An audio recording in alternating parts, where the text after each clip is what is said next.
I'm asking you to do is to mind the shop while I go to the cash and carry. I don't see the point of you going to the cash and carry. We'll be out of here for good in a couple of days. Look, service is service from first day to last day. I want to be remembered as the one who went right up to the final tape. Remembered? Alfie, love, you're a backstreet grocer, not the Prime Minister. Yeah, I've done sight more than most Prime Ministers I know about. Hey! He's planning a surprise. Oh! Raquel, the last person he surprised were his mother. He were a month premature. Oh, no, he say it's all there in his body language. He said he's embarrassed, so something he's not telling you. I'd let him go if I were you. Oh, are you sure? Oh, I'm positive. He said we studied body language when I was on the modelling course. I couldn't top. Oh, Des, would you answer me something honestly? Well, I could try. What would you say were my best feature? Raquel, this is a public place. Oh, yeah, very funny. No, it's important, you see. I'm having my portfolio done this lunchtime with Ben. Oh, the wedding photographer. It's not a wedding photographer. It's just something he does from time to time to help pay rent. No, he's got big ambitions. Yeah, bet you're one of them. Well, thanks for your support. Look, you don't need my support, do you? It's your portfolio. Yes, I know, but I'm bound to be a bit nervous, aren't I? I mean, I don't really know him. Are you asking me to come with you? Well, I wouldn't ask you, but if you were to offer... Meet me in the Rovers at 12, all right? Oh, thanks, Des. I mean, I'm sure it'll be all right, but, well, you never know, do you? No. See ya. Oh, hi, Des. Hiya. Right, oh, Alf, lovely. I'm sorry I made such a fuss about the cash and carry. Now, you go and spend as much as you like. I mean, as long as you like, OK? Desi, right. Thanks, love. Hi, love. Any luck? Well, there are exciting opportunities in the world of telesales. Or, have you ever fancied a career as a traffic warden? Oh, no, don't be talking. I've always liked the woman in uniform, so I have. Listen, Jim, I've been thinking about this unfair dismissal business with the brewery. What about it? I think we should forget it, eh? Hey? I mean, what are we doing it for? We're doing it for the money, Liz. Well, yeah, but then what? Where does it get us? Yes, well, that largely depends on how much money we get, doesn't it, Pet?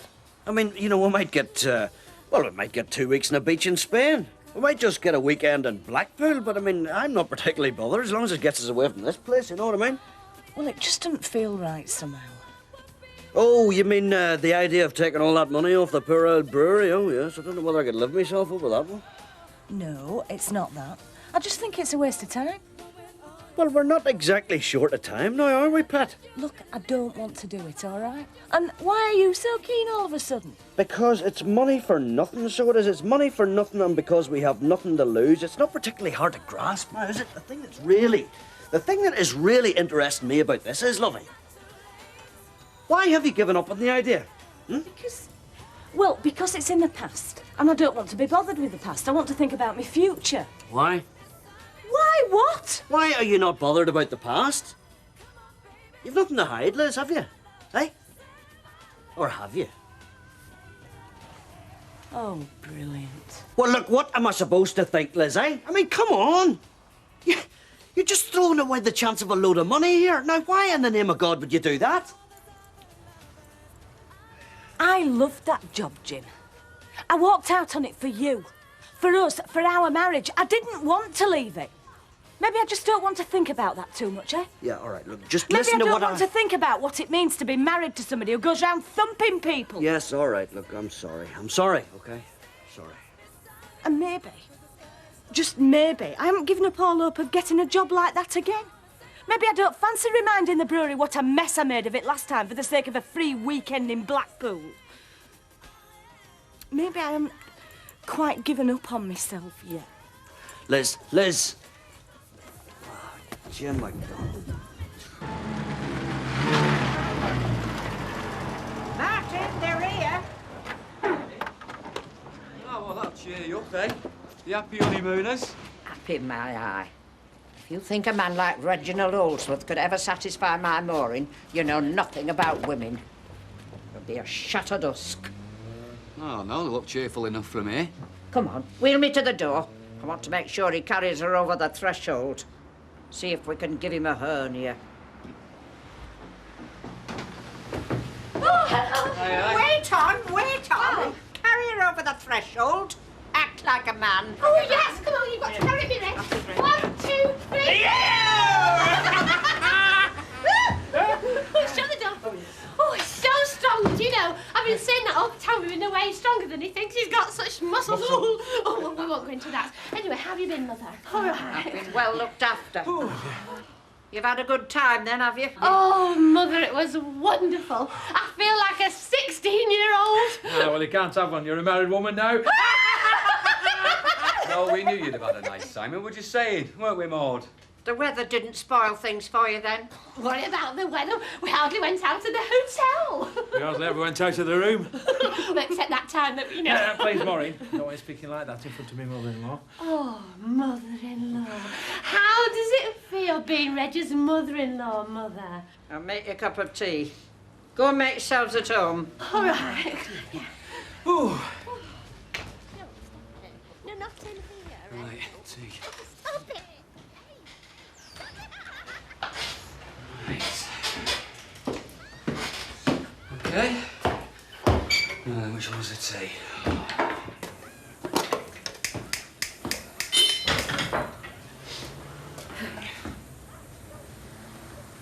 It's all right. Hey, well then. What's up with you? I never thought what it meant before. I never thought it'd come to this. Come to what? Living with him. He'll be master in this house now, won't he? Little consequence. It's already started. Strutting round like a bantam cock, like he owned the place. Yeah, well, you don't want to take any notice, do you? Of course I do. I have to take notice of his every word now, don't I? My life won't be my own anymore. Well, just because... Because if I don't, he'll have me out. He'll have me out of here and in a home quick as look at me. I have to be on my best behaviour or else. He's master in this house now. Oh, you don't know, do you? I mean, you might all end up getting on really well together. Hey, and there's nothing wrong with working at it, is there? I mean, for Maureen's sake. The last man to live here was my husband. My Wilfred, who was taken from me. And to see his place being taken by him, well, it just brings it all back to me. He was always so courteous and so dapper. And I just miss him, that's all. Now, come on, I must have one outstanding feature. Well, I don't know. I've never thought about it. I've thought about it a lot. Yeah, thanks, Jack. Now, you see, a lot of girls who don't look much to the untrained eye, but, well, they've got great legs, so they get work modelling tights and pop socks and corn plasters. I mean, there was one girl on the course who had really thick hair. Now, I saw her recently doing a shampoo advert in one of my magazines. There was even one who had a really nice tongue. Got work selling ice cream. Well, it seems to me you work as a whole. Oh. Thank you. Well, what about this professional photographer? Can't he advise you? I mean, he did say he was professional. Oh, yeah, very much so. He wants to do a portfolio for him. Oh, I'd watch him. Oh, no, he's professional. Even so, I'd want a chaperone. Well, as a matter of fact, Des did offer. But you did say no, didn't you? I mean, this is a professional meeting between two professional people. You can't be dragging your men friends along. Well, no, but... Well, unless, of course, you're worried. I mean, these blokes, they say they're the real thing, but... Well, why is he doing it for nothing? Because he's interested in my work. You know, he thinks I've got somewhere. Something he wants? Oh, no, it's not like that. I checked his credentials. So Des won't be going then, will he? No. No, of course he won't. I mean, I'm a professional woman, I'm not a little girl. Sam, you did that on purpose. Oh, well, I mean to say, you'd think it was David Bailey she was talking about. This bloke's a wedding photographer. You're awful. Hey, Audrey. Is this on my tub? I've just noticed shop shut. Closed for lunch. But look, Alf's never closed that shop in 20 years for lunch. Yes, well, he's never left me in charge over the lunch hour before, has he? Actually, I think he's gone to get me a surprise. Oh. Maybe he's buying some decent wine for his retirement this time, even gin. Oh, that'll be nice. Now, you will come over and have a drink with us, won't you? Yes. I mean, you are his favourite, after all. I'm quite sure you're his favourite, Audrey. Rita, I've no illusions where Alf is concerned, honestly. The truth always comes out when he's had a few. I'm just warning you, don't go in there when he's on his own. Oh, because he's quite likely to ask you to run away with him. Don't talk stupid. I'm only joking. Oh, well, I know you. I know. Hey, hang on. Oh, he did say something to you last time, didn't he? Oh, don't tell me he did ask you to run away with him. No, of course he didn't. Oh, well, come on, he must have said something. You wouldn't be so jumpy. Come on, what was it? It was summer to Nout. Now I'm getting back to my shop. We're not all retiring, you know. Oh, perfect cup of tea, Mrs. Grimes. Pride of Ceylon, if my taste buds don't deceive me. Top of the better by ranges, did you? We were just saying we'll be living off the fat of the land now we've got the shop, won't we, Mother? Yes. Our table will be groaning with brand leaders. Yeah. All at wholesale prices. You'll have to brief me as to your particular fancies, Mrs. Grimes. Or should I say, Mother? Pass your cup. I'll make that tea better than perfect for you. Certainly know how to spoil a man, Mrs. Grimes. Carry on calling me Mother, son. And bring me back a bit of braising steak and some kidney, and I'll make us a lovely pudding for tonight. How would that suit? Well, sounds amazing, not to say astounding. Right.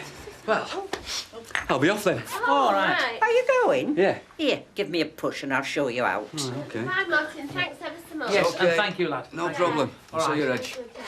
Bye. Hey, what's in there? Oh, look. Right. You sure you'll be okay then? Here, I've got something for you. Me? How many of these have you got? Good stuff. What I put in his tea, I wouldn't oil me axle with it. Only keep it for the fish tank. I put a drop in the water to keep the germs down. Hey, you had me going in there. I thought I was watching a total surrender. Oh, no. No surrender. Just a change of strategy. And I'll tell you something. I'll win it and all. I'm sure you will, Mum. I'm sure you will. Right, I'm off. See ya.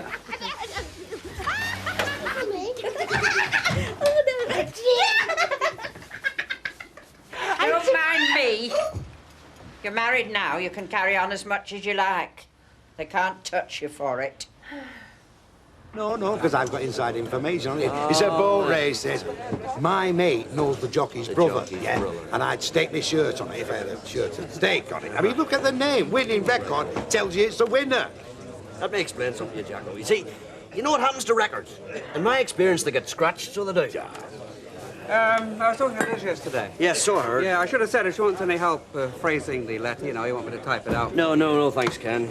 She's changed her mind. And listen, I'd be very grateful if you thought twice in future before starting to do your one-man Citizens Advice Bureau act on her. Yeah? Why's that? Well, you might just think about the trouble you might be stirring.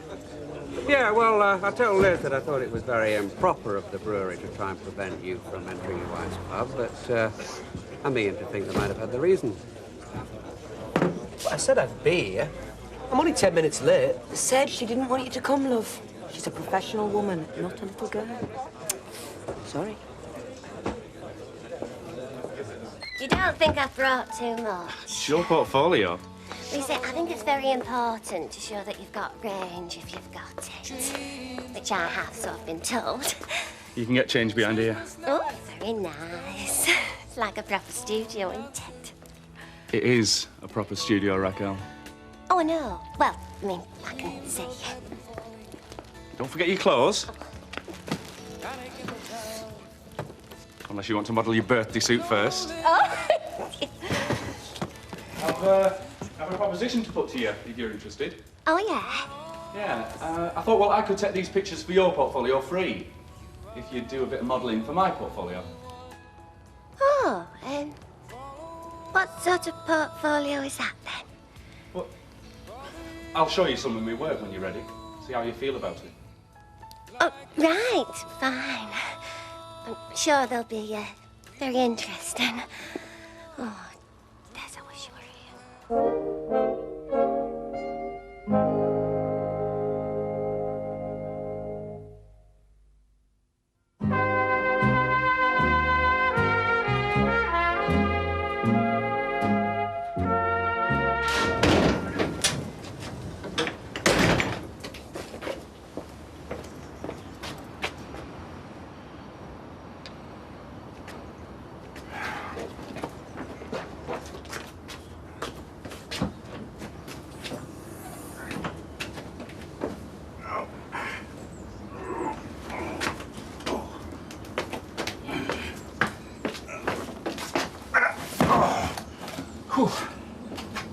Oh, no. He's off getting me some sort of surprise. He thinks I don't know, because I can read him like a book. That's nice.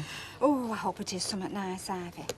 Do you know, I've been hinting for a conservatory for years. Oh, I can just see myself sitting in the greenery in my dressing gown, reading my magazines and sipping my lapsang souchong.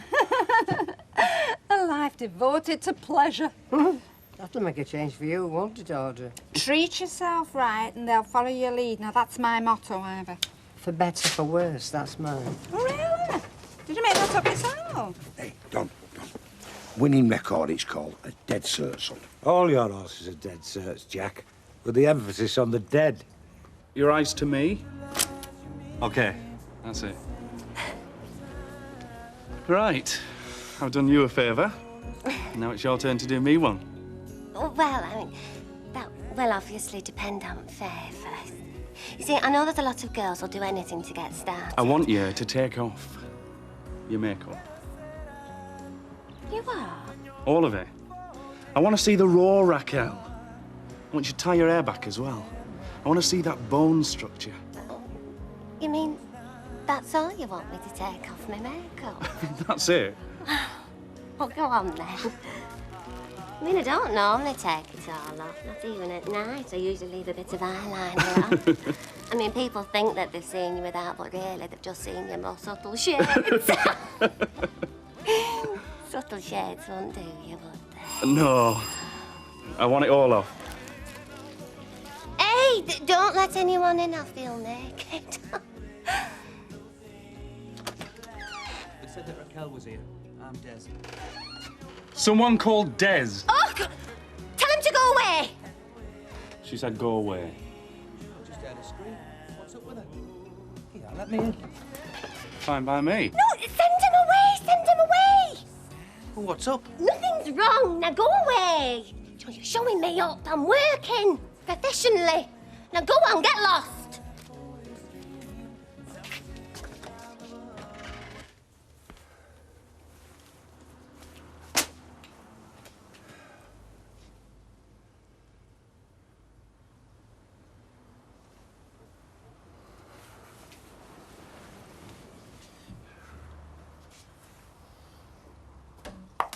Hey, what do you think you're doing? Never mind, what am I doing? What do you think you're doing, sneaking up on folk? Who do you think you are, swinging it, Todd? What you been doing with my pop dog? I've been doing nothing. I've been looking at it. Vera, what is the point of surrounding yourself with things of beauty if you can't take time out to admire the finer points? Yeah, it is lovely, isn't it? You know, it's a shame we haven't got to. I mean, like that fella said, if we had a matching pair, they're worth £200 or more. Well, how much do you think it's worth by itself, like? Oh, £40 or more. Mind you, its beauty is worth a lot more. Isn't it? Oh, yeah. I won't sell this at twice the price.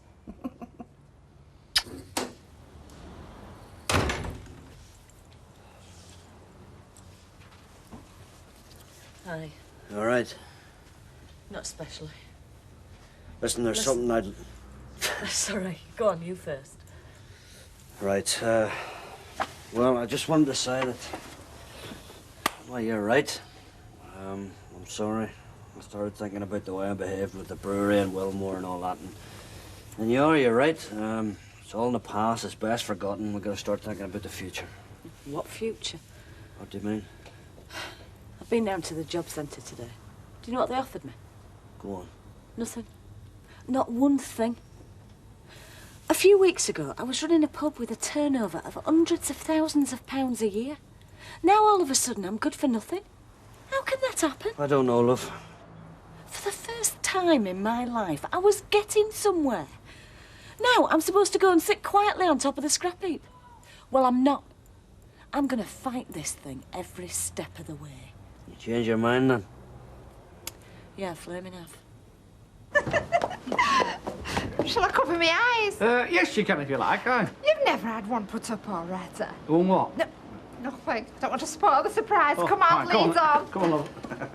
Yeah, hang on a minute now. Just hang on there.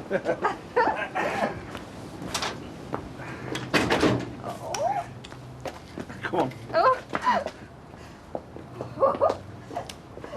Yeah. No. Now. Ready? There you go. Here.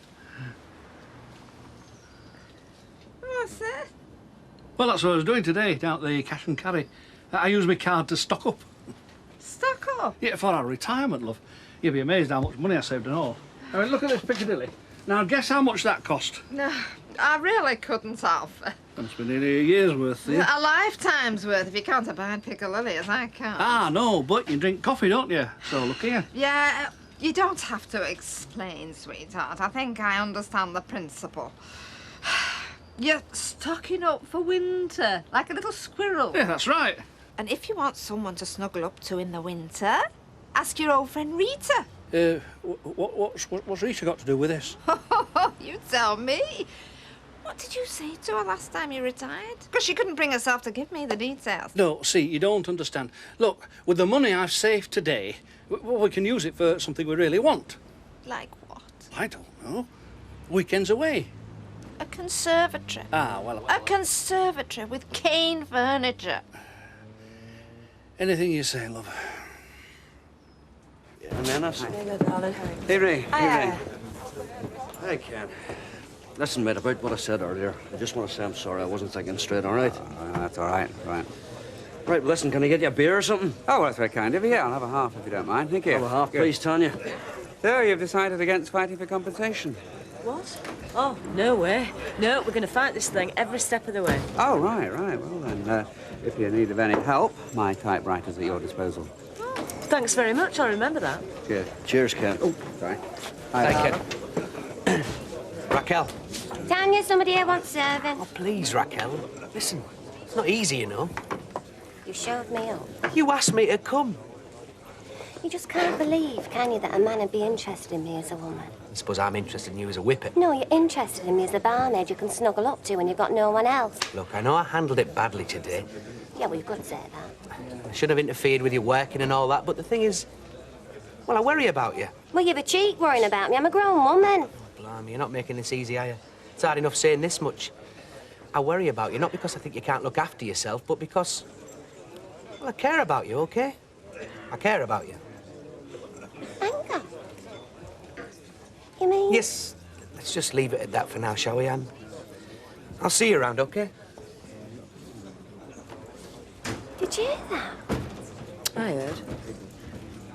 He cares about me.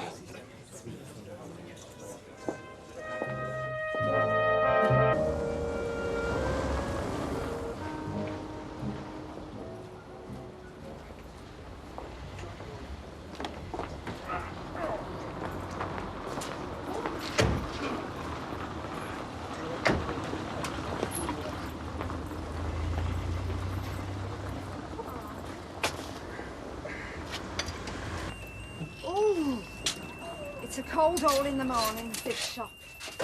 Ooh. The times I've begged and pleaded with you to get proper heat in it. Yeah, and the times I've explained to you that we can't have a place sweltering when we've got fresh produce. It makes all the vegetables and fruit sweat. Oh, yes, that's been a wonderful excuse for you, hasn't it, that? Do you know, when I think of the winters, I've stood here shivering inside my coat and my feet freezing. What have I got to show for it? Load of chilblains. Yeah, that's because you don't eat proper. Oh. Listen, I've stood in the shop far more often than you have. I've never had chilblains. Well, because you've got freezing cold feet to start with, that's why. It's like having a couple of icebergs at the end of the bed. Yeah, the reason I keep warm is I do things, mate. I bustle about me, unlike some people. What are you getting at now? Well, you don't see me stood here, do you? Having a cup of tea in my hand, moaning about my cold feet. I mean, I bustle about, do things. Now, see, I'm just a bit sick of all this sniping, you know.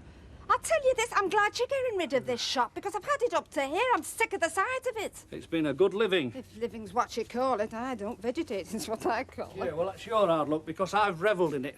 I've loved this shop. Every day I've had a fresh thrill.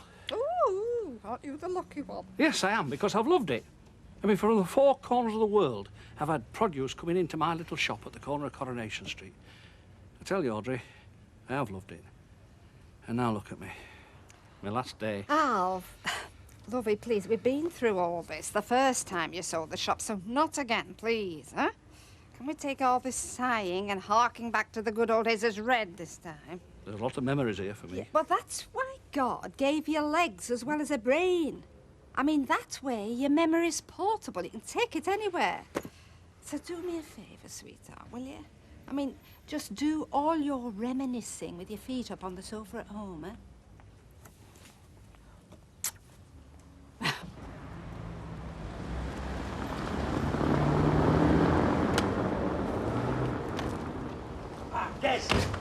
Des, lad. Morning, Jacko. Des, I've been looking out for you, see. I want you to put a bet on for me. Yeah, sure, but, well, I'm in the pub at lunchtime anyway. See me then. Yeah, but I don't know how to put this. You see, what I'm after is a credit bet. Yeah, sure. You'll have to open an account with us. Yeah, well, there's the snag, innit? At this moment in time, I'm a bit skint, but it's a good bet, can't lose. Yeah. Always the way, that, isn't it, Jack? Well, it's a tough world, mate. Oh, come on, Des, you can let me have this bet on, Tick. I mean, you can take my stake out of me winnings, can't you? What if I have to take the stake out your losings, Jack? Sorry, mate. I thought we were mates. Well, of course we are. But a mate wouldn't want to see me get the sack, would he? See ya.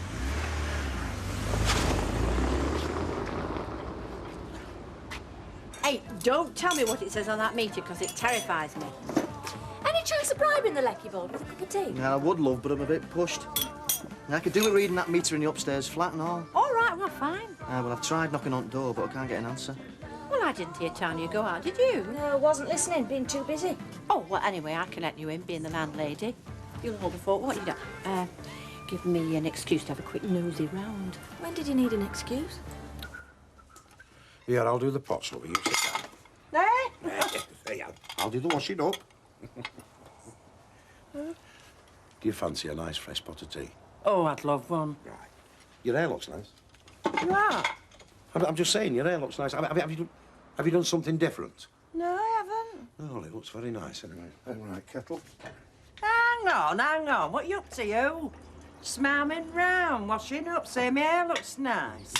What you done? I've done nothing, Vera. Give over. I didn't go floating down the air. Well, I'm my mum's piano, you know. You're in trouble, aren't you? No, I am not in trouble, Vera. I'm in the opposite of trouble, if you must know. I am onto a good thing. There's a horse running this afternoon, and it cannot lose, Vera. It cannot lose. Look, the answer's no. What are you talking about, the answer?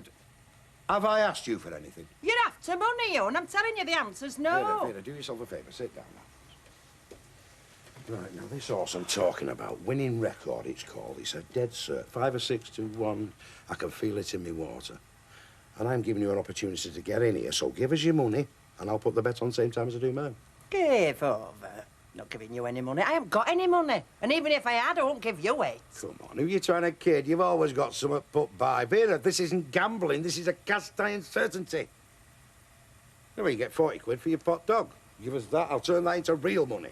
Hey, now, listen, that pot dog's mine. And it's valuable, and I'm keeping it. Not chucking good money away on your silly horses. You can forget it. You are sick. You know that. You're sick. There's a word for people like you that won't be helped. And Vera, love, that's all I'm trying to do. Help you. Great, so you can make a start then, can't you? Here, get the pots washed. You know where the meter is, don't you? I do, love.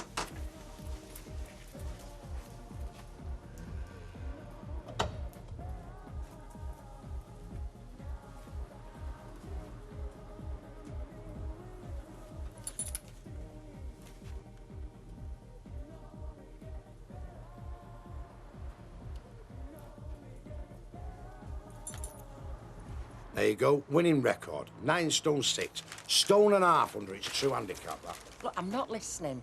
Don't even like the name. The name's got nothing to do with it. I know all about horses, woman. The heckers like you've never been near one. You know notes. I know what the back end of one looks like. I'd live with one. Oh, that's great, that. You've drenched your chips good and proper now, come on. I didn't mean it. It was just a pleasantry. Look, I'm telling you, Vera, this horse is money in the bank. But we haven't got any money in the bank. That's what I'm telling you. Look, I had to sweat hard for my money. And you can do the same. So come on, get to work. Oh, hi, beloved. Good morning, love. Good morning, Jack. What's so good about it? Oh, ignore boring. It's your day off, innit? I thought it was. Yeah, I've just nipped along to see if you fancy a bit of an outing. It's not much, love. It's at church. One of these young mothers, you know, they put a fashion show on every now and again. Oh, wow. Yeah. Dresses they make themselves mostly, and there's knitwear, and you can buy them.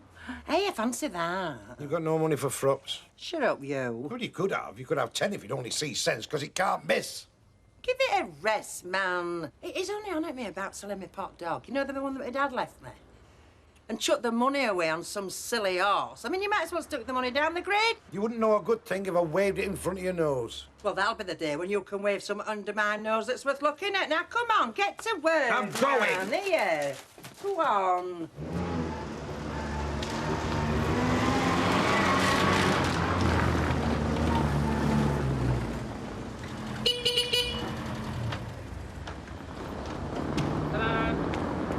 Morning. Right, darling. Yeah? Can I leave the estate agent in your capable hands? Oh, yeah. Hands, I may say, set my senses afire in a twinkling. All right. What time's he coming, anyway? Well, it's coming between now and 1 o'clock, so Oh, give him the right. guided tour of the flat. Yeah. Don't let him linger in the bedroom. Don't be silly. Tell him we want a quick sale and no time wasters. All right. Shall I see you in the Rovers, then? I shall be counting the minutes. Oh. Bye. Bye. Hey, Kevin, just a man I need. Come here. Why? Something wrong with him, innit? No. It's running like a dream, that. I don't think he was on about the car, Reggie, you know what I mean? Hey, listen, how was the honeymoon when you finally got... Hey. Number 9 on the Richter scale, you mean? We're not being too technical for you, now. Right, to business. Kevin, I was hoping to trespass on your valuable time and expertise, actually. Yeah, well, I was going to go for a bit of lunch, but go on then, what do you want? Well, you know that garage on Regent Street, Thompson's? They've got a very wide selection of second-hand vans on the forecourt. Now, I know the retail grocery trade, and you know the motor trade, so I thought perhaps you could take my Mini in, you know, trader in, best price you can get, for a van which, in your expertise, looks like a best buy. Depends, doesn't it, on how much you reckon my valuable time and expertise is worth. I thought £25. Hey? Yeah, go on then. So what sort of van do you want then? Well, not too small, not too big. I mean, it's got to bring the groceries from the market to the shop. And, of course, on occasion, my revered mother-in-law in a wheelchair. Hey, come here. So you'll be wanting one of them yokes in the back doors fly open when you go over a bump? Hey, don't start tempting me with that, Jimmy. Oh, Red, hello, you're back now. Nice honeymoon. Well, you'd better ask my lovely bride, Audrey. Modesty forbids, etc., etc. But yes, I don't expect any recriminations under the Sales of Goods Act. You're a saucy. Yeah. Look, I'm sure Reg isn't here for idle gossip. No, indeed, no. Alfredo, who's this, Vivian Barford woman? Who's she? Oh, well... She's a grocer's grouper. Oh, really? Young, attractive thing, is she, by any chance? No, she's rather a fat potty old bird and she fancies. She does nothing of the sort. She's a business associate. Fat and potty? She got a nerve then ringing me up the other night when I was otherwise engaged. I mean, how she got my number, I do not know. I'm not even in the boot meeting. In any case... Oh, no, that was down to me. Yeah, I gave you a number. Oh, yeah, just when did you do that, then? Hey? Oh, well, she dropped in one day. I think you'd gone out. Yeah, I bet she waited till she saw me leaving and all. I'm telling you, Red, she fancies off. She goes for fellas with grocer's shops that no woman in their right mind would look at twice. Oh, she'd be wasting time with me. Very happy, newly married man. Though I do admit I have a fondness for a pretty ankle. Oh, well, Mrs. B hasn't got any ankle. She's built like a petrol lorry. Now, see, she's a plain, respectable businesswoman. She's big in warts. Beg your pardon? Warts. Weatherfield Association of Retail Traders. I told her you were buying the shop and she naturally wants to recruit you. Wasting the time. I didn't turn my back on the supermarkets to join up with a bunch of grocers, did I? No. Because I am I'm a swashbuckler, mate. Yes, a buccaneer, Alfred. And I don't like to run with a herd. Oh, herd! Oh, well, that's a good word for Mrs. B, yeah. That's where you see her sort, in fields mostly. She doesn't live there. I mean, not like we live in our houses. And the other thing was, there were hardly any clothes. What do you call hardly any? A see-through nightdress. And? Well, odds and ends, including a towel dressing gown, a man's, an electric razor, and just one thing in the fridge, a bottle of champagne. Does seem odd. What's going on? Well, I mean, there's only one thing I can think of. I mean, she's using it for one thing, and one thing only. A love nest? Well, I suppose you could call it that, yeah. Do you think she's taking some boyfriend back there? Well, maybe more than one. Eh? I mean, she could be on the game. Oh, girl, come, I mean, what should I do? It's obvious. Put the rent up. Oh, come on. No, I mean, what am I going to do? I mean, we don't really know her. I mean, she's a mystery, is Tanya. No, I never lend money, No, Joe. but it's just for a few hours, just till tonight. It's a rule I have, love. You see, I'd be afraid I'd lose your friendship if I did. You wouldn't. Well, I would if you didn't pay me back. No, it's better this way, love, with our friendship intact. Are you still mithering for money? Is that me? I don't know why you girls are being so miserable, you know. Neither a borrower nor a lender be. William Shakespeare. I hope your rabbit dies jacked up with. Oh, Desmond, just a word in your ear, please. Oh, you've had your hair done different. Yeah, what do you think? It's okay, I liked it before. Well, Ben, that's my photographer. What do you mean, you're photographer? Do you own him? No, it's just a technical expression that us models use. Des, just a quick Do you word. mind? I'm talking. Well, Ben said that he wanted to give full credence to my bone structure, you see, so with my hair off my face... Shave your head. That'll help. I shan't dignify that remark with a response. Get her. Hey, I wonder if this photographer managed to. What? Get her. Des, look, I'm willing to cut you Look, in Jack, on this. do something for me, right? Yes. Arrange the following into a well-known phrase or saying. Stuffed, get. Thank you, thank you. Now a man knows who his friends are.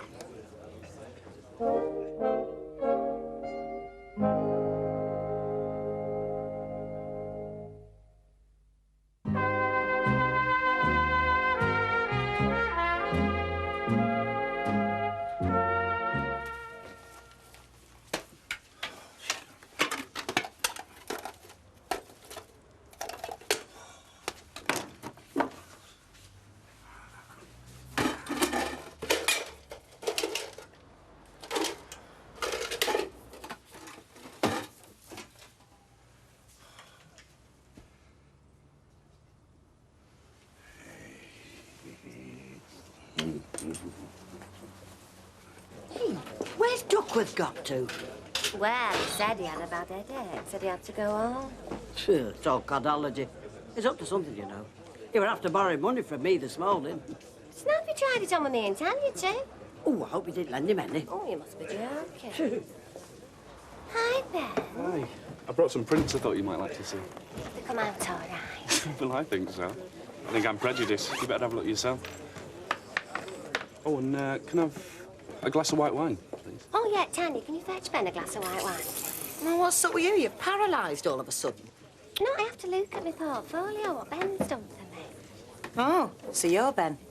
Hiya, I'm Tanya. Hello, Tanya. Hi. Oh, Ben, these are great. Do you know Lord Lichfield couldn't have done nicer than this? No, Lord Snowden. Oh, they're dead dramatic. Let's see, then. Oh, so you don't do colour? I do, when colour's what I want. But for this job, I wanted black and white. For the contrast and the light. Well, I must say, Raquel, on these you do look attractive. And they do say the camera cannot lie. Take no notice of Tanya. She knows nothing about modelling or photography. No, I'd quite like to photograph you sometime, right? Oh. Well, I'll think about it. Ben, she's an amateur. I mean, she'll not give you anything. Interesting face, though. Oh, yeah, I mean, a personality does come through, such as it is. That bitter streak, you know. Did he think he could sell it? Well, he said the housing market was moving, but, yeah, so the people had to be realistic about prices. Ugh, probably means by that we've got to sell it for whatever offer we can get. Do you know, I've got romantic memories about your flat. Yeah? Yeah. Well, as a matter of fact, well, it still belongs to me. I've been thinking. Because it might make a nice little haven for us in the early evening, you know, after we've finished the work at the shop. Before we go home to your dear mother. You mean like a little love nest? Yeah, it's a shame we've got to sell it then, isn't it, really? Yeah, I know, yeah. Sometimes you've got to get rid of a prized possession, haven't you, when you need the cash.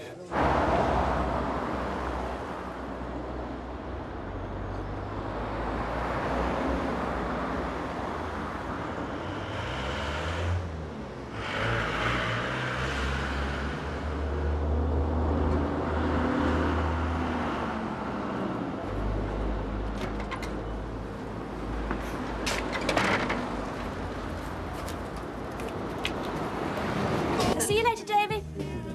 You be a good boy for Saturday. Come on, then. Try. Oh, Mr. Sugdale, I'm glad I've seen you. Oh, yes. Yeah, I just wanted to tell you. You know that painting that you gave us? Well, I should do. It was in my family long enough. Yeah, well, you know Denise Osborne bought it at the auction. Well, anyway, we've decided to split it, and we've sold it. And we thought we'd give some of the money to the British Legion, you know, a bit like a donation, so anyway, we did. I see. I thought you'd be pleased. Well, if that's what you thought, you didn't think hard enough. That's another thing I'll be pleased about. Eh? Well, you'll be out of that blooming Warts outfit. You'll be of no interest to Vi Barford anymore. Look, she's got no interest in me. It's all in your mind, is that? That's as maybe. Anyway, you'll be out of Warts. Well, as a matter of fact, when she bobbed in the other day, it was because Warts was talking about making me honorary life president. You're having me on, no. Oh, come on, Alfie. You're winding me up. No. I've given distinguished service to this organisation, and if I'm going to be mayor next time, well, if they can get me, it'll be a feather in the cap. Oh, we'll discuss this at home. Hiya. Hi, Don. Just this jar of coffee, love. How's Ivor? Oh, she's all right. She's got the day off. Her and Vera Duckworth have gone to a fashion show. Fashion show in town?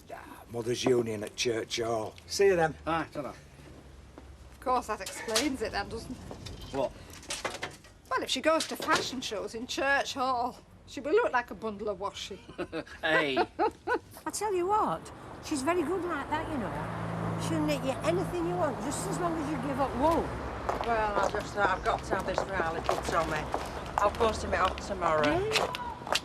Hey, look at that dog in window. It's same as mine at home. Is it? Oh, they're all much of a muchness to me, love.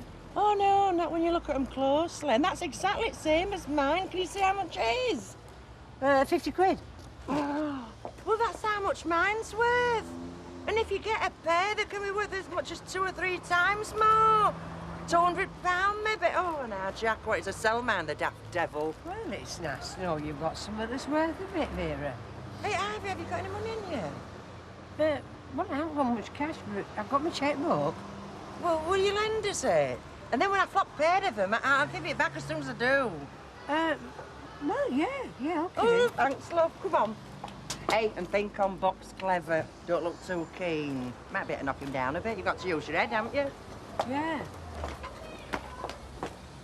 Well, it's a bit of a come down from the company car, but it's... No, it's a means to an end, my dear. It's because in good time we'll have a decent car again. I'll tell you what, it's not a bad wee vehicle for the price, you know, Reginald. Yeah, it's pretty sound, man, this. Oh, aye. Yes. Well, thank you very much, Kevin. 20, I think we said, was it? 25. You sure? Aye, I think you'll find that's the price that was discussed. Oh, right. Thank you very much anyway, Kevin. Well, thank you very much, eh? And 50 quid off the guy at the garage, eh? Can't wait to get shots of this. Just kidding, mate. It's a good van, this. Just beginning to form a line behind the barrier.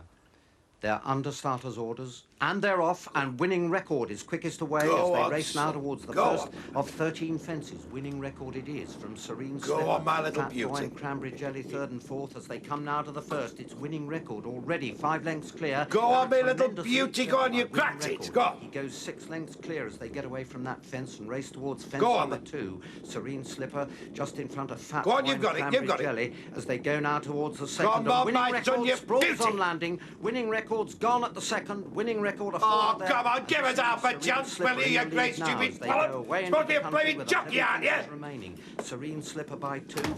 Oh, flaming Nora. Hey, Jack, look what I've got. Hey, I've got a match for my pot dog. We saw it in this antique shop window on Nightingale Street. Anyway, I've lent me money, so I nipped in and got it. Can't beat having a nice pair, can you? Hey, can't beat having a good pair. No, she's dead sure that they're the same, Jack, but I mean, I don't know. Oh, they are. You wait till you see them together. Oh, where you going then, I Jack? just want to see a man about a thing. Where's my dog? Have you moved it? No, Vera, I wouldn't have done only it was an emergency. I bought my own dog, haven't I?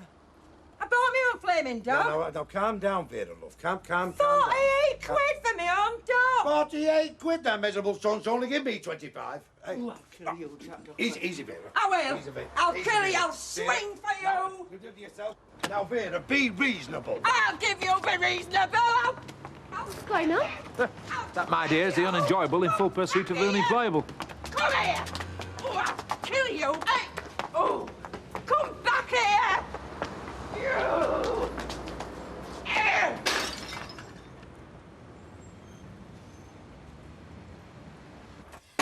she only finished up paying £48 for her own dog. Only Vera Duckworth could do something like that. Well, I'm saying she paid. I lent her money. Will you get it back? Oh, yeah, so that's about Vera. She'll not be beholden to anybody. She'll take it out of Jack's wages. He's a case, isn't he? Still, they do stay together. I'll say that for him. Aye. Right, I'll go and change beds and then we'll have something to eat, eh? Should I change spare bed or what? I suppose it makes extra washing for you, do it, 2 beds.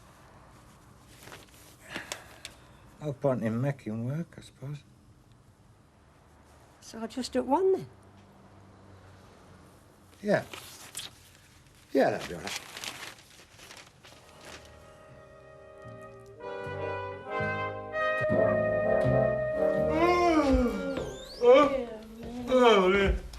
Oh, God. Hey, roll on the light mornings, eh? I hate feeling like I'm getting up in the middle of the night. Oh, it's just the middle of the night. Keep your voice down, because she'll wake my mother. Wait, your mother? Yeah. You must be joking. She's been up all night. I've heard her. Been up and down like a yo-yo.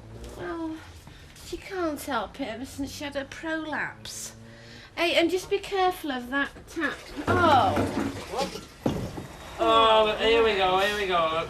The beast stirs. Oh, don't be nasty. She's been very accommodating to you. She's gone out of her way to make you able to feel at home. Ah, well, Oh. I suppose you're right. I'll go and put that on. Listen, Reg. What? Do we have to get up at this time every morning? I'm shattered. Well, I'm afraid so, Maureen. Oh. Go on with that. I mean, if you want also to be a purveyor of fruit and vegetables, fresh fruit and vegetables, it means you and me getting up at the crack of dawn and going to buy them, doesn't it? I know, but listen, I can't wait till she take it in turns, and then one of us would have a lie-in. A lie-in? Yeah. Lie-in? Yeah. Oh, the days of lying-in have gone. We're open 7 days, remember? Don't remind me. Ah, this is the life at the sharp end, is this? Not for us, the cosseted world of the retail monolith. Oh. Eh? Be no more skiving up. Taking dubious sick leave, abdicating responsibilities. Oh, no, no. From now on, the buck stops with yours truly. Oh, but it won't go on forever. One day, when the hulls of the empire are spread far and wide, me and you will spend our lives lounging beside some pool on the Algarve. Nearest thing to work we'll do is, well, message to UK, see what the figures are, and of course the occasional branch visit to boost staff morale. Oh, Reg, such naked ambition. Oh, no, I don't care, me. Oh, hello, Mother. Sorry, did we wake you? I was only half asleep anyway. I'm going to have to see Dr. Hughes. I'm doubled up in pain. Well, the kettle's on there. Shall I make you a nice cup of tea? No, I'll do that. I like to do my bit. I want to make sure you both have a cooked breakfast. There's plenty of eggs and bacon in the fridge. Oh, I don't think so, Mother. What about Reginald? Oh, no, thank you no more. No, it's too early for me. Oh, well, please yourself. A good breakfast sets you up for the day ahead. Oh. That's what your father always used to say. Here, Maureen. Did I hear you shouting out in the night? No, Mother. I'm sure I did. More than once. I nearly came through. You must have been imagining it, Mother. I definitely heard shouting. Perhaps you were having a bad dream. Perhaps, yeah.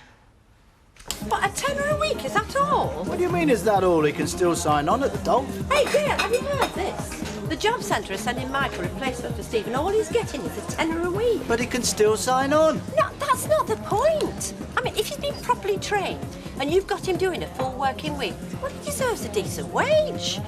Have they got any spare catering assistants? I could do with a couple of weeks off. Yeah, they probably have. I'll give you the department's phone number if you like. Oh, no, you will not.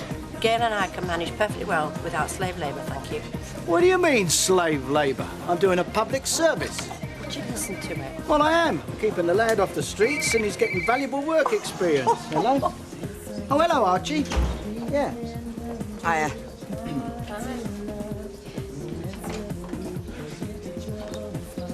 I have certain knowledge she did not stay up there last night. Oh, come on, Alma. There was loads of times when I was her age I didn't come home at night. Yes, but I mean, she never seems to be there, does she? I still think it's funny. I mean, what do you want the place for if she's not going to live in it? Ask her. Here, that was Archie Fleming.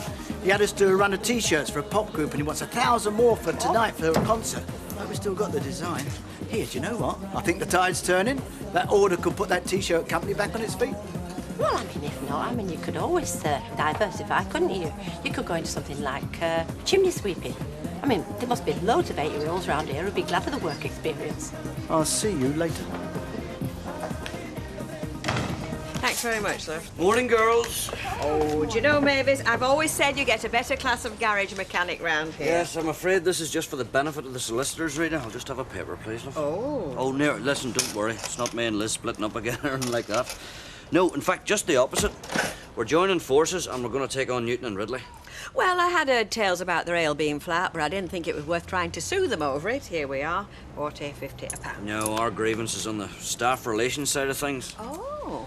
Well, you see, when Liz and I got back together again, she was still working at the Queen's. Anyway, a guy from the brewery took exception to the fact. Oh, why? In the end, he said, are you going to have to choose between your husband or the job?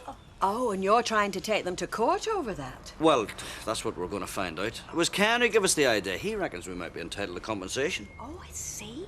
Anyway, Liz, she wasn't that keen to start with. But like I say, you have to stand up to these people, otherwise they think they can just walk over everybody, you know? Well, I wish you all the luck in the world, Jim. Well, thanks very much, love. Hey, see ya. See ya. Bye. Bye. He's going to need it, though. Why do you say that? Well, it's a big company, isn't it, Newton and Ridley? Plenty of money behind them. Do you know, it wouldn't surprise me if they didn't fight cases like that every day of the week. And I bet they win them and all.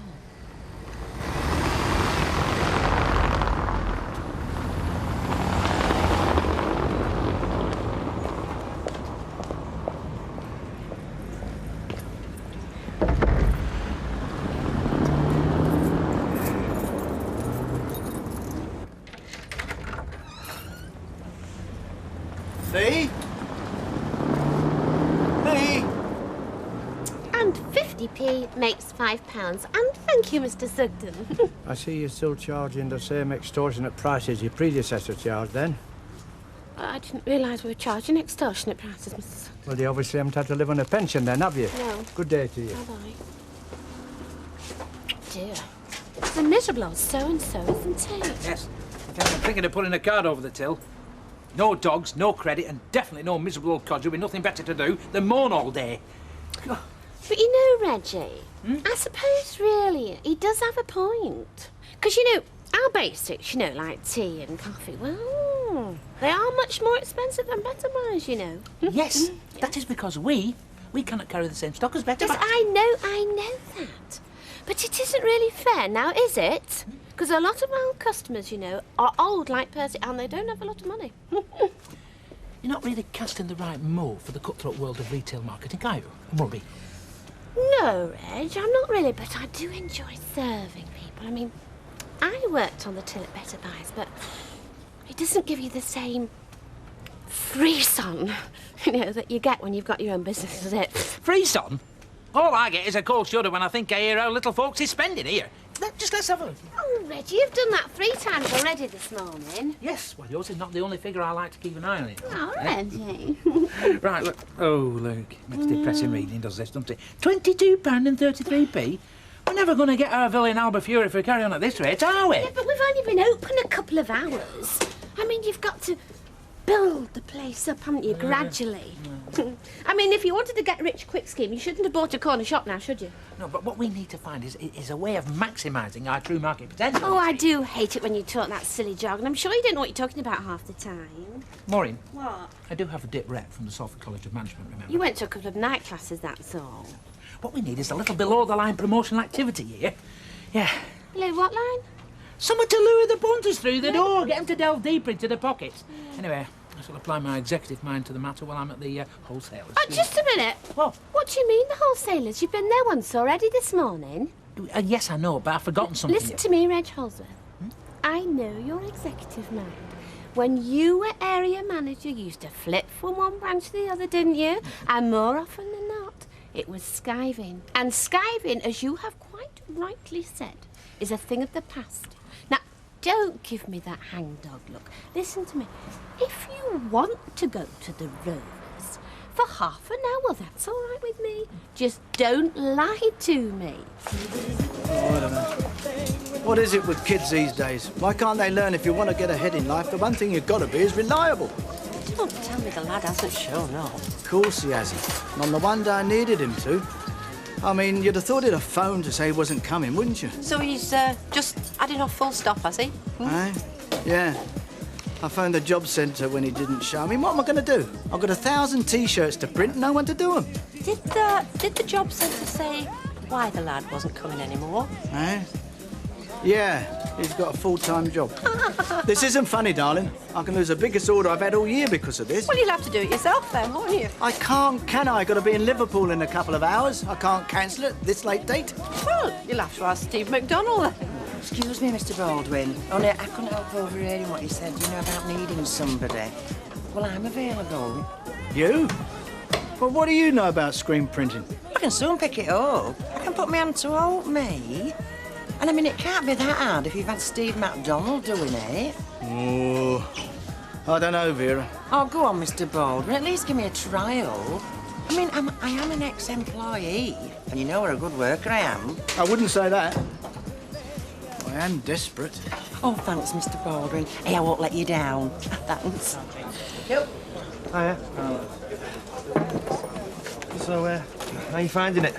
A bit of a rude awakening, I should imagine. 4:30 went more like it. Oh, I don't know, Norman. I mean, there's nothing to beat being the captain of your own ship, but I miss the wider canvas, you see. Because the area I used to manage, it covered more than 200 square miles. I mean, this building covers 200 square feet.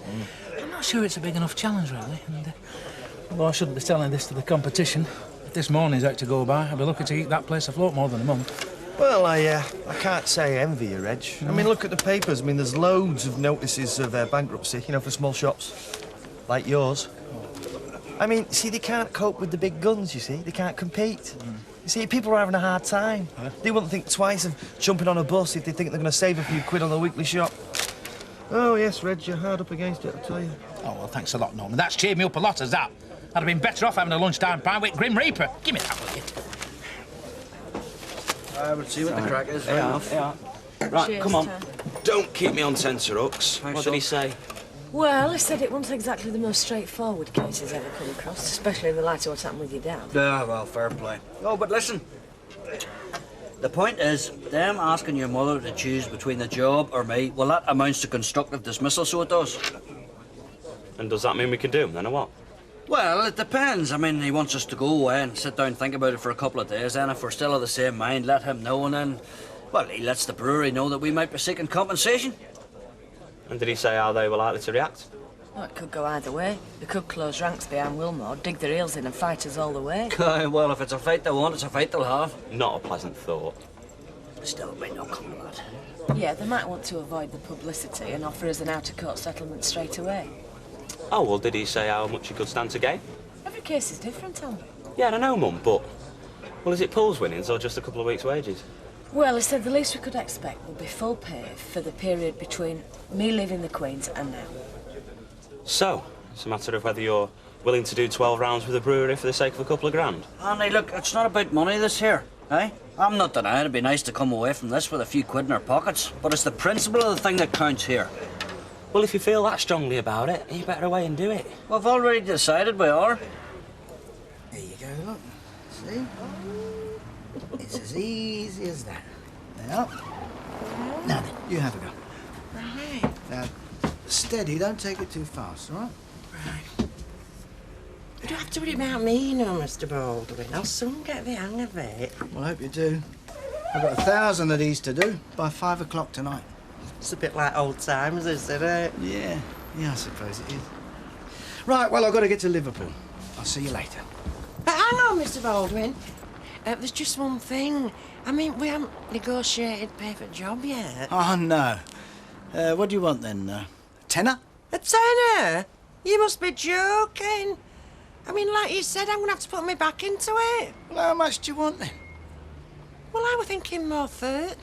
30 quid? But you haven't got any experience. And the margin's very tight on these, you know. Oh, it's not the only thing that's tight either. You were just like this in the factory, you. Trying to diddle us out of a decent day's pay. Yeah, that's because I couldn't get a decent day's work out of you, that's why. Well, that's it then. Oh, I'm not bending over backwards to help you. In stuffy T-shirts.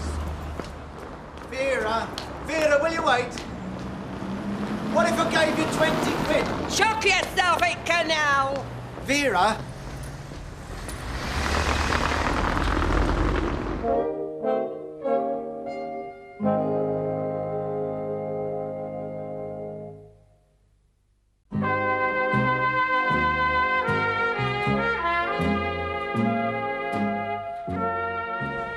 Are you out of your tiny mind, woman, now turning down good money? He's lucky he didn't get a thick ear. But I'm a good worker, me, the swine. Vera, the brass. What brass? 10 quid and all that aggro. Oh, no, I told him straight. I hope he's in. Vera, I've come to apologise. I'm sorry for what I said. Yeah, I should think so, I know. Vera, the man who's apologised, he can't be fairer than that. But shut up, you. Keep your nose out. Vera, I'm going to give you the 30 quid. Very generous, Mike. That's very generous. Vera. Shut up, you. It's the principle of the matter. Oh, come on, Vera, I'm desperate. This won't be the only day's work you're going to get, you know. What do you mean? Well, this bloke in Liverpool now, it's 99% certain he's going to offer me a contract, a big one. Now, when that happens, I'm going to have to take on someone full-time, aren't I? You'd do a good job of work for me today, and I'd be a fool not to offer you the job, wouldn't I? Spectacular mystery prize. Below the line promotional activity. It's a raffle. It's a prize It's draw the more same in action. thing. Here, do us a favour. Just draw a What? couple of little stars whether you're good at that sort of thing, aren't you? Just...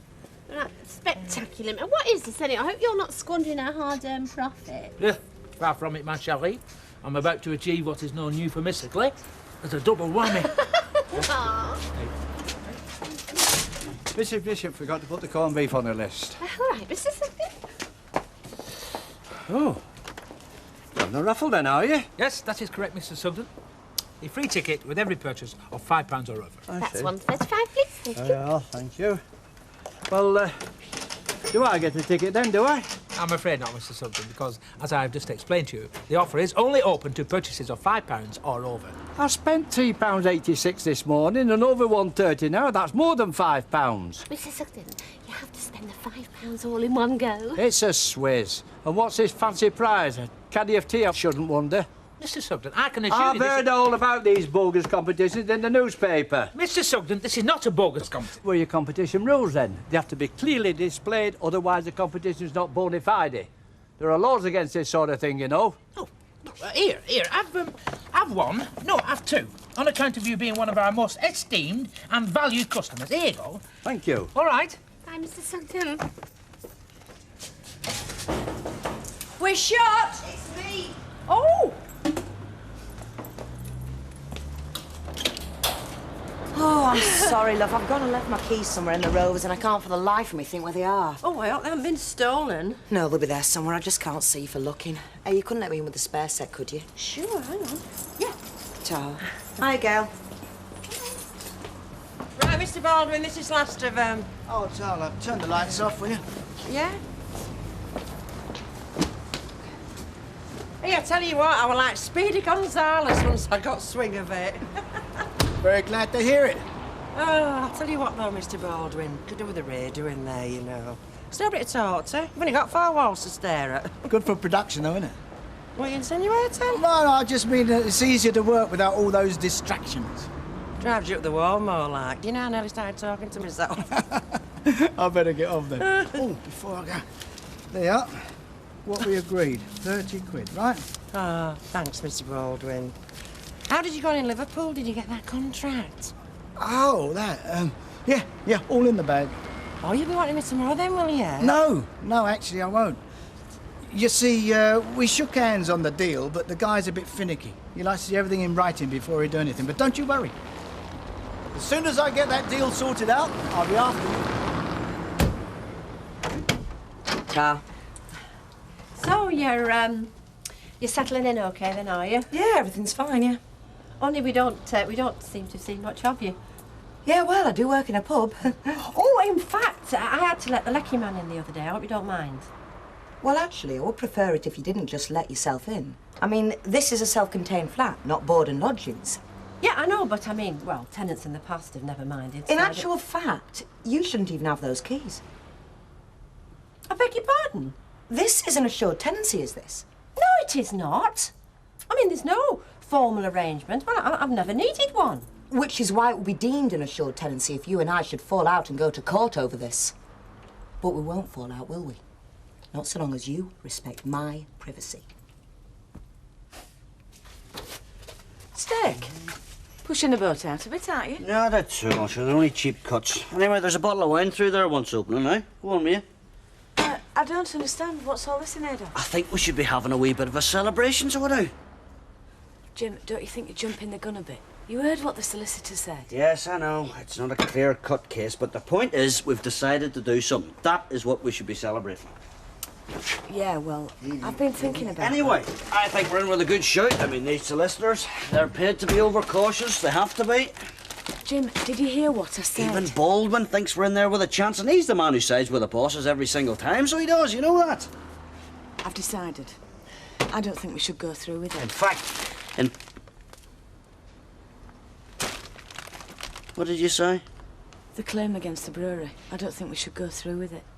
No good taking it out on the furniture. Yeah, well, how would you like it if you were told that you weren't technically entitled to set foot in your own property? Do you know, I've got a good mind to take Mike up there with a couple of heavies and chuck little madam into the street.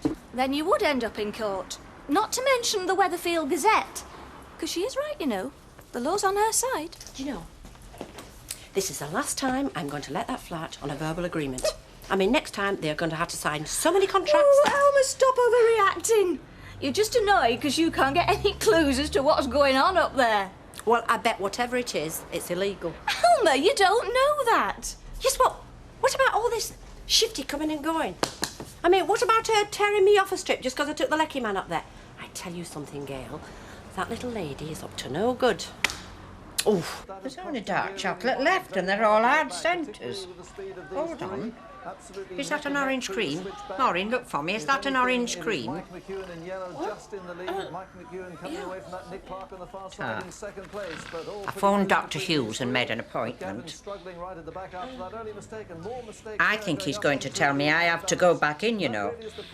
Edna Grayson's been kept in. They're feeding her on a drip. Mother, will you please let me watch my TV programme? I've got enough with Rip Van Winkle here. I'm sorry I spoke.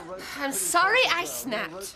Is a lecturer in sports science That's at the all University done. of Next to the Sheffield. next moment. Also a coach at squash, badminton. Well, I give up. I mean, I don't understand. I mean, this morning you were all in favour of this.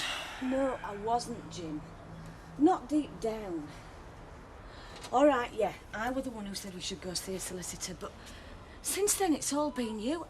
I just feel like I've been carried away with it. But we agreed to stand up together against these people. Oh, Jim, you can talk all you like about standing up to people, but this isn't about seeking compensation. This is about you getting your own back on Richard Wilmore. That is not true. See what happens when I even mention his name? There's a look in your eyes that I haven't seen for a long time. A look that brings back bad, painful memories. A look I hoped I'd never see again. Yes, all right, okay. All right. There's a big part of me that wants to get my own back on Wilmore, all right. But believe me, Liz, there's a big part of me that wants justice for you, love.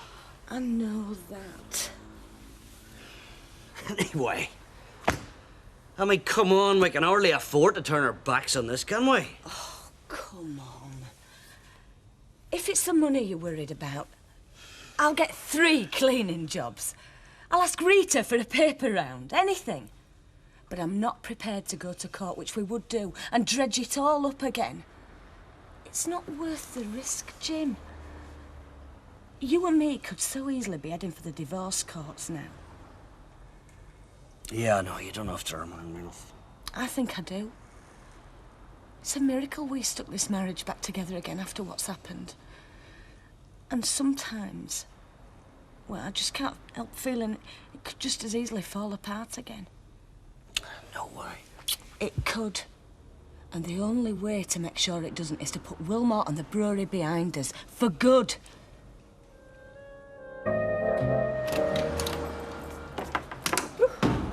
Where'd you want this? Oh, just dump it down there. So when will you be back? Got no idea. Well, there's no need to snap. All right, well, I've drummed up enough business to keep you in silk undies, that do? Do you know what? Between you and Madam upstairs, I never get a civil word these days. Pamela, I've got my own problems. If you're not happy with your tenant, get rid of her, but don't give me brain ache. Thanks, I'll remember that. And just for the record, I buy my own silk undies. Do you know what's the most boring word in the English language? Percy Sugden. Oh, don't be nasty. Anyway, that's 2 words. No, it's routine. Oh, rubbish. Why? Well, consider where we'd be without routine, without system, without order. Anarchy, that's where. Derek, I'm not advocating the overthrow of the government.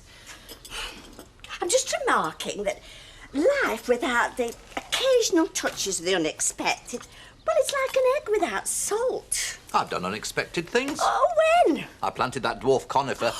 You didn't expect that. No, I didn't expect all the aggravation that went with it either. I'm talking about doing something stimulating, Derek. It may not have been stimulating, but it was environmentally friendly. If everybody planted a tree, the world would be a better place. I just thought that for once we could do something different. But obviously your idea of doing something different is having chamomile tea instead of cocoa at bedtime. Oh, I'm sorry I brought the subject up. Right, how do I look? Efficient, reliable, trustworthy? You look gorgeous, love. Not a prime job qualification, unless you happen to be applying for front row chorus. Well, you can say goodbye to the job sense once all that money from the brewery starts rolling in. We've decided to drop that. What? It's not worth the hassle, all right? I can't believe it. You've been told you can screw the brewery for thousands of pounds and I just backing up. Yes, look, it's because we know Wilmer, all right? He's going to start throwing dirt around in any direction. Truth, lies, it doesn't matter to him. And your mother and I need that right now like we need a hole in the head. So you're just going to let him win? Your mother's peace of mind means more to me than any cheque. About Barney? Yes, well, it's not your problem, Stephen, all right? If we want your opinion, son, then we'll ask you.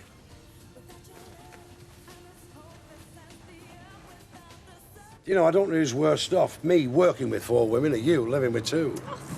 Well, one of them, when my wife is as charming as this, it is not an affliction, Jack. I can remember when our Vera's mother stopped with us, I was seriously tempted to join the Foreign Legion. Right, beast. Stop gabbing and get shifting. And I still might. Go on. Bye. Honestly, you don't really feel like that about me, Mother, do you, Reggie? No, No. of course not, my love. Although I admit, I will be a bit more relaxed once we can move and have a bit of privacy. Yeah. She does tend to butt into our conversation, doesn't she? Ah, when she's not sat there clicking a blast the remote control, yeah. And changing channels at the crucial moment. Poor Reggie. You know, I do want to cuddle up to you on the sofa in the evening. Oh, well, I know. I mean, other newlyweds, they have low lights of smoochy music, don't they?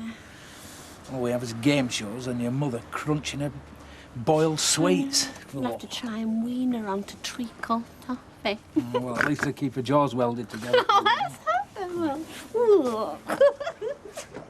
I don't suppose you've given a thought of what it's like for her, poor soul, knowing that she's an unwanted third party in her own home. Well, it's no laughing matter. And believe you me, I'm talking from experience. I suppose he's entitled to be a bit ratty, especially if he's got financial problems. Oh, my husband has always got financial problems, always has and always will. Mind you, it's the way he likes living, isn't it, on the edge? Could you do us a favour, love? Like what?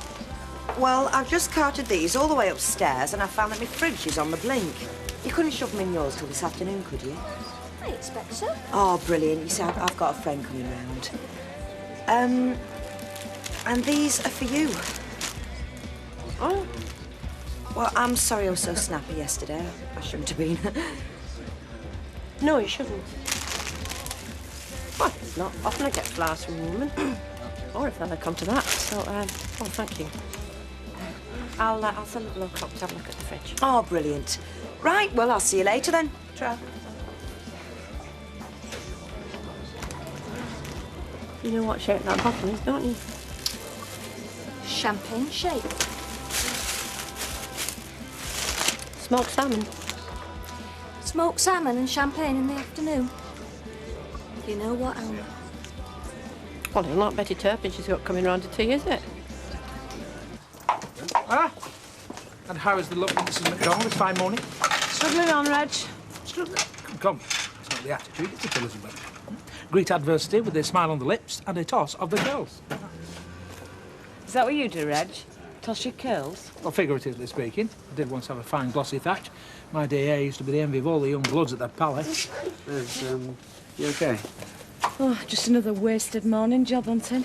It's getting me down. What's happened about the brewery? Have you seen the solicitor yet? Yeah, we have. You were right, we do have a case. And so what's the next step? We've decided to drop it. Why? You're almost certain to get compensation. Ken, if it were just me on my own, I would go into battle with all guns blazing, believe me. But Richard Wilmore is a real nasty piece of work. Once he knows that Jim and me are starting trouble for him, who knows what he's going to make up. It's not worth risking my marriage again. Not for any amount of money. Reg, I've just had the estate agent on the phone. I've got some people to view at 2 o'clock. What did I tell you? There's always something over the horizon. I mean, I couldn't have done it. I'm hopeless with technology. Well, you're only printing up a few T-shirts, love, not programming Space Shuttle. Ah, so this about T-shirts? Vera, we're having a bash at your old job yesterday. Why are you? Because I'm a good worker, aren't I? And that YTS lad didn't turn in. Are you doing it again? Phew, I hope not. Do you know, it's dead boring over there on your own. Don't know how you stuck it. For the dosh, Vera. Same as you. Well, not for much longer. He's only got scrag ends of stock left. Empty order book and a few mouse droppings. You weren't very fussy about keeping it clean, were you? See ya. See you, love. Bye. Well, only a few mouse droppings, eh? Shows you the right about rats leaving a sinking ship. Thanks, love. Hi. Oh, Derek, I didn't know you were coming home to lunch. No, I just called in to ask Rita if it's all right for my wife to have the day off next Wednesday. I'm taking her to London. London? Yes. Lunch, a theatre, maybe time for some sightseeing. Oh, Derek, how lovely. Well, what's fetched all this on? Ask Mrs. Wilton. I was getting a bit comatose, and she quite rightly gave me a prod. I'll fill you in all the details tonight. Bye. See you, Derek. Bye. Bye. Oh, all I said was I wish something unexpected would happen. And abracadabra it did. Well, I certainly didn't think I'd be looking after this place on me Todd next Wednesday. Oh, go on, enjoy yourself. Take no notice of me. I just have to have a grievance, you know me. How do you do? Percy Sugden. We met in the Rovers the other night. Oh, aye. Well, if you're collecting for charity, you're out of luck. Cancer Research have just had my last coppers. No, Mrs. Bishop does all that. Erin the vicar. So what are you after, then? Has he sent you? Who? My son-in-law. To make sure I'm not holding rave parties and wrecking the place, so he can't sell it from under me. No, I was just on my way to the library and I thought I'd call and see if you wanted any books collecting. Oh, that's very neighbourly. Well, you'd best come in and I'll give you a list. Thank you. Thank you.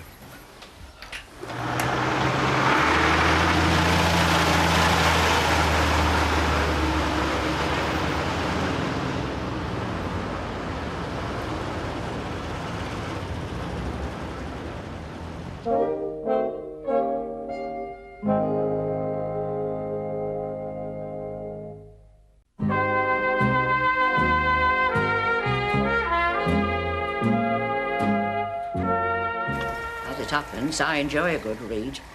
Well, there's not a lot you can do when you like this. Sit down. Thank you. I know I've had a taste of disablement myself. It what? No, I broke my leg on an apple. An apple? A French Golden Delicious. It's a long story, but I spent a few weeks in one of these. Well, you were lucky. I'm stuck in it for life. Can't be easy. It's not. I used to be always on the go. And what they used to say to me, you never sit down. Well, I'm sat down now, all right. It's a beggar's old age. You've still got your health and strength. But it'll go bit by bit, and then what happens? They stick you in home, that's what. And you're not a person, you're a liability. To be washed and dressed and stuck on commode. It's like being a baby all over again. Well, babies are better off. They don't know about dignity, so they don't fret over losing it. Still, you've not to worry about Mrs. Grimes. I only wish I had a daughter who'd let me go and live with her. It's to the road round. Maureen lives with me. This is my house. She's a good girl, though. She's paid mortgage since she moved in when her first marriage broke down. Well, how come that Reg Yorsworth can sell it then if it's yours? Oh, they've got some bee in the bonnet about wanting a place of their own, so we're all chipping in. So you're going to go with them then? So they say. You know, I've got a lot of memories in this house, Mr. Sugden. Percy. Maud. Girlie?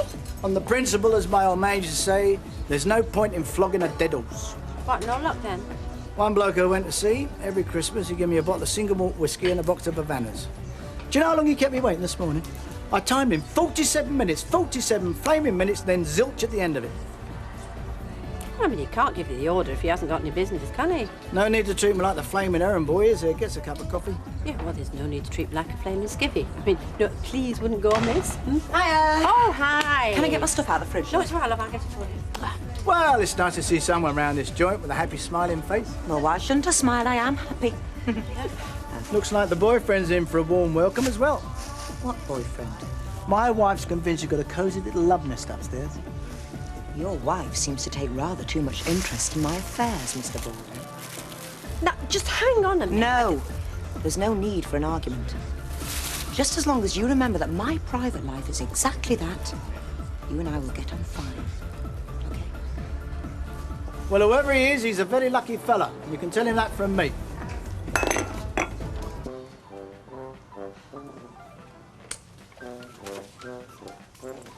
Hiya. Hiya. Any luck with the job? Oh, nothing I'd want. Trouble is, after running your own pub, you don't exactly leap at waitress in burger bar. Is that what they've offered you? A very down market one at that. Anything trendy, I'm at least 20 years too old for. Anyway, how about you? Nothing as yet, but I've got some great news. Baldwin's print business is going down the pan since he got rid of yours truly, and it serves him flaming right. You shouldn't gloat. Why not? I've lost my job, my driving licence, my girlfriend. Gloating's the only pleasure I've got left.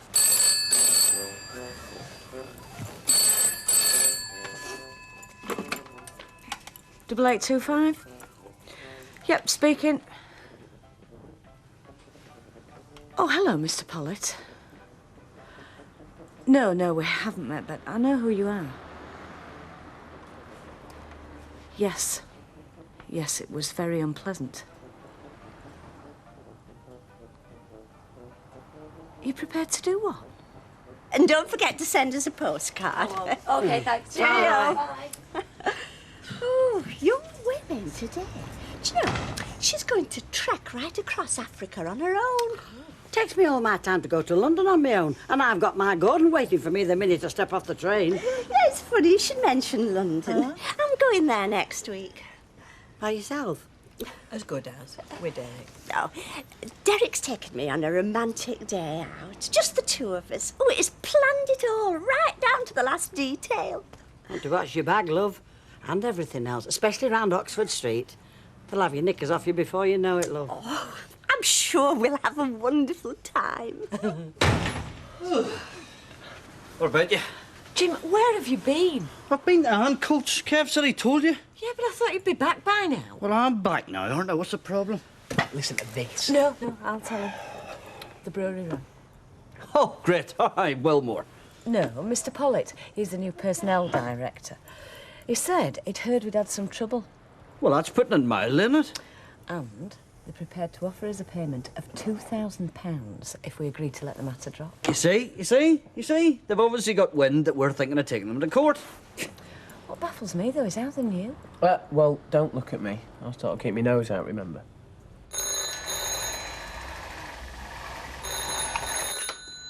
Hello? Who? No, she's out. This is her mother speaking. What?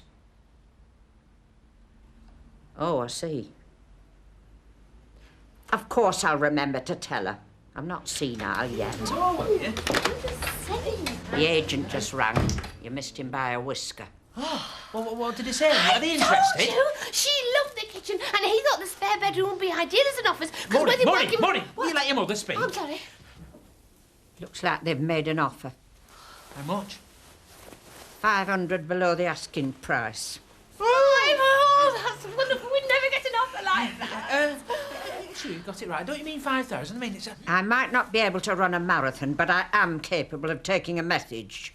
Yes, of course you are, Maud. Mother, I apologise. It just seems it's too good to be true, isn't it? Maureen, we could soon be moving into a home of our own.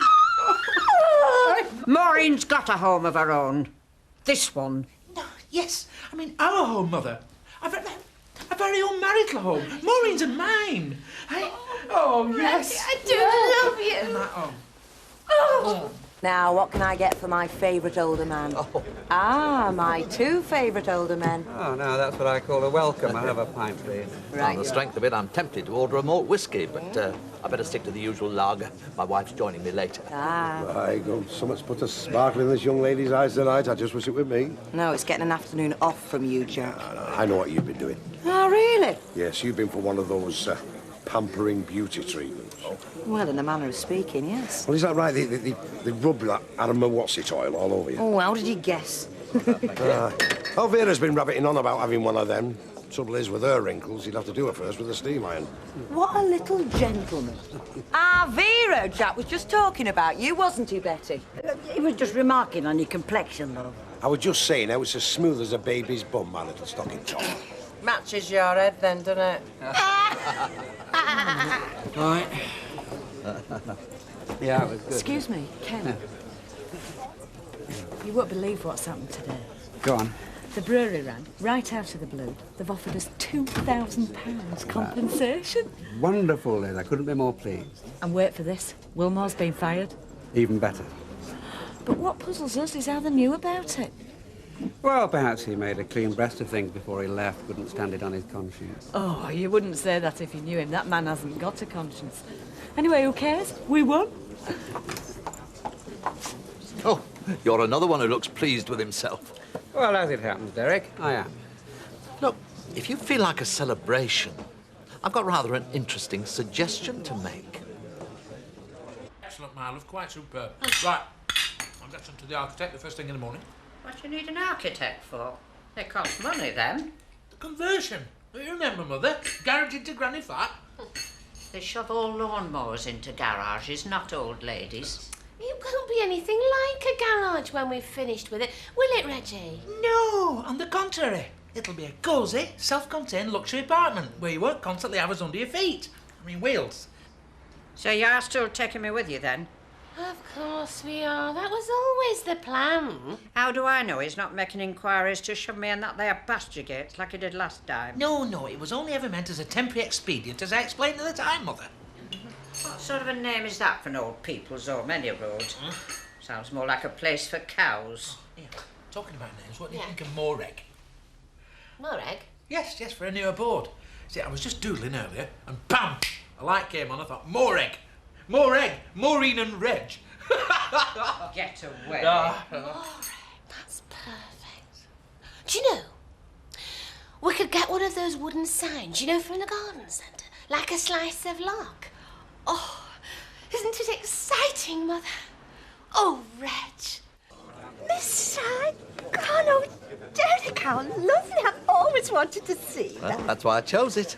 Oh, Derek, I'm sorry I was so horrible and sarcastic this morning. Oh, and I do love you. Oh, no, shush. I want everybody to know that I have got the most thoughtful and romantic husband in the whole wide world. Oh, Derek, I just bumped into Ken and he tells me you're all going on a theatre trip to London next week. Oh, I'd love to join you through there's still tickets, and I know Bernard will want to come too. Hey, listen, you can put our names down, you know. They don't still have them tours around Buckingham Palace, do they? Oh, I'm sorry. You've got it all wrong. Just the two of us going, isn't it, Derek? Not exactly, no. You know, I told you that in confidence. Don't go I mean, on. no right repeating it to Tanya. Look, it was a joke, so what's the big deal? Well, you made me look like a right twit. Usual, Betty. Okay, then. Knock it on the head, will you? You know how things are at the moment. I could do without your nagging on top. Michael, congratulations. I hear you're upgrading your workforce these days. What's that supposed to mean? Well, implying a high flyer like Vera Duckworth. Things must be looking up, mate. There is an explanation, Mavis. You couldn't bear the thought of spending the day alone with me, is that it? So you invite the world and his wife? I invited Ken and a lady friend if he wanted to bring one. And Emily and Bernard. She invited herself. And Jack and Vera Duckworth. They won't come. Can you see Jack Duckworth at the theatre? Why invite any of them, Derek? It was meant to be our day out, yours and mine. I did it for purely financial reasons. Oh, how very romantic. No, there's a party discount on offer. Look, if I get 6 people to go, I get 1 ticket free. Now, that's an overall saving of £49.50 plus £10.50 VAT. It's not to be sneezed at. That's assuming a VAT charge of 17.5%. Do you know something, Derek? I was wrong this morning. About the tree? Routine is not the most boring word in the English language. Derek Wilton is. That's 2 words. Oh, why do we have to come here now? It's freezing. Do you know, I've had a really long day. All I wanted to do was stick something in the microwave and jump in a hot bath. You know, there was a time I knew blokes that made fortunes. Yeah, do you remember that Peter Ingram? Oh, the lovely Jackie's first. How could I forget? She got through a few husbands pretty damn quick that year, didn't she? Sorry. Go on. Ah, no, what's the use? You're not interested. I am. Go on. You know, you don't take me seriously. I married you, didn't I? I mean, how serious can I get? I'm talking about respect. You'd think I'm some flash git living on his wits. You don't respect me, you keep respect for people like pompous brats like Barlow, with some sort of so-called education. Hey, what the hell has got into you? I mean, what has Ken Barlow got to do with this? I'm just trying to make a point. I tell my wife that I have a major problem. It goes in one ear and out the other. She thinks I'm some flash spiv ducking and diving. I don't! Alma,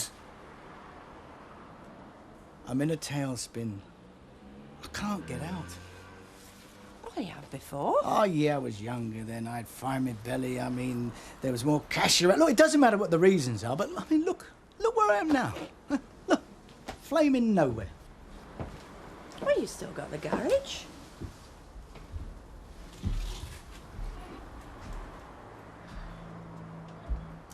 I wanted an empire to hand over to my son. Got some little tin pot garage in a back street.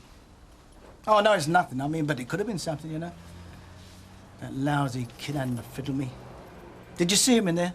Laughing and grinning all over his scumbag face. Look, it's no good having a go at Steve. I mean, it can't be all his fault the business is a failure. No, you're right. You know what? If you're talking of failures, you're looking at numero 1. Oh, come on. Try and get things in perspective. You find somebody else you can train up, somebody who's young and smart and hungry, somebody like you used to be. Nah. No, I've had enough. I'm going to sell the lease. I'm going to get rid of it. Without putting up a fight? It's not the Mike Baldwin I know. Oh, I'm fed up with fighting, Alma. I'm worn out. All right, yeah. I used to get up on the count of 9, but not anymore, sweetheart. Not anymore.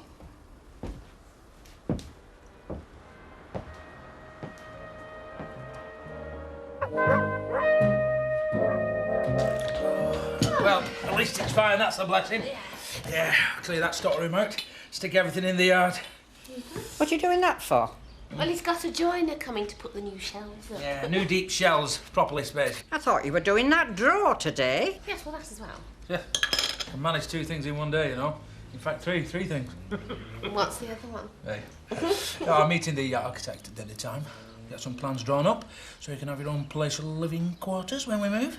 Should be as soon as possible. Now we've got to buy for this place. Hey, speaking about moving, it's about time we did just that, isn't it? Oh, let you give yourself indigestion. Yeah, nonsense, not me. Cast iron stomach. Can eat anything anytime. Right, we're going in 5 minutes. All right. Better get this cleared up. Well, he's got plenty of energy, I'll grant him that. Mother, Reg is doing everything he can to make this shop a success. And we must do everything we can to help him. And we shall. Yes. Morning. Morning, love. I was leaving you for a lie-in. Oh, I can't. As soon as I opened my eyes, I was wide awake, thinking about that money. £2,000. Aye. Once upon a time, that would have made us rich, sort of. Oh, well, we're not doing so bad. Buy a few pints, will that? It's not going to be spent on pints. So what is it going to be spent on? Well, I don't know, really. Don't think my opinion counts for much. Well, it's your money, love. I mean, you can spend it on whatever you like, can't you? Oh, and how long have we lived like that? My money and your money. Well, not usually, but this is different, isn't it? I mean, this is compensation specifically given to you because you lost your job when you shouldn't have done. Morning. Morning. Right, you son. So, it's mine to do what I want with? Yeah. Yeah. Well, I want to share it with you. Share what with him? This money I'm getting from Newton and Ridley. I'm just trying to convince your dad that it is ours and not just mine. Yeah, well, I'll tell you this and I'll tell you no more. You won't have any problems convincing me. You can keep your nose out. When your mother refers to ours, she doesn't mean yours. She means mine, and she means hers. Oh, well, thanks very much. You see what's going on here, don't you? It's mine to do what I want with, as long as your dad says it's all right. Why? I give up. Where's the paper? Oh. Weatherfield Gazette. Please? Please. 25, please. Just right, thank you. Thank you. Well done, Rita, yes. Standards, I like that. Nah, I'm just that way out today. If I can upset folk, I will. Perhaps you need a break as well. Look, why don't you come on this London trip with us? We've already got Ken Barlow and Emily Bishop interested. And if he gets 6, 1 goes free. That's not the reason I'm asking Rita. No. No, it's because, well, I value her company. Oh, and what about Ken Barlow and Emily Bishop? Do you value their company as well? Hey, now don't go falling out. I couldn't go anywhere because I'd have nobody to run this place, would I? Oh, no, of course, I'd forgotten that. Oh, well, unless you'd like to take Rita and I and stay and look after the shop. Mavis! Listen, I'd get back to school if I were you. There'll be other folk coming in here. We can have a go at them. Yes, I think you're right, I will. I'll see you later. This is pathetic. What's that, mate? Something on the paper upsetting you, mate?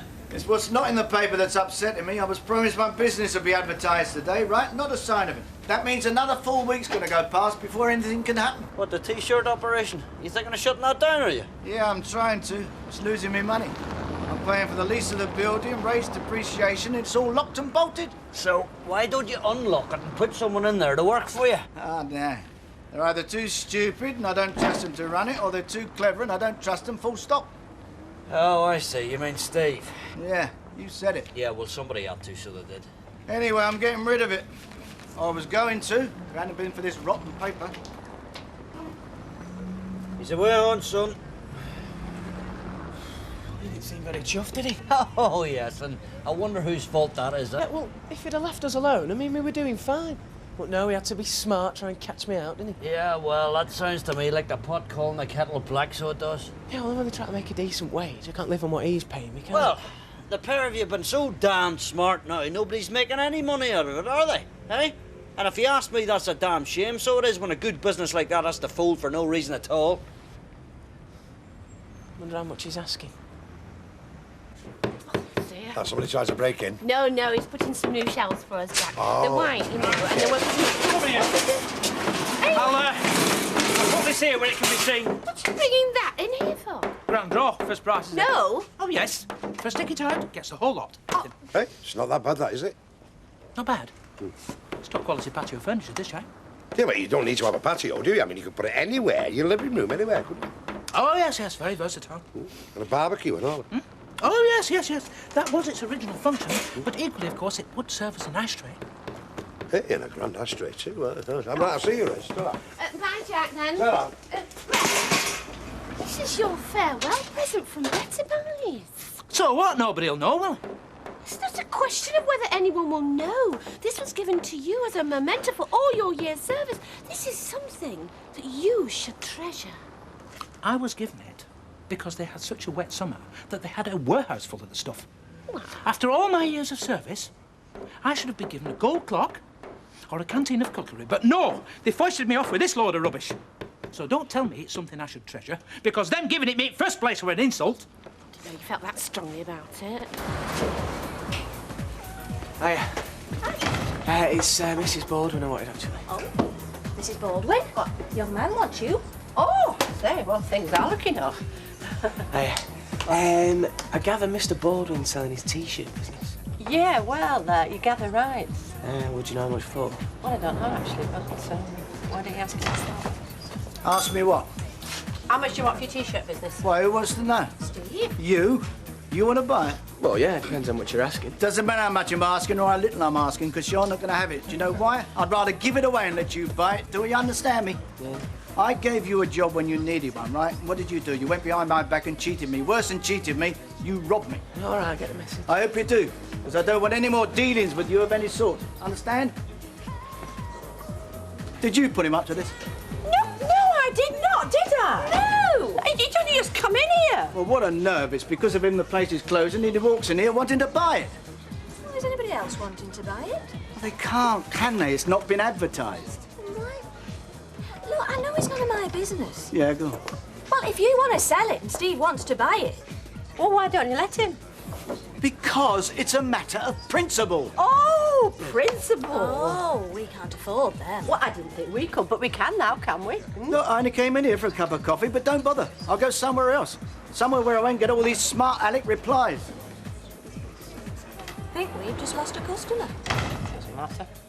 Never pays anyway.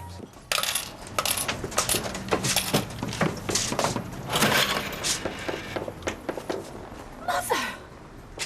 And how have you gone and got yourself here? It's this new taxi service. He has a ramp built in. So I'm straight in and straight out again. Couldn't be easier. Well, isn't that wonderful? Yes, there's always some smart aleck coming up with new ideas. What's all that doing here? The patio furniture. Well, it's the prize for the raffle. I thought it was what he got given when he left Better Buys. Yes, it was, but he says he doesn't want to keep it. No, he does not, no. No. It's nothing personal, Mother, but I have to make tracks now to go and see that architect. You know the one I told you about? Would you be all right? Wait, what about the draw? I'll be back for that. Just keep back the crowd till I appear, all right? Fancy back. Yes, red, fine. Is that joiner you've got? Well, yes, he's ever so nice. Shout to me and let me have a word with him. Why? Didn't you say we had to give your husband all the help we can? Well, yeah. So that's what I'm going to do. Only first, I need a bit of help myself. From that joiner of yours. That's the front door key, and this little one's for burglar alarm. All right, thank you, Rita. I'll bring them back, of course, just as soon as the architect's found his prospectus and seen what light's coming from it. So you're building a kind of a granny flat, are you? Well, mother-in-law flat. It's much the same thing, but with thicker walls and reinforced doors. See you. See you. Isn't he off? Well, I would have agreed with you 6 months ago, but... Well, at least he married Maureen, and he seems to have taken her mother on board, so all credit where credit's due. Hiya. Hello, Audrey. Now, I've just come to browse round your magazines. You browse away, love. Now, I bet Audrey would fancy a trip to London. Oh, why? Someone running one?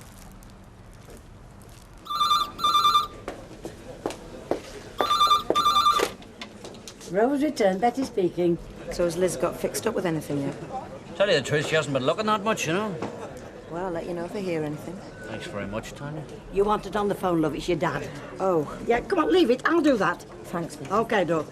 Just a pint, was it? No, give us a hot pot, Betty. Go on, I mean, you only live once, eh? And as for your hot pots, Betty, don't be talking now, eh? Hey, how many of them Ulster's raffle tickets have you got?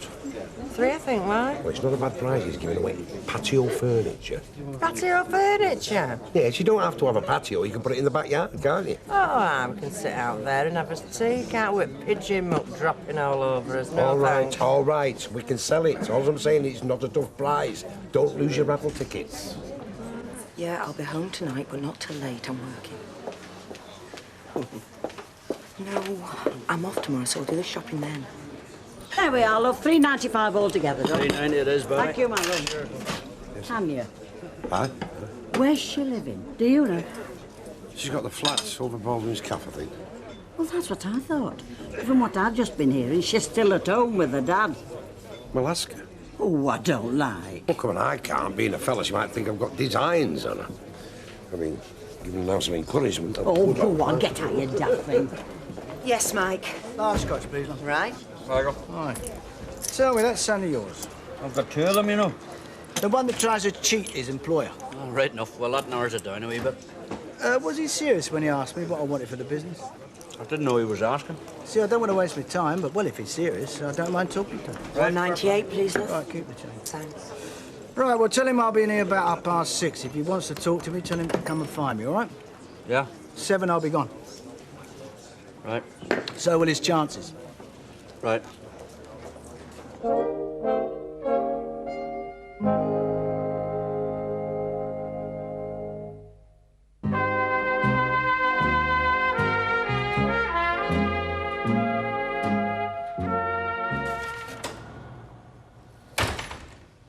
There. All right. Still on your dinner hour, then? Yep, but if you want me, Mum, she's gone. No. It's not your mum I want, it's you I want. What? Mr. Baldwin. You know the gentleman to whom I'm referring? I've come across the gaze here. Do you? Good. Well, he wants to know whether you're still serious about buying this business or not. Well, of course, sir. Well, how can you be that sure? You only heard about it this morning. Yeah, but, Dad, when you come across an opportunity like that, you just got to grasp it. Oh, I see. You got to grasp it. Yeah, well, I'll remember that. In the meantime, if you're still serious, he wants to talk to you at 6:30 down the Rovers. Right, well, it depends what else I've got on. Well, if that's all it depends on, I can be fairly sure you'll be there. Listen, son, just a tiny question. How do you propose to get the money to buy this business? I'll have to raise it, won't I? Oh, I see. Oh, a major share issue. You're just going to toddle down to the city, are you? Well, I'll tell you what. Don't let me forget to phone me broker. I don't want to miss out on this big piece of action. At the bank, won't I? mean, they lend money, don't they? Oh, the bank will lend it to... Well, they never lent me anything, son. Look, they just don't go around lending money to anybody. You've got to have loads of money before they lend it to you. But, you know, there is one thing that is really starting to worry me. You see, I just hope all this is one big coincidence, so I do. What? What? Yesterday, your mother finds out she's getting $2,000 off the brewery, and today, you're gonna buy your own business. Yeah, well, if Mum wants to invest... Hey, no way. Oh, well, come on. Your idea of investment, Stephen, is my wife, your mother, giving you the money, and that is not going to happen. That should do it. You ready to try it out, then? Well, it told me. Aye. What if you promise not to put any weight on? Reg. Do you know, I've missed my way. I should have been an architect, me. Yes, listen, though. We spent a couple of really interesting hours deciding what happens when you put a sort of door there and a window there. I was tempted to use a few flying buttresses, but he didn't seem to think it would look right on a suburban garage, really. What? Good Lord. That's what I was trying to tell you. How's she done that? Well, she got the joiner, you see, to build her a nice little ramp. Oh, did she? It's what I was trying to tell her to wait till you got back. You know what she's like. Well, what do you think, then? Well, yes, lad. Very ingenious, yes. Well, it means I'll not be helpless. I can stay behind here serving for as long as you like. Oh, well, every now and again, yes. Oh, more than that. I'd rather be here than stuck at home on my own. Right, let's see how much room you've got, then. There's no escape, is there? Wherever we are, there she is. Well, she's trying to be helpful. Yes, I'm not denying it. All the same, it's not healthy, is it? It's not natural. The three of us always together. No. The sooner we move and get her walled up in this flat, the better.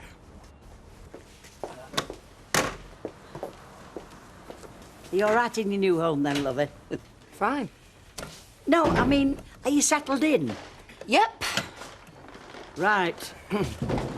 Right, well, I'll get off then. Well, at least I'll get off to the end of the road, see if I can win something in this daft raffle that Reg Holdsworth's having. It's like getting blood out of a stone.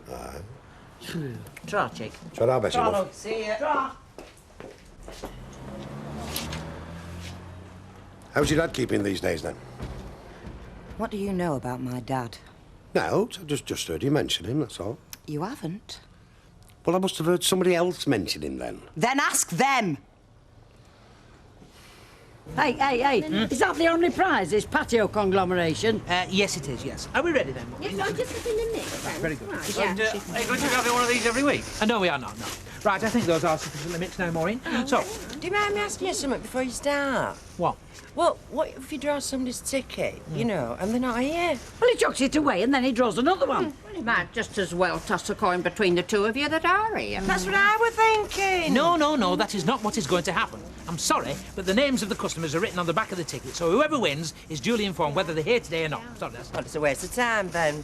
Should be another prize just for them that's here. Yay! Mother, It is complicated enough already. Will you stop shaking No, that, I'm please? sorry. Right, ready? Right. It gives me great pleasure. Sorry. It gives me great pleasure to make this draw to decide which of our customers wins this attractive set of patio furniture. The winner is... You'll never catch me having liposuction.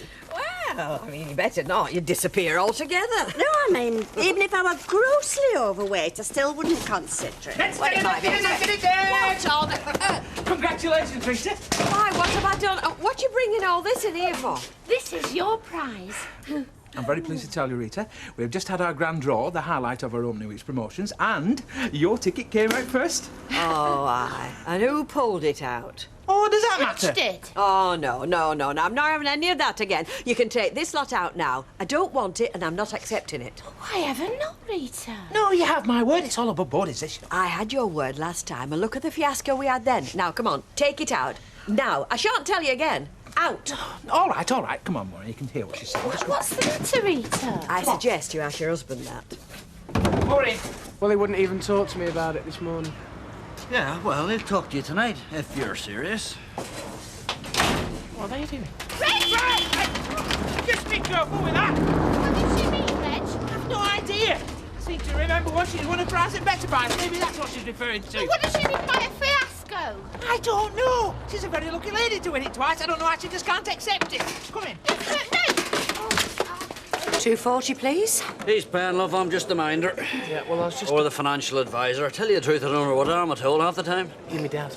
Yes, well, I've never denied that, although I have been sorely tempted. Thank you, Tony. So, love. Go. 6:30, did you say? No, before 7. Might as well sit down then, don't we? Mm-hmm. Sit. How's the flat then? Oh, for goodness sake, Jack, I've just had all this off Betty. Oh, come on, you can't expect us not to be concerned.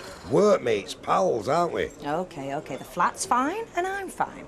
I mean, there might be things that you'll want to say, but Betty's too easily shocked. You can always tell me, you know. I can. All right. All right, you're right. I wouldn't want to shock Betty, but I can talk straight to you. Right. Now, what I do outside this pub is no concern of yours. So once and for all, will you keep your nose out? Yes, Ken. A pint of bitter, please. Oh, just the man I'm looking for. Oh, sounds ominous. Well, will you have a drink? Gin and tonic, thanks very much. And a gin and tonic, please. Right, you are. No, this London trip that Derek Wilton's organising. Now, I'm told you're going. To see Miss Saigon, yeah. What do you think it's going to be like? Well, it's supposed to be a very good show. I think it has a little more content in it than most musicals. No, I mean, will there be time for any shopping? Well, I think we have a couple of hours to spare. That's $2.74, love. Hi. A large scotch and a vodka and tonic, please. I think I'll have a word with Derek now. Get us names down. Shan't be a sec. Right. Yes. You can put us names down for a couple of seats, please. I beg your pardon? She means the theatre trip. Oh, yes. Oh, really? Yeah, and I'll send Alfie round so you can tell him what it costs and everything, right? See you then. See you then, Audrey. I didn't know you'd been touting for business. I haven't. It was Rita told her. Oh, well, good old Rita then. Well, it means we get our free seat. I suppose if we found another 6 people, we could both go free. Now, Mavis, let's not have an argument about it. I've arranged all this especially for your sake, nobody else's. Well, wouldn't it have been better not to ask anybody else? It could just have been me and you. Mavis, we shall be on a coach. The coach seats are 2 by 2. We shall sit together. We don't even have to speak to another soul. Ah, well, I see you've brought your financial advisor as well, eh? Well, she makes the real decisions. I'm just the front man. But if only. Now then, Stephen. Yep. I understand you want to talk to me about buying my business. No. I beg your pardon? Well, not about buying it, no. Well, excuse me, what the hell do you want to talk about then? About renting it. Renting? Yeah, well, I can't afford it otherwise, can I? Oh, what a shame, what a pity. You see, the business is for sale. Do you understand? For sale. Yes, but I can't afford to buy it, can I? Then what are you wasting my time for? Because I thought you might want to rent it. If I'd have wanted to rent it, I'd have said I wanted to rent it, wouldn't I? You see what happens? You try and help someone, they throw it back in your face. Look, I'll give you £100 a week for the machine and the premises. You talk to him, he's your son. Tell him that everyone's not as kind and forgiving as me. Some people will take this sort of behaviour as a personal insult. Come on. It's been nice talking to you. Nice talking to you too, Alma. You know, I'm afraid I don't understand this either, son. I mean, this T-shirt business, do you want it or what? Only be 10 minutes. I just can't get these potatoes to cook. No, I can't get them to sell. Oh, Reg, why don't you give it a rest? You've been on the go all day. Well, the show won't run itself. Even so, look, shall I go and get you a beer? No. Oh, I know what I've still to do. Got to get that patio furniture off the van. Oh, leave it till the morning. No, I'll do it now. Oh, Why didn't the woman want it? I never did understand. Because she hasn't got a patio. She lives in a flat. What does she want with barbecues and such like if she lives in a flat? So why were Mrs. Duckworth and Mrs. Turpin saying, oh, no, not her again? It must be a fix like the last time. I don't know. And I don't really think I want to know. Well, I should. Mother, Reg has got enough on his plate as it is, what with you and me in the shop to contend with. I hope you're not suggesting he's regretting it. No. And I just don't want us to give him any cause to. So long are we staying here for? Do you want another drink?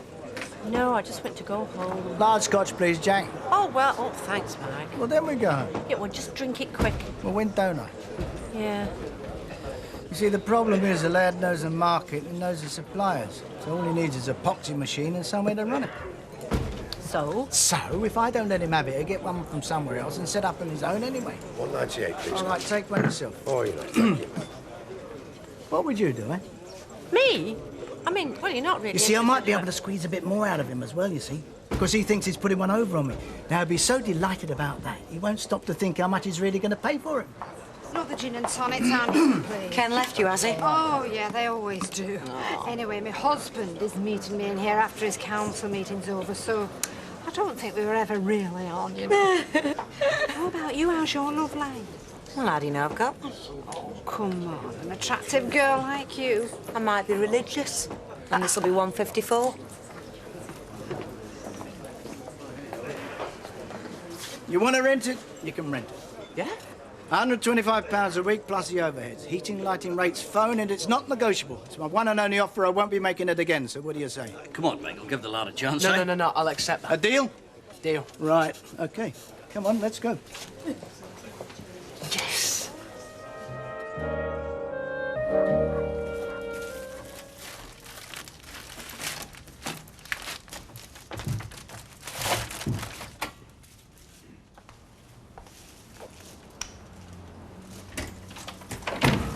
Oh, it's you.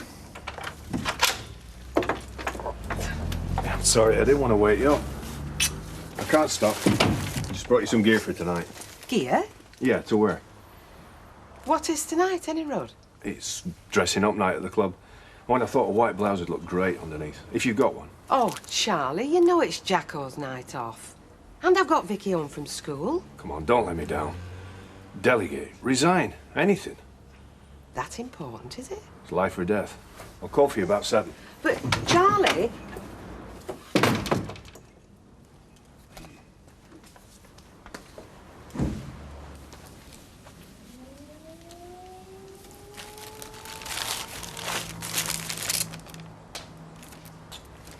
And who was that then?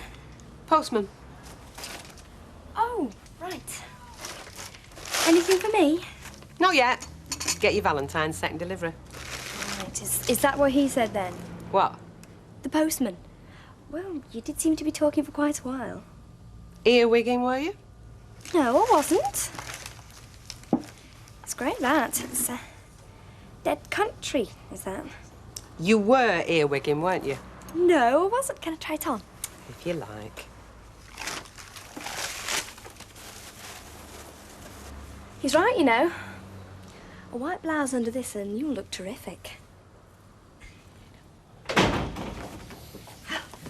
Ah, the poetess. Friday night's Gazette. We've not thrown it away, have we?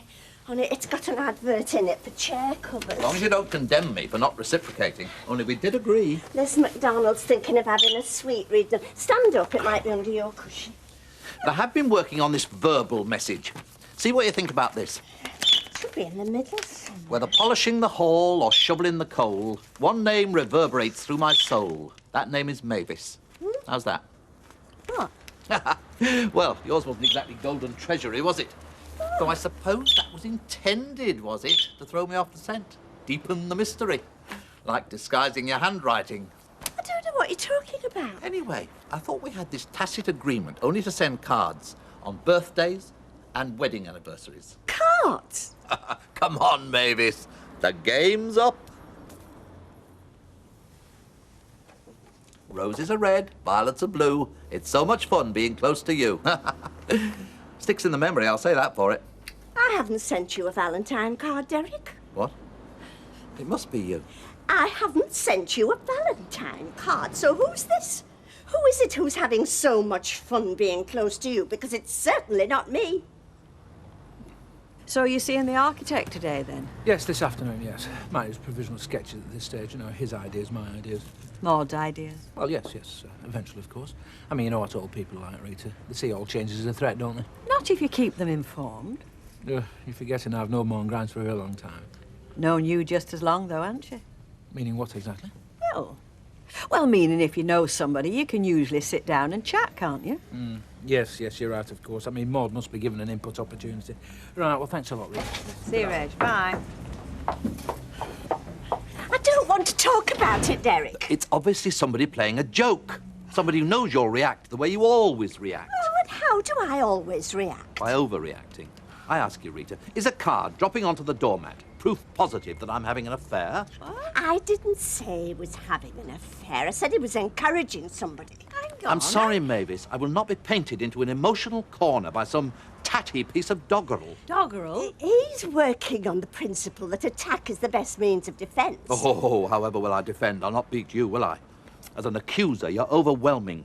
And as a conclusion jumper, you're the Olympic champion. I feel so stupid. I think I'll have to cut the veg in future. It can be very sharp, that knife. It was carelessness, Mr. Sugden, not senility. Just relax, Mrs. Bishop. Let the lad do his stuff. You're doing a good job. Thanks, Percy. You know, it was Mrs. Bishop that called you in and left to me. She'd gone straight to casualty. Well, I saw you passing, Martin, and I just thought... You get a second opinion. Yeah, I know.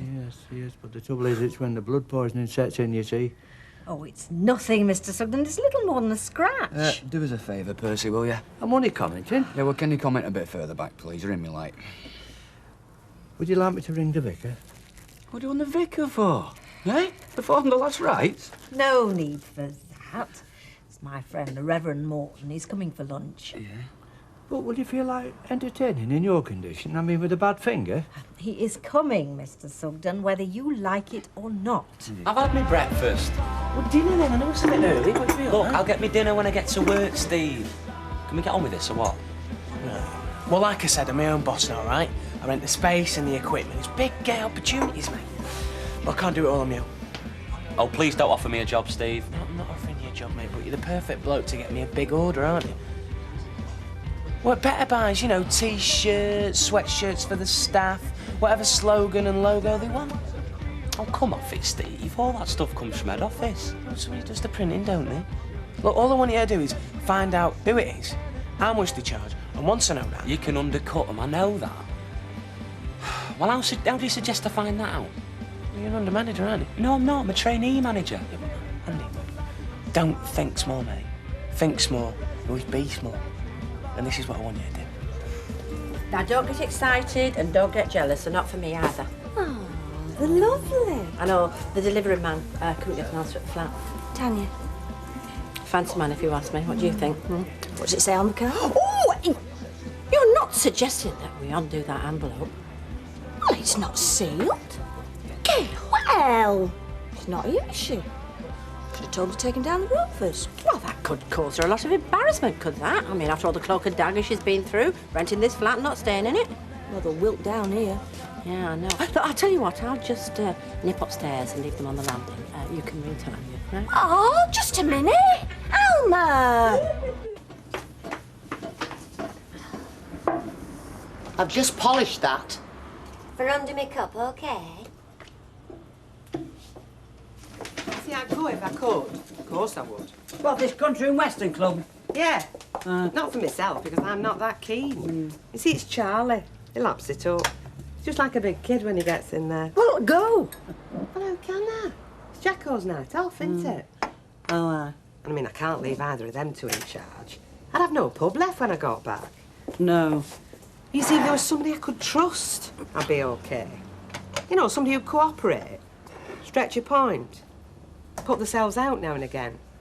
Yes, well, I better just go and see what the pie man's delivered.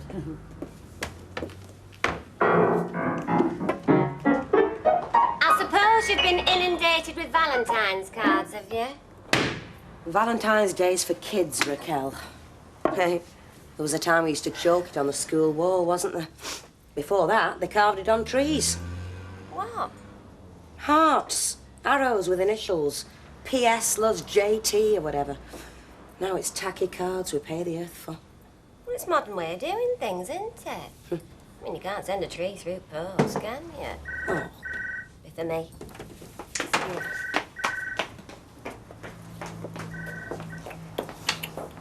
Can I ask you a favour? What is it, love? Can I get off a bit early this afternoon? Summertime, have you? Yeah.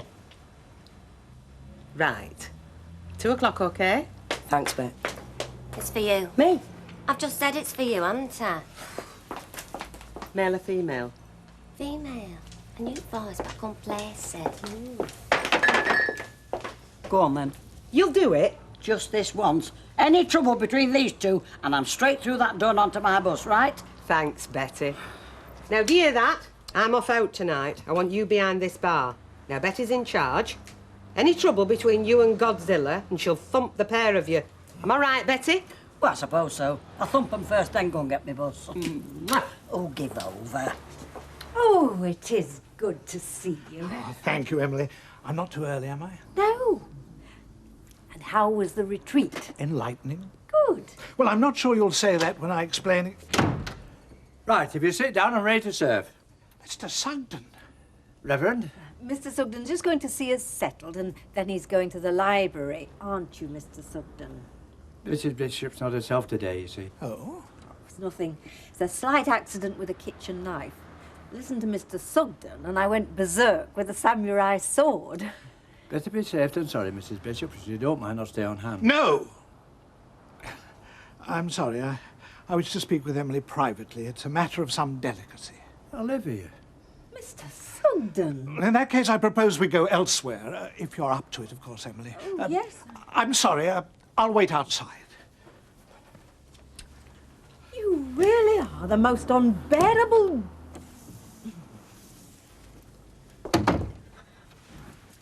You embarrass me. You humiliate me. I'm your friend, Mrs. Bishop. So is Bernard. Oh, for how long? A matter of some delicacy, he says. Now watch him. That's all I'm saying.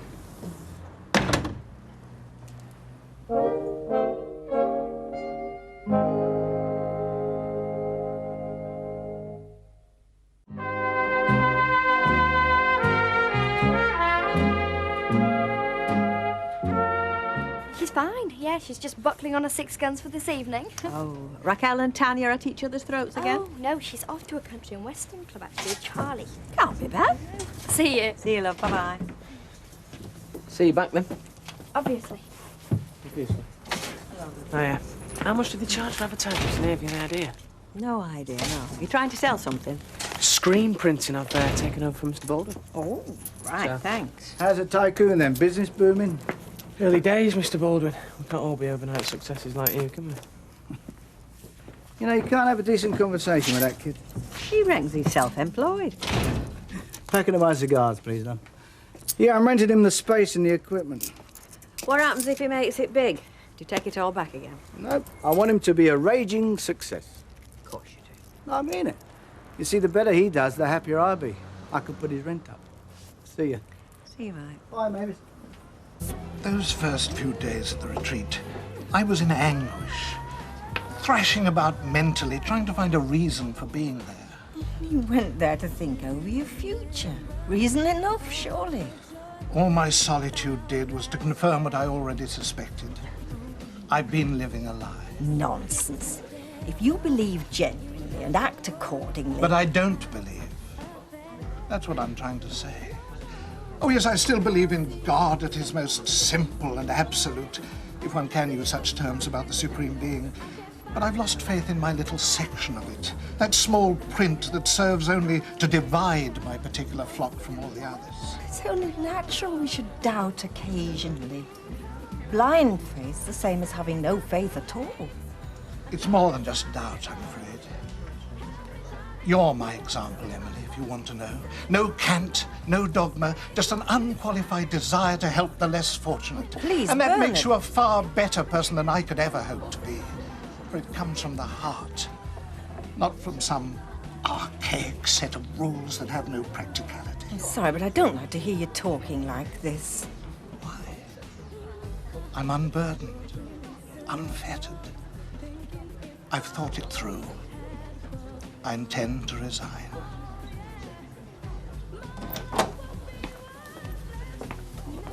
Gail. Like your flowers? Okay, yeah. Gail, I hope you don't mind me asking, but did you say anything to Raquel? You know, when you ran?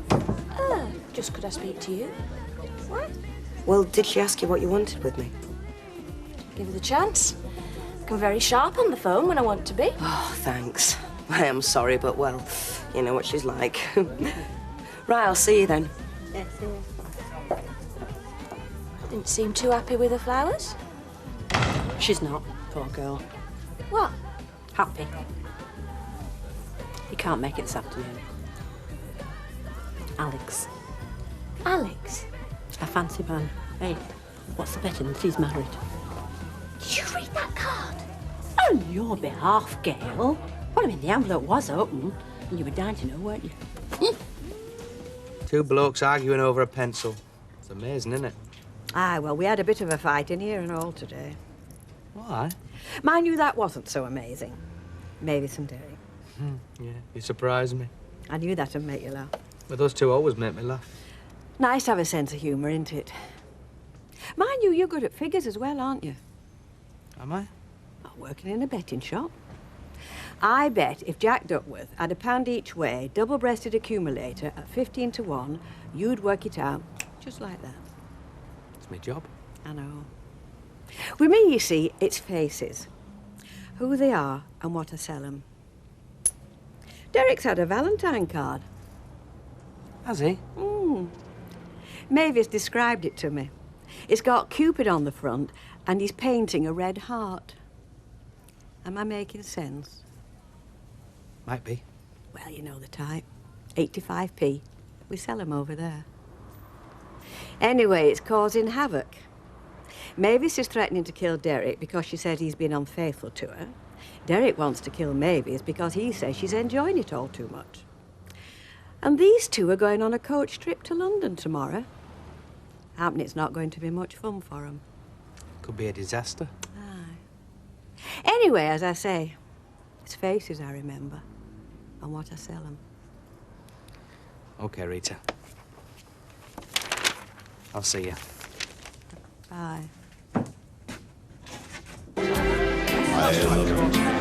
All the way you never doubt me. But most of all, I love you 'cause you're you. Enjoying yourself? Great. Most of all, I love you 'cause you're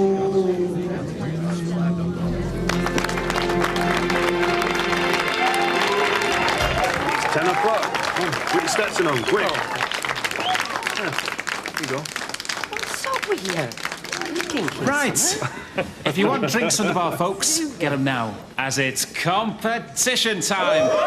So, could we please have the following contestants up here? Marion Chalmers. Where are you, Marion?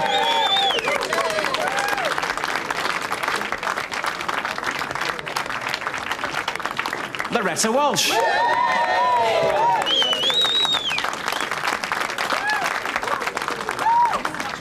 Bet Gilroy. Come on, Bet. Show yourself, love. Bet, you can do it. I'm not going up there. Oh, come on, you're all right. Charlie, I'm not singing. You don't have to sing. Over here, Hank. Charlie. Get yourself up here, Bet. Hey, and wear your best Dolly Parton smile.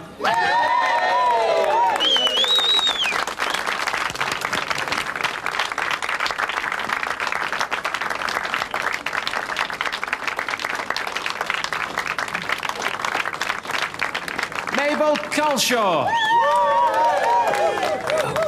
Couldn't tell, could I? I mean, she never volunteered. Ah, they left. Some of these girls look more like Dolly Parton than Dolly Parton. Right, now, these are provisional sketches only, of course. Bit fancy, aren't they? You didn't do them. I know, I know. I need professional help for the changes we're planning, don't we? We're planning? Yes, your own self-contained flat. Do you remember? Your own little pied-à-terre, eh? What's he talking about? Mother isn't going to be separate, though, is she, Reggie? No, only if she wants to be, and if she doesn't want to be, she doesn't have to be. Right, now this is your living space here, right, with a linking corridor going to our utility room. Just a minute. Is this to scale? Yes, it is actually, yes. Now, if I could just get on. Hi, Emily. Hello. All right, you two? Oh, hello. Can I buy a drink? No, we have to go, actually. Yes, back to the gulag for more interrogation. See you in the morning. Yes. Look, I was, just trying to show my affection, that's all. You know, my appreciation. No offence meant. Roses are red, violets are blue. It's so much fun being close to you. He sent it. That man's insufferable. I could knock his head off. Oh, leave it, Derek. It was just a joke. Joke? He put me through hell. Oh, don't exaggerate. Where's your sense of humour? Friend of yours over there. Where? Where? Hiya, Ben. What are you doing here? Bringing you some good news, I hope. Oh, How'd you like to earn yourself 150 quid? doing what? Photo session with yours truly, and you get to keep your clothes on. Well, I should hope so for that money. Newton Ridley want me to do the 1995 calendar, and you're in, if you're game. Oh, yeah, of course I am. You see this diagonal here? Yes. From the window to the kitchenette? Well, you couldn't turn a toy truck in that space, leave alone a wheelchair. No. Use your imagination if you can. Try to visualise the finished product. I'm doing that. And what about your doors? Doors? You've got doors. They're here, see? I know, they open inwards. Do they? Oh, yes. Well, that must be to save you space, you see. Rat trap. Scaled 1/4 inch to the foot. Wouldn't have room to put my teeth in, leave alone breathe. Mother worked in munitions during the war, making torpedoes. Did she? Aye. Just blown you out at water, ain't I? Now, folks, it's vote time in the Dolly Parton lookalike contest. And remember, the lucky winner will go forward to the national finals, where she can have the chance of winning a 1-week holiday for 2 in Nashville. When I raise my hand behind one of the girls like this, I want you to show your appreciation. And whoever gets the loudest applause wins. And we'll start with Marion.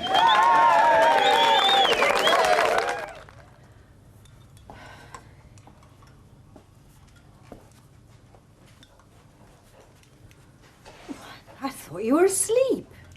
I'm not sleeping, Mrs. Bishop. I've been thinking about today, and I feel... Well, let's forget today, shall we? Have a new start tomorrow. I behaved badly, and I'm sorry. Apology accepted. Good night, Mr. Sugden.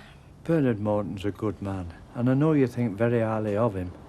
And I'm not speaking out of jealousy or anything like that. I'm sorry, I really don't want to hear any more. No, I know I've no right to ask you what he wanted to speak to you about. No, I can't think it's any of your business. No, but it would be if he was planning to move in, you see. What? I can assure you, Mr. Sugden, I have no plans to move Bernard in, as you put it, and I've no wish to continue the conversation. Well, I'm guessing, I suppose, but I got a strong feeling that you was fed up with his lot. And when a man gets fed up, he has to move on, find himself a fresh billet. Anyway, if and when he starts talking retirement, I'd be obliged if you let me know, Mrs. Bishop. It'd be my time to move on then, you see. Good night.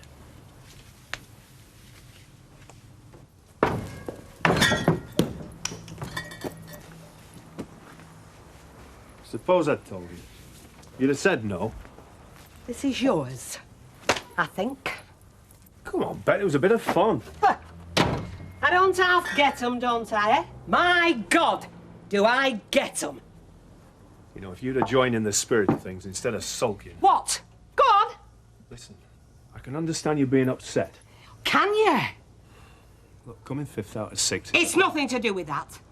This is about being set up. Made to look a mug. I thought you looked great. It's Nashville, isn't it? You'd do anything to get there, wouldn't you? Not anything. Lie, cheat, sell me down the river. You know, as slime balls go, you're not even original. Goodbye, Charlie. What? I said goodbye. What do you want me to do? Strum it on your guitar for you? We can't finish it like this. Go to Nashville. Bet. Go to hell then. But just go, eh?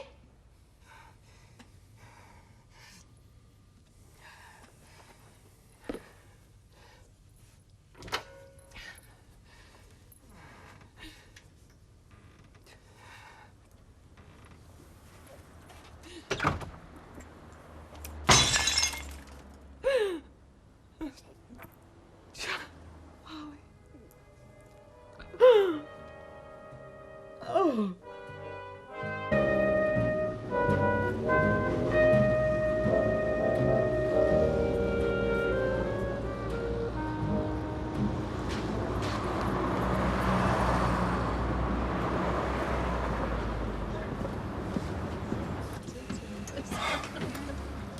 You've got to give them some latitude. Will you be saying that to the end, will you? When you've all missed the first act? What time do you make it, Mavis? Oh, Derek, you've asked me 3 times. I'll tell you the time. It's 2 minutes till this bus starts moving. If you want anything to happen on time, never mention it to Audrey Roberts. If anybody's dragging the heels, it's not necessarily Audrey. It'll be Alf, Derek. Prospects of Audrey breaking loose in the West End will be having trouble looking for his wallet. Oh, here they are.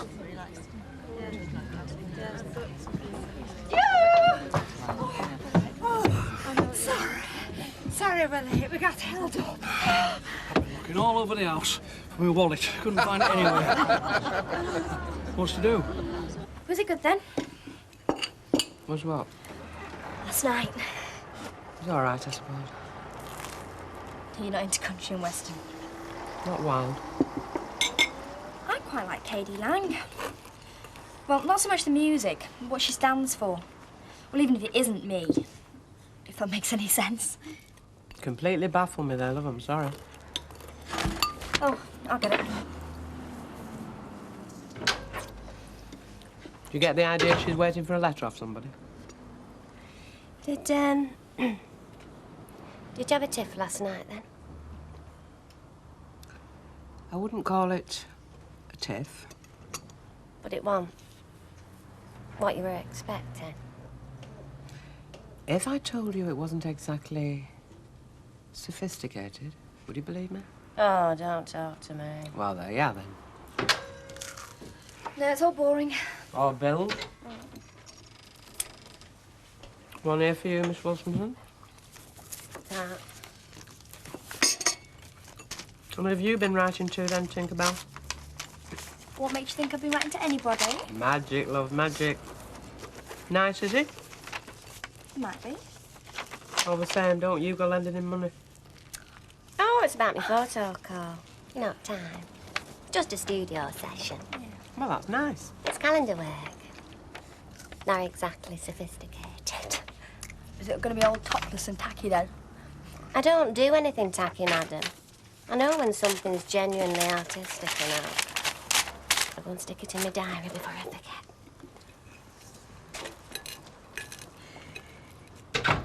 So, what happened then? What happened? I discovered that you're never too old to learn about men. That's what.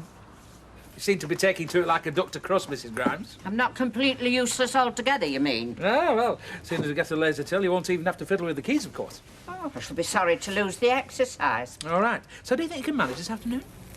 I should think. Good, good. Because I'd like to have Maureen with me when I go to the cash and carry later on this afternoon. You don't need me. No, I think you should get used to the procedure, Maureen. What? Because your mother and I have total confidence in her abilities. Isn't that right, Mrs. Grimes?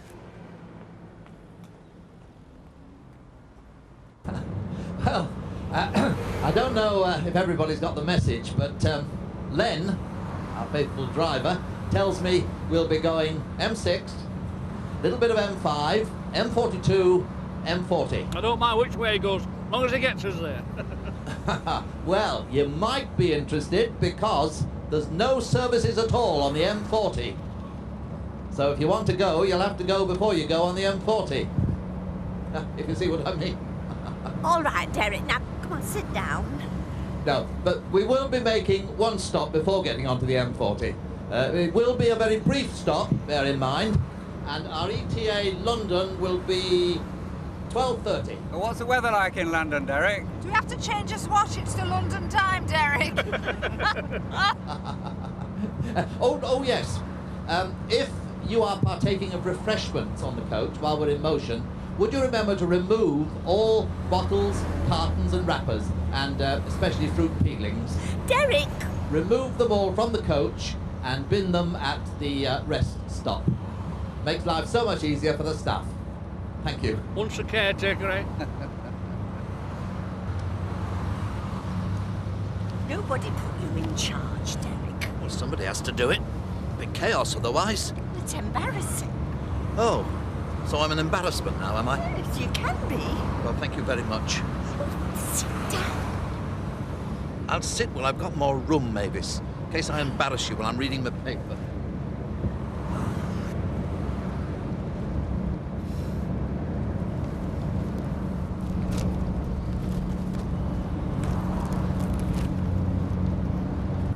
Is it Miss Saigon they've gone to? I don't know. I mean, why do they always have a musical set out there? Out east? Do they? Well, I mean, you think. King and I? Tea House of an August Moon? I'd have a starring role in that. Madame Butterfly? It's not a musical. It's an opera. Well, it's a musical with knobs on. Mikado, Susie Wong, South Pacific. I mean, is there any musical that's set in Africa or India or Mexico or anywhere? It's the frocks. It's the slit right up the skirt. Well, she doesn't have a slit up her skirt in Madame Butterfly. Told you. It's an opera. You sure nothing in a kimono? You've got that much on, you can make loose covers and curtains for a big sitting room. Well, they take some upholstering, don't they? These opera singers. Oh, no, you don't want to be big for a kimono. Especially not big in front. Looked like you were delivering a three-piece suite. No, they're for the likes of us. Svelte. Oh, do you know, I'd love a kimono. You'd suit one. Well, you never know. One fine day.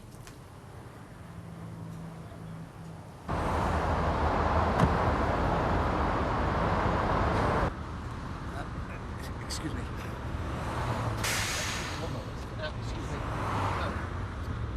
If I can have your attention for one moment, ladies and gentlemen. Bear in mind, this is strictly a rest and comfort stop. It's not a meal break. We are on a strictly defined schedule here, so the break is only 15 minutes. Is that right, Len? Oh, if you say so. Yes, so it's synchronise your watches. Mickey's hands say 10 past on my watch, so it's back aboard by 25 past, or you'll spend the rest of the day here. And the rest of us don't want to miss the overture, do we? Thank you. Well, they say that every soldier's got a field marshal's baton in his knapsack. Or a courier's plastic bag. Come on. Thank you.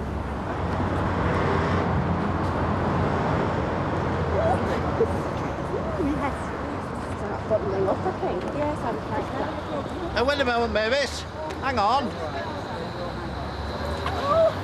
Mr. I'm in charge can't tie his own shoelaces. It's these laces that are always coming undone. It's not the laces, Derry. You just can't tie a proper knot. Are you trying to tell me I can't tie my own shoelaces? Well, yes, if you must know. Well, thank you very much. Well, haven't you noticed, Derek, how yours always come undone and other people stay tied up? Mavis. It's because you don't tie the knot properly. You don't bring it back over before you tie the bow. I mean, I've watched you. I just haven't liked to see it. I see. So now you've decided to give me a public lesson on how to tie shoelaces. Is that it? Thank you very much. Well, you've taken it on yourself to tell everybody else what to do. Oh, thank you very much. Oh, come on, let me show you. No, you'll do no such thing. Go about your own business and I'll go about mine. Thank you very much. I'll be glad to. But please stop telling everybody else what to do. So, go on. Was it some sort of tiff or something? Luke, I thought going to go on about this all day. I should think so, yes. I came home early, that's all. But I thought you liked him. Why don't you give him a ring and make up? Because he's off on his lorry. I couldn't ring him if I wanted to, which I don't. Yeah. Would have been shocked if you told me what it was. You might well be. You lead a very sheltered life at that school. Ah, well, that's why we all have such vivid imaginations. I wouldn't be. Well, I'm not sure. I wouldn't. Vicky, you wouldn't know where to put yourself. I know about men. Oh, love. Look at me at my age. I thought I knew about men, but I don't. What did he do?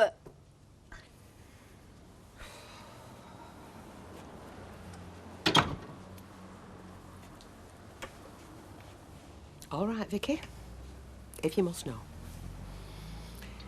He put me in for a Dolly Parton look-alike competition. You mention one word round here, lady, one word, I'll kill you. Have you got that? And did you win? I'm not discussing it. Ah, another lady on her own. I'm not helpless. I didn't say you were. I have to get used to being on my own now the daughter's wed. Yeah, it's been a bit of a change for you. Well, you can't put yourself first, can you? No, I think you're like me. You don't like to obtrude on people. And when you know you're being put on, you're inclined to send out about it. No point, is there? No, I could be in a very light situation myself. How do you mean? Now my landlady's got herself a chap. Is there talk of getting wed? Oh, did not talk to me, but he's got his size nines well under the table. You're thinking, where does that leave you? Well, we've been all well settled up to now. I'm sure you'll take my meaning. Of course. You've no security of tenure, have you? Lodger. No, I don't suppose I have. Fact, I suppose we're in the same boat in a manner of speaking. Except in your case, there's nobody who can just turn round and put you in a home. They wouldn't see you in a home, would they? He'd see me in a garage. A garage? That house they want. Converting the garage. He says it like a maisonette. Oh, you'll have a roof over your head. I have a roof of my own. Same roof I've always had. Only he thinks he can sell it from over me. Well, he might find I've got a mind of my own. I know my rights. Property's rights. Property. Well, I've no rights. I have none. Well, I have. 'Cause I have.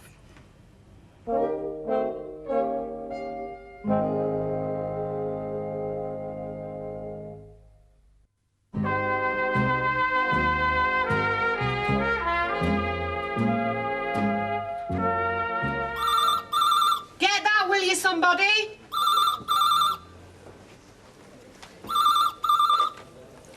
Rover's return. Oh, hello. It's all right, it's for me. I'm fine, yeah. Oh, well, hang on a minute, hang on. Is it all right if Leo comes? Leo? Who the hell's Leo when he's at home? I'll explain later. Can he come? Is he house trained? I've never seen him in a house. We'll take a chance. Yeah, it's fine, yeah. No, she'll be flattered. Us leaving her completely in charge, it shows that we think she's capable. Well, I don't know. Oh, come on, Maureen. Let's just enjoy these few moments of freedom. We should get back, really, Reggie. Oh, look, you're going to have to stop feeling guilty, Maureen. I know. She'll spot we haven't been to the cash and carry. I No. mean, there's nothing in the van. Well, she's not going to see the van. I know, but when we get home tonight, she'll spot something. I know she will. She'll know that we've been back there. Well, if she's any sense of discretion, she wouldn't dream about mentioning it. I mean, we're newlyweds, aren't we? We're entitled to have the house to ourselves sometime, occasionally. Sweet wine, was it, yeah? Yeah, it certainly was. Definitely. Oh, Reggie. This Leo, then? Is he anybody in particular? He's just a lad. Vicky, I may not be that bright, but I was up to there already. Well, he lives out on the way to Chester. Very nice. Where do you know him from? The bank. The bank? He works at a bank? Oh, no. Stratton Bank School. Well, we have a sixth form dance and they're allowed to come. Well, there's not enough gym teachers to go around or something. I see. And you like this, Leo, do you? Has he got prospects? Until he starts putting me in for competitions. Lady.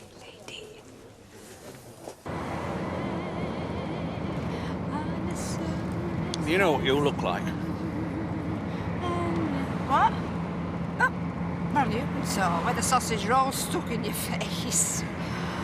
You're singing it to yourself, aren't you? I'm singing it, dancing it, and giving it an encore.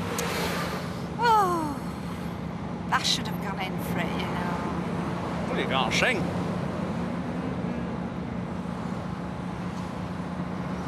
I could have been a dancer.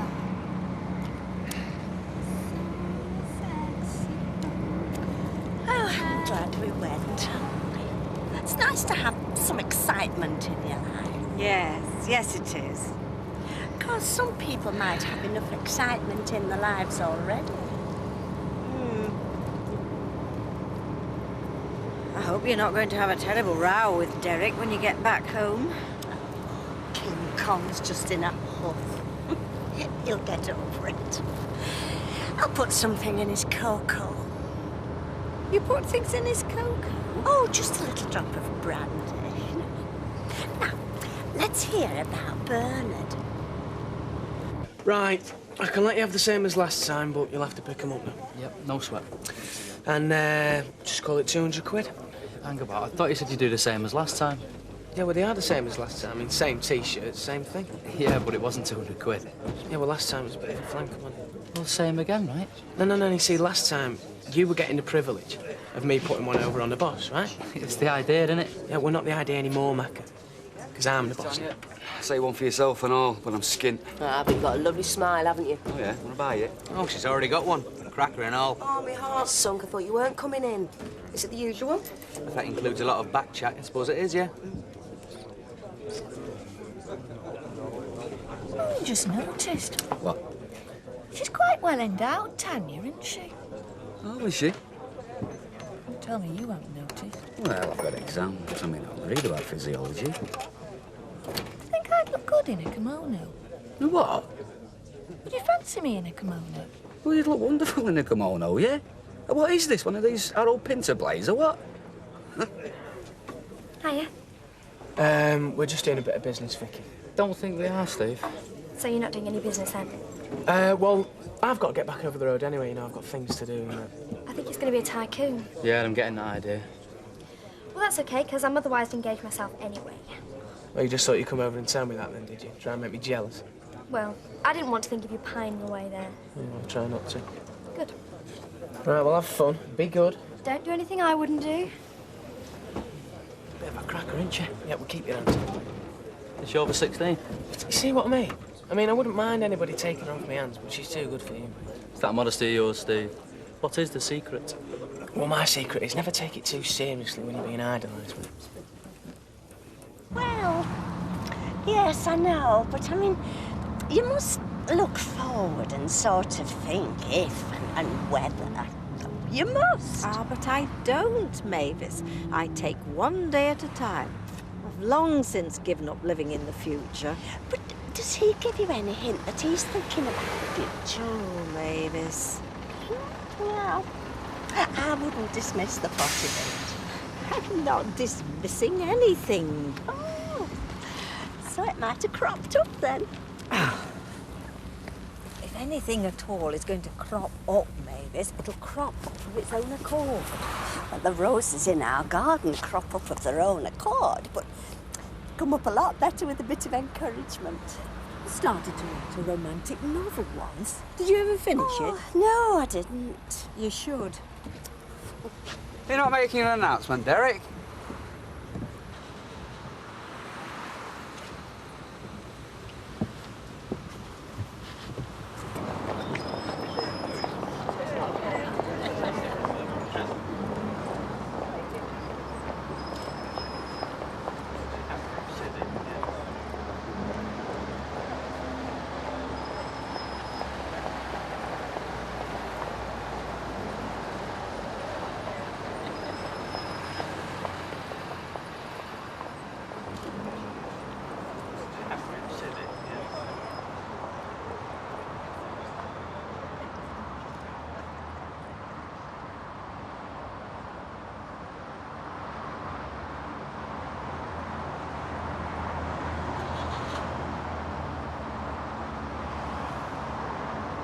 tell you now, I'd have brained him. I very nearly did. And he never even mentioned it to you? Not so much as a dicky bird. Well, if a fella had done that to me... Well, then you can see how I feel. Not that that's likely to happen, of course. I mean, with me having red hair. Oh, what the heck. As long as you can laugh. Oh, Rita, I wasn't laughing last night. No. You know when you're a kid and they write something on your coat and you don't know? And you go round with it hanging on your back and everybody's laughing at you? Aye.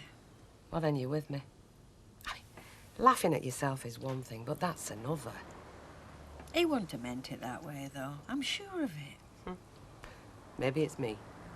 People think you're cast iron, and you're not.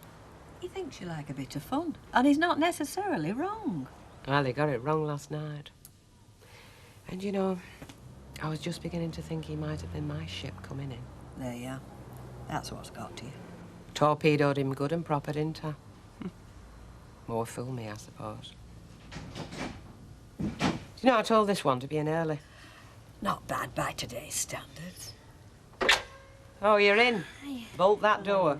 I've got a favour to ask. You can ask anything you like, as long as you shut that door. There's a draft going right down back of her neck. Well, do you still charge for bed and breakfast? Well, of course I do. Why? I think you've got a customer. Well, get yourself in here, you daft article. Hello. Hello, hello. Hello. Sorry about this. I appear to have missed the train home. Well, you appear to have, yes. You appear to have appeared here instead. Well, well, well. Well, can he stay? May he stay, not can. May. Posh school, did they teach you nothing? Don't make fun. Can he stay? Has he got any money? Not much. Well, can't very well stay anywhere else then, can he? Oh, thanks. You may stay. Little back bedroom. You best put a hot water bottle in. You're like an igloo in there, I shouldn't wonder. Did you have a nice time? Yeah, it was great. What did you do? We just had a great time. I see. Well, well, well. You best phone your mum and dad then, aren't you? Yes, I should, thank you. Help yourself. Oh, before you go, are you a heavy sleeper?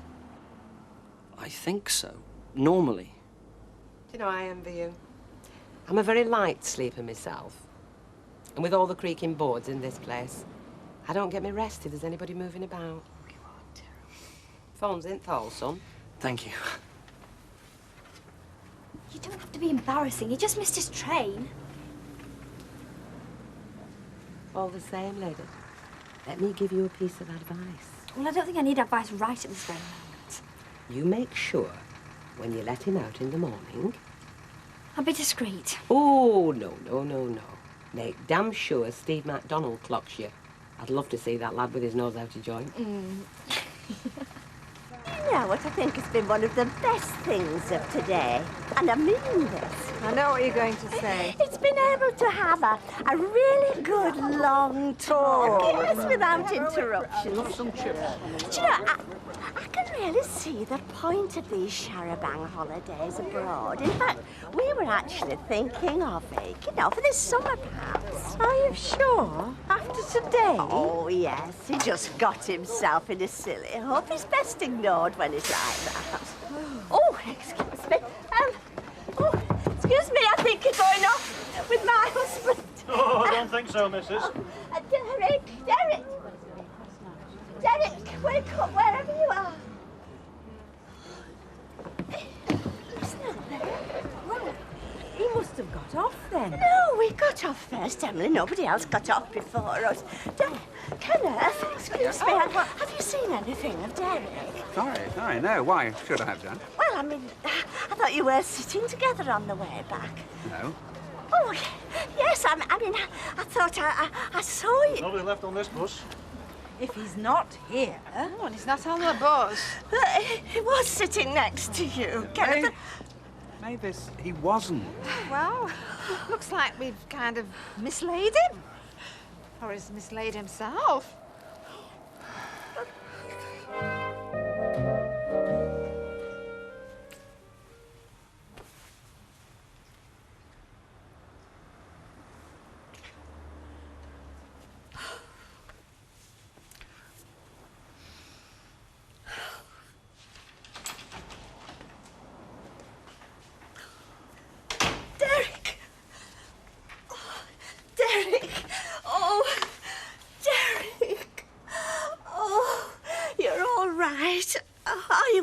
bed. Oh, thank heavens you're home. What happened to you? What happened to me? What happened to me? What happened to you, Mavis? That's what I want to know. One minute you were there, and the next we realised that Realised? Where was that? Kiel? Sandbach? Or was it during the night, when it finally dawned on you I wasn't in our bed? Eh? Bed? I haven't had a wink of sleep. Oh, I am sorry. How thoughtless of me. We came to look for you, Derek. We searched everywhere, but you just vanished. Oh, I've been going out of my mind. And where exactly was your mind, Mavis, when you abandoned me, eh? Where? Emily and I were chatting. Well, we were all chatting. Emily? Yeah, she was telling me about Bernard. You were so engrossed in another woman's budding relationship, you completely forgot about your own? Oh, well, yes. Well, not exactly. I mean, I thought you'd got yourself back on the coach because you had taken it on yourself to do a head count every time we got on and off. And, well, I just thought you were talking to somebody somewhere. The point is, Mavis, you just didn't think at all, did you? Now, if you don't mind. A night on the M6 is not exactly conducive to a good night's sleep. I'm going to bed. Derek, Derek! I'm going to go down to the stables after breakfast, so you'll lend me a horse. Yeah, that's a good idea. What are you intending to do with this new chap of yours? Well, he'll have to go home at some stage, so... What do you think, Beck? Do you fancy a film in between shifts a day? Oh, let's go now, Flower. Maybe in the warmth and darkness, my brain won't register it's really up yet. It's all the rush this morning, anyway. Shouldn't you be getting your beauty sleep, Raquel, with this modelling job tonight? Au contraire, Beck. You see, this is best time of day. So I'm told. No, I've had a perfect 8 hours. You see, too much skip and your eyes go all puffy. Not very becoming for Miss February 1995 to be all puffed up in 94, is it now? Hitchhiked? From what I can tell. I took him a cup of tea this morning, but he wouldn't tell me much. He said I didn't care. Oh, anything could have happened to him, Rita, and it would all have been my fault. Well, Derek certainly thinks so. He thinks I left him behind on purpose. Derek. Mavis has been telling you about your ordeal, Derek. How are you? Tired, Rita. Very tired. Well, what are you doing up then? I have a job to do, Mavis. Responsibilities to others, remember? Well, I thought you'd be taking the day off. Look, I'll come home and make you a sandwich at least. It won't take a minute. No, don't bother. In light of the night I've had, I think I'm well equipped to fend for myself. Well, I'll make us a good meal for tonight. Will you be home at the usual time? Who knows, Mavis? Would it matter if I wasn't? One wonders if you'd even notice. Derek! We all thought you'd done a runner. Poor Mavis was burning a light all night. Yes, waiting up for the payoff, no doubt. Yes, Desmond, you and I have been well and truly outclassed in the practical joke department. Just a paper, please. And a red felt tip pen if you've got one. Right. Mavis, what's the code on these pens? M6. M6? 789. I've got it here somewhere. At least I thought I had. Is that a thingamajig? A calculator? Yeah. Mind if I borrow it? No, be my guess. She's only had a coffee and a tea cake. Ah, here it is. Dear Dad and Alma, having a great time. Haven't broken a leg yet. Skiing is ace. You should try it. Love, Mark. So I wonder if Mavis will eventually get a postcard off Derek from some far-flung country. What do you mean he's gone away without her? He disappeared, lovey.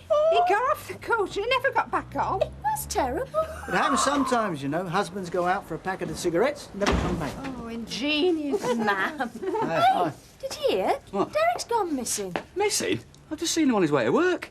Oh, well, that's a relief. Well, that's the trouble with husbands, you see. They're like homing pigeons. They always find their way back. Oh, yeah. Yeah, well, I'm off into town now, and I'm planning on coming back, if that's all right.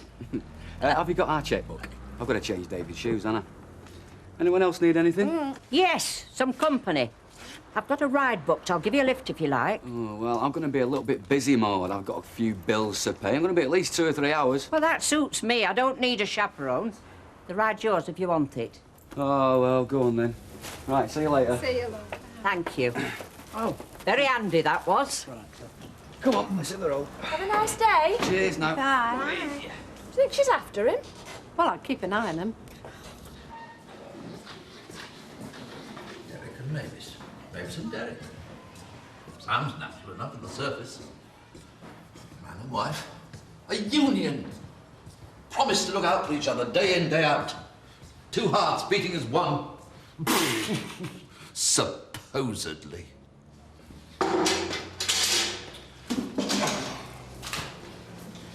Sally Webster. Ask anything of her.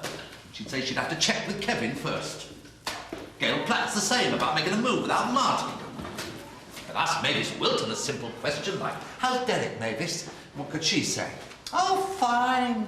Last time I saw him. Now, where was that again? Derek. Oh, morning, Carol. I'm sorry, you're going to have to bear with me today. Tell me, how would Roger react if what happened to me last night happened to him? Roger who? Copeland, Carol? Roger Copeland, your husband? Oh, him. React to what? Oh, never mind. Bring your bucket and mop and follow me. There's a bug going round. We've got kids throwing up everywhere, but in the toilets.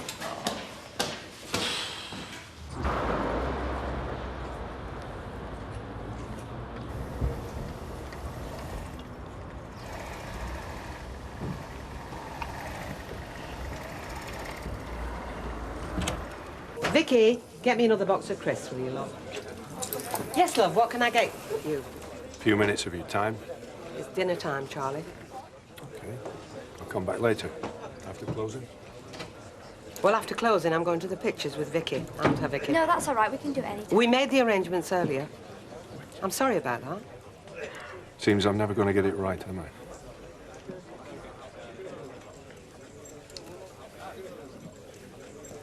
Bet. Nice one. Ah. Well, we're busy. I can't deal with all that now. Honestly. Yes, love. Next time you give me a lecture on maturity, I'll remind you of this moment.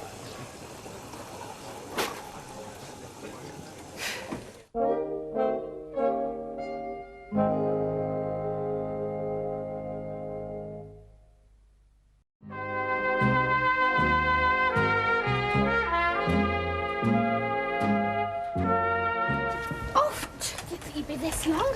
We've been worried where you've been, haven't you? All right. I don't suppose there's a brew up, is there? Been thirsty work today. Right. Driver, Martin. Martin, a minute. Where did she go? Well, I couldn't tell you exactly, Reg. You know, here and there. Here and there? She's an old woman. I've had morning fretting all afternoon. Reg, we just went into town. She went her way, I went mine. We spent a few hours there. We came back. Anyway, couldn't tell you where she went. It's none of my business. See ya. Hi. Hi. Hi, you all right? Oh, yes, yes. Oh, money to burn, eh? What you got there? Sugar, milk, tea, fancy biscuits. Just the beginning, that. The beginning of what? Petty cash used to pay for that. Like, it's amazing how they add up, innit? What's the day? Friday. Friday. Now, what was it in my diary to ask you about on Friday? Oh, I know. Rent's due. Yeah, I haven't forgotten. Oh, you got it? I've got it. That's what I like to hear. Well, I'll just wait for you to pay for your goodies and I'll walk over with you, shall I? Well, I thought I might take you to this calendar shoot, you know. Perhaps we can go out for something to eat afterwards. Bet you've been starving yourself all day. No. I've eaten very sensibly. Besides, well, I don't know what time we'll finish out. We could go on all night. I would invite you to come and watch, but it's not really my place. No, sure. And, well, besides, Bet's relying on me this afternoon while she's out with Vicky. I have to open up in a minute. Well, that's a bit selfish, isn't it? I mean, shouldn't you be getting yourself ready? Well, I am ready. You see, mentally and physically, you prepare yourself for a booking like this long before day. I mean, what do you think all my courses are about? The way I look after myself. Yeah, I guess so. The ultimate professional, eh? Absolutely. Meanwhile, you see, it's my job here that helps pay the rent, so it'd be selfish of me to abuse it when Bet's always been so flexible with my time. Well, never forget who your friends are on the way up. I mean, break a leg or whatever it is they say in the modelling world. Who is it you said you're going to pose again with? Eric, something or other. Rides motorbikes. Oh, Mikkelsen. The Flash. I've seen him on TV. He's fast. Very fast. I don't know anything about it, mate. Yeah, well, maybe he'll enlighten you. I'll see you.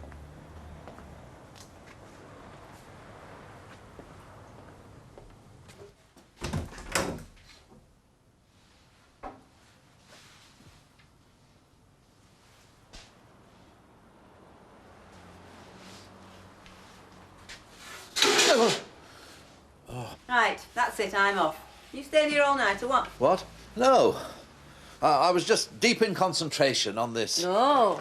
Mrs. Jeffers wants a cost-effective report on the cleaning products we use. Not my department. I just sling the stuff around where it's needed.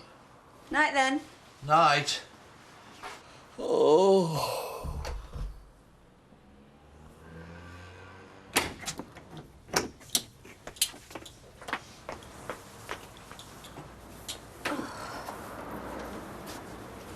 Oh, good, you're back. Well, everything's in order and ready to go. How what film? Amazing. Did you know they do them in colour nowadays? Place looks ship-shape, Raquel. She didn't really enjoy it. She was miles away the whole time. Charlie.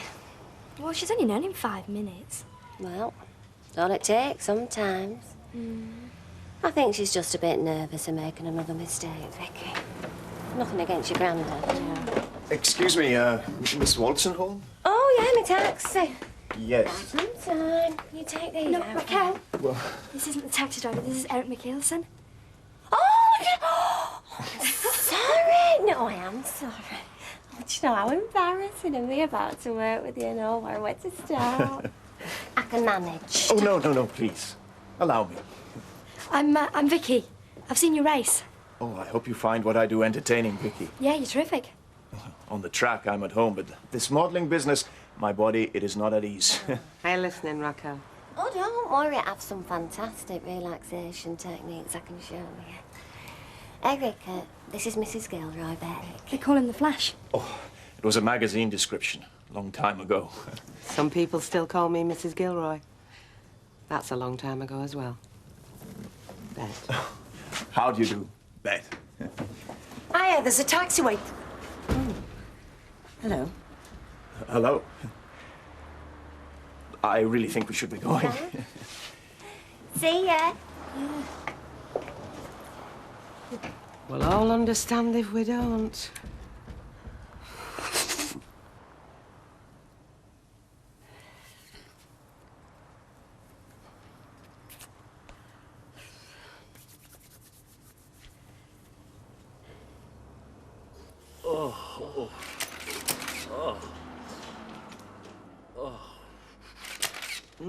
Keep your hands still, Mandy. If you could both remain static, I only need a couple more. Oh, sorry.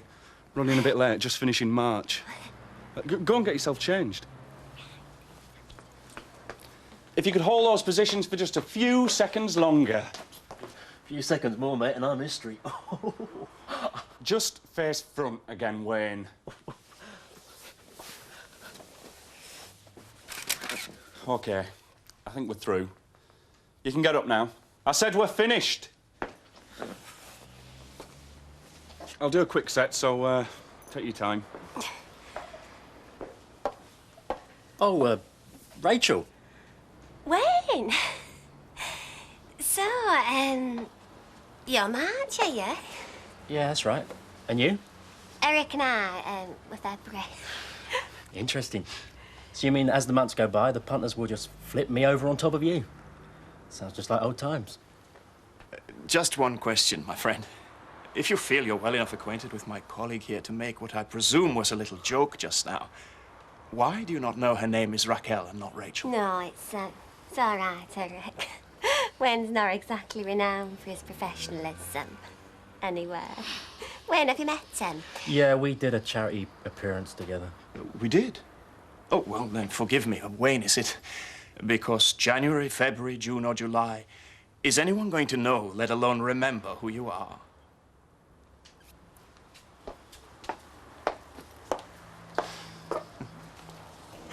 You don't describe one of the top bike races as nice, do you? I don't know. It's not the word I'd use. Well, it was nice, bet. Wasn't Eric McKelson nice? Very nice. Raquel thought he was the taxi driver till he pointed out he was the Flash. Now, what do you know? Well, hours of watching racing with you and your dad. Did you have a good time last night, then? Yeah, great. Well, I'm not waiting in on my own. No. And I'm not stooping to these silly tit-for-tat childish games of his. I mean, I've suffered just as much as he did last night. So I've cooked all his favourite things. I've made the house warm and welcoming. So maybe he'll appreciate it when he deigns to come home. What's up? Mavis is being accused of a dereliction of duty.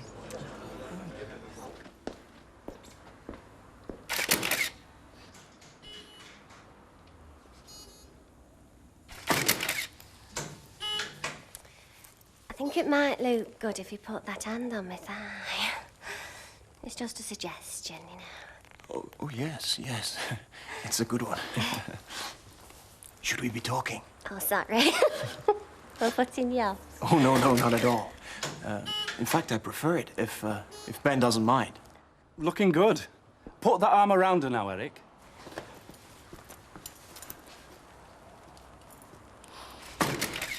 I mean, I know most models like to act aloof, but I just can't work with someone, you know, without talking. Oh, no. Me neither. On the bike, Raquel. In front of Eric first, I think. Excuse. Oh. But rarely is anybody interested in my conversation. Like that man, Wayne. I think I'm supposed to take advantage of my fame. Oh, you don't.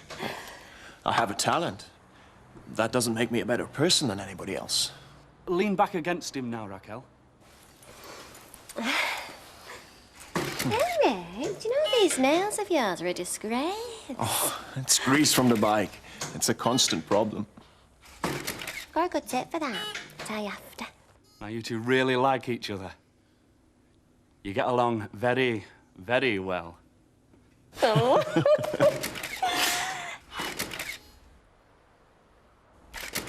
You know, nobody even knew he wasn't on board till we were almost home.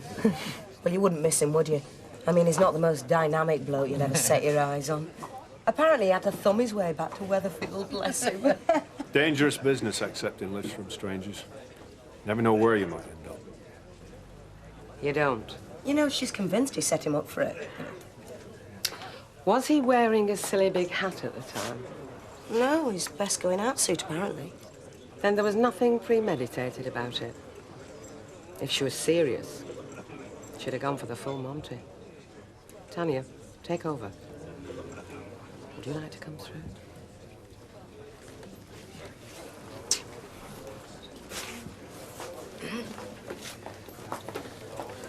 How long could it take to snap a few photographs? Ah, I was wondering why you were hanging around. I just want to see how she's got on, thanks. Oh, well, you've got a long way, love. I mean, the calendar doesn't come out till 1995. And I do hear that sportsmen are Raquel's #1 weakness. Better get you another drink. You see, the thing about a good gag is that it always works best the first time round, but not when it's repeated. It won't be repeated, Bet. Thanks. I never intended to make a fool of you. I really thought you'd enjoy it. Dolly's a great favourite of mine, and I thought you might be flattered. Don't get me wrong, Charlie. I'm game for a laugh. It's just that if I'm told I'm going to the pictures, then that's where I like to end up. If I'm going to a dinner dance, then a dinner dance it is. But if I'm going in for a fancy dress competition, at least let me go all out for it. That way I might just win the first prize. Understood.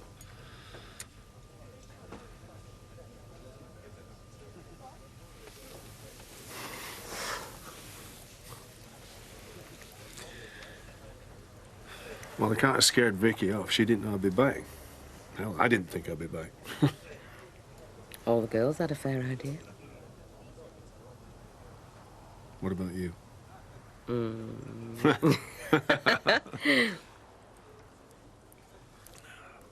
What does she think about me, anyway? Vicky? Well, she only knows what I've told her over these last few days. Whoa, that good, huh? And, she'll be back later, so... Well, if you had any ideas about staying, yeah, right. She arrived back with this new lad in tow. He stopped over.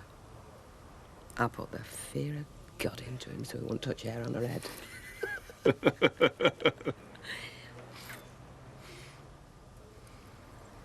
There's no harm in us sitting down here, though, and just talking. Oh, before you make any rash invitations. Oh, you gotta go back on the road. No? But when I am on the road, I don't talk to anybody for days on end, and I gotta warn you, given the chance, I could rave until dawn. Best time of the day. So they tell me. Oh, this is ridiculous. Mavis, I'm sure he'll turn up soon, armed with a reasonable explanation. Look, make us another cup of coffee and then we'll have another think where he's got to. Oh, making his point, that's where he's got to. He's punishing me for last night. Look, he was just overwrought this morning. Would have calmed down by now. He's probably more worried that he's humiliated you rather than to the road round. This is Derek we're talking about. True. Oh, Rita, you go home, have your meal and an early night. Well, if you're sure. Yes, I'm sure. I don't want to be accused of depriving somebody else of their precious sleep.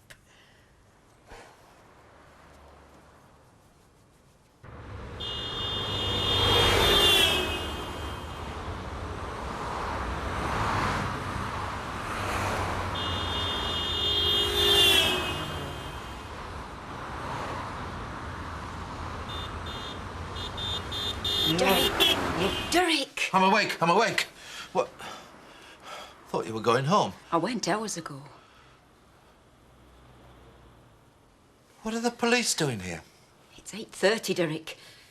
They called me as a key holder. You didn't lock up, Derek. The school's been burgled.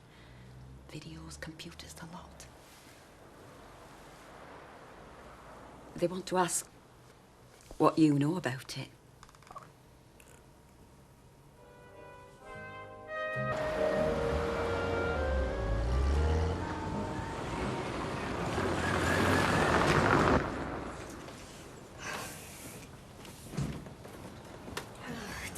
Derek? Oh, Derek, what you doing? Oh, it's only 6 o'clock. I couldn't sleep. I've been awake ages. And I wanted to stay awake on Friday afternoon. I couldn't. I fell asleep on the job.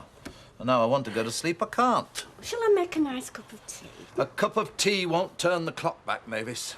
It won't rewrite the past and stop me falling asleep. It won't make me lock the school up. It won't bring back that equipment those thieves took. When I sat there fast asleep... I know, I just I shall be the thought laughing stock of the school, Mavis. There he is. That's old Wilton, the caretaker who couldn't take care, snoring his head off when the school was ransacked. Derek, you're just torturing yourself. I'm preparing myself, Mavis, for the jibes, the graffiti, the laughs behind my back. Yes, and to my face, from the smallest child to the biggest hulking lout. Look, this isn't quite the sensation that you make out. These things are 9-day wonders. It'll be forgotten soon enough. Not by me. Never by me. Nor by Mrs. Jeffers either. Well, you've always said she thinks very highly of you. Well, she did. She's hardly likely to regard me as a stalwart member of her staff after this, is she? That's all gone, Mavis. Never glad, confident morning again. The esteem in which I stood is gone. You'll win it back, Derek. I know you will. When everybody's had their laugh, you'll still be there. Oh, come on. Come back to bed. Try and get some sleep.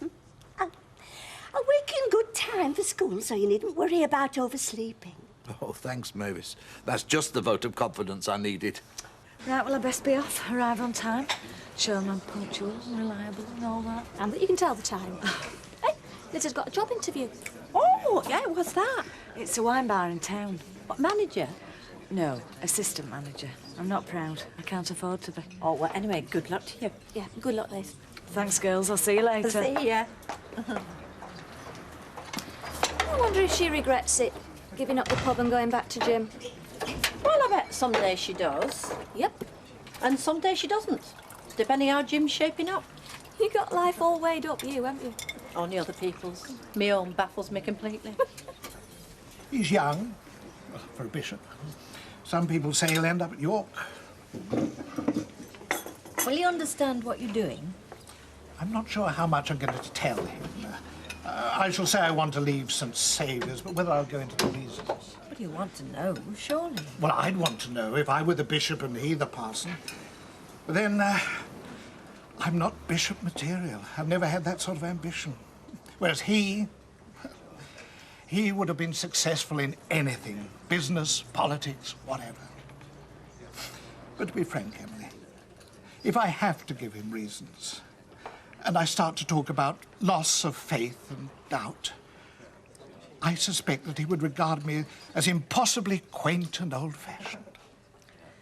I'd be sorry to lose you, Bernard. You're a good man. You see, Rita, he's too honest for his own good. Who's this we're talking about now? The Pope? Arthur Scargill? I'm talking about Derek. Oh, we're still talking about Derek.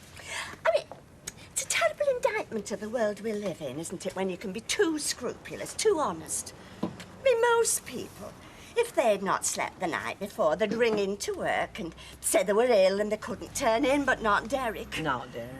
No, he dragged himself into the school that day. That's why he fell asleep, because he was too conscientious. Never mind conscientious, they want him conscious. That's a very cruel remark, Rita. Yes, I'm sorry about that.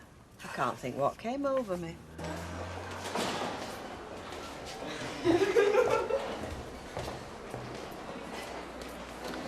Mr. Wilton. Yes. You'd better go into the office. Excuse me. Take a seat. Thank you. Pint, please, Tanya. Right, love. Afternoon, Raquel. Hiya. How'd your little photo session go on Friday night, then? Oh, went quite well, I thought. She was working half the night. No, I did not. It was over by 8 o'clock. You said you were out till 2 in the morning. Oh, yeah, we're not working. No, we went clubbing it. Sounds like a right little orgy, as I expected. These photographers are all the same, even when they have got film in their cameras. Well, you couldn't be more wrong. Ben is strictly professional. Oh, well, he might be, but what about Eric? The Viking? He's a Scandinavian speedway rider in actual fact. He's like the star rider of the Weatherfield Warriors. Oh, the Weatherfield Warriors. Yeah, well, they never win a battle. Yes, they do. And me and Eric are on the photo together, you know, for the calendar. Oh, that's one way of getting a lot of dates, I suppose. What's going to you, Sarky Pants? I don't think he approves of your Viking boyfriend. He's not my boyfriend. Well, not yet. I've only just met him. Was that right? Fascinating.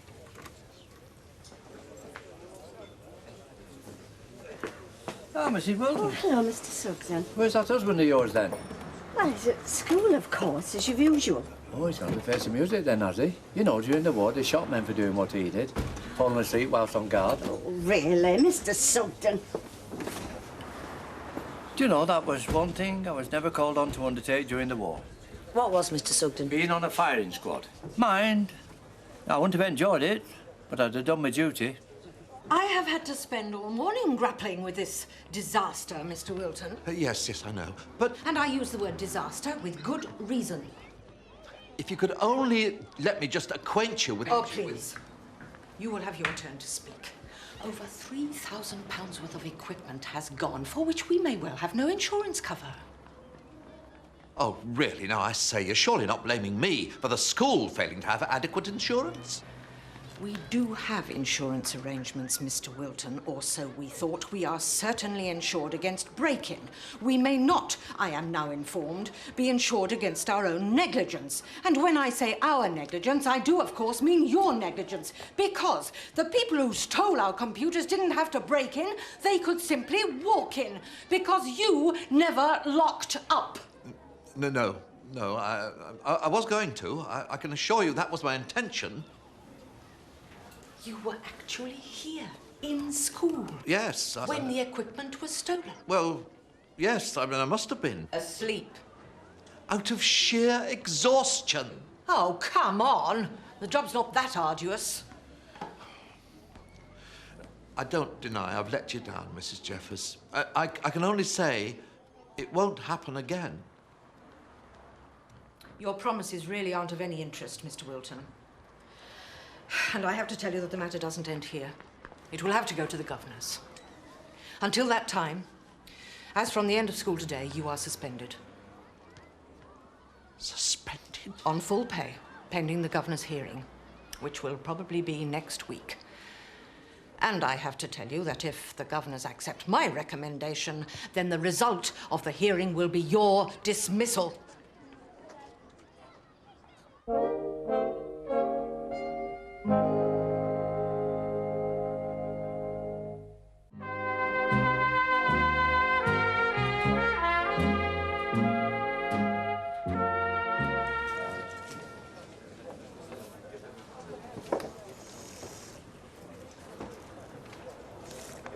Hey, what's that, a letter? Oh, it's not. Oak Hill Grammar School. Oh, Mark hasn't been up to something he shouldn't, has he? No, it's nothing. A large Scottish wine, please, and G&T. Yes, please, thanks, darling. Rancio. Well, I mean, there must be something in the letter, or else you wouldn't be getting yourself so uptight. Who's uptight? You are. Well, come on, tell me. I'm your wife, remember? I mean, if Mark's in some kind of trouble. Well, it's just a reminder to pay the school fees, all right? Yeah, the school fees, but you paid them. Oh, hang on. I mean, we had this out the other week. You said that we were a bit short of cash because you just paid the school fees. Well, what I should have said, we were a bit short of cash, but I haven't paid the school fees. Right, that's £3.52, please, Mike. Yeah, I'll have to keep the change. Oh, thanks very much, Dad. So what else haven't you told me? Nothing, that's it. I mean, things are that bad that we can't pay our bills, and you still haven't told me. It's a cash flow problem, right? I've been in worse stuck before and I've been stuck again. Don't worry. And it's a fiver a time every time we have a drink. Oh, Mike. Listen, when it starts interfering with my drinking habits, then you can start worrying. Hi, Liz. Usual, is it? You look as though you need it. I do. Oh, I won't bother asking how the job interview went then. No, don't. I'm the wrong sex. The manager of the wine bar wants a male assistant. Hey, that's sexist, isn't it? Oh, you tell me. The manager's a woman. Oh, they're getting everywhere. I don't know. It doesn't seem right to me when there's no bloke you can blame it on. I'll get you that drink, love. Cheers. By heck, it's a cold hole, is this shop? No. Recommended temperature for food retail establishments, as long as you keep moving. Head on. Well, I can't do running on the spot, can I? Talk sense, man. Right, thanks very much, Don. Happy drinking. Oh, yeah, right. Don, I'll open the door for you. Right, love. Right. Thanks very much. Bye, Don. Hey, Reggie, there's somebody poking about in your van. Who? Oh, it's all right. It's only Mr. Sugden. I'll poke him around when he... Ooh. Hey, he's coming in. Do you know you've left your van unlocked? Hey, thank you not to meddle with my vehicle, Mr. Sugden. Nah, I'm only trying to stop you getting robbed, man.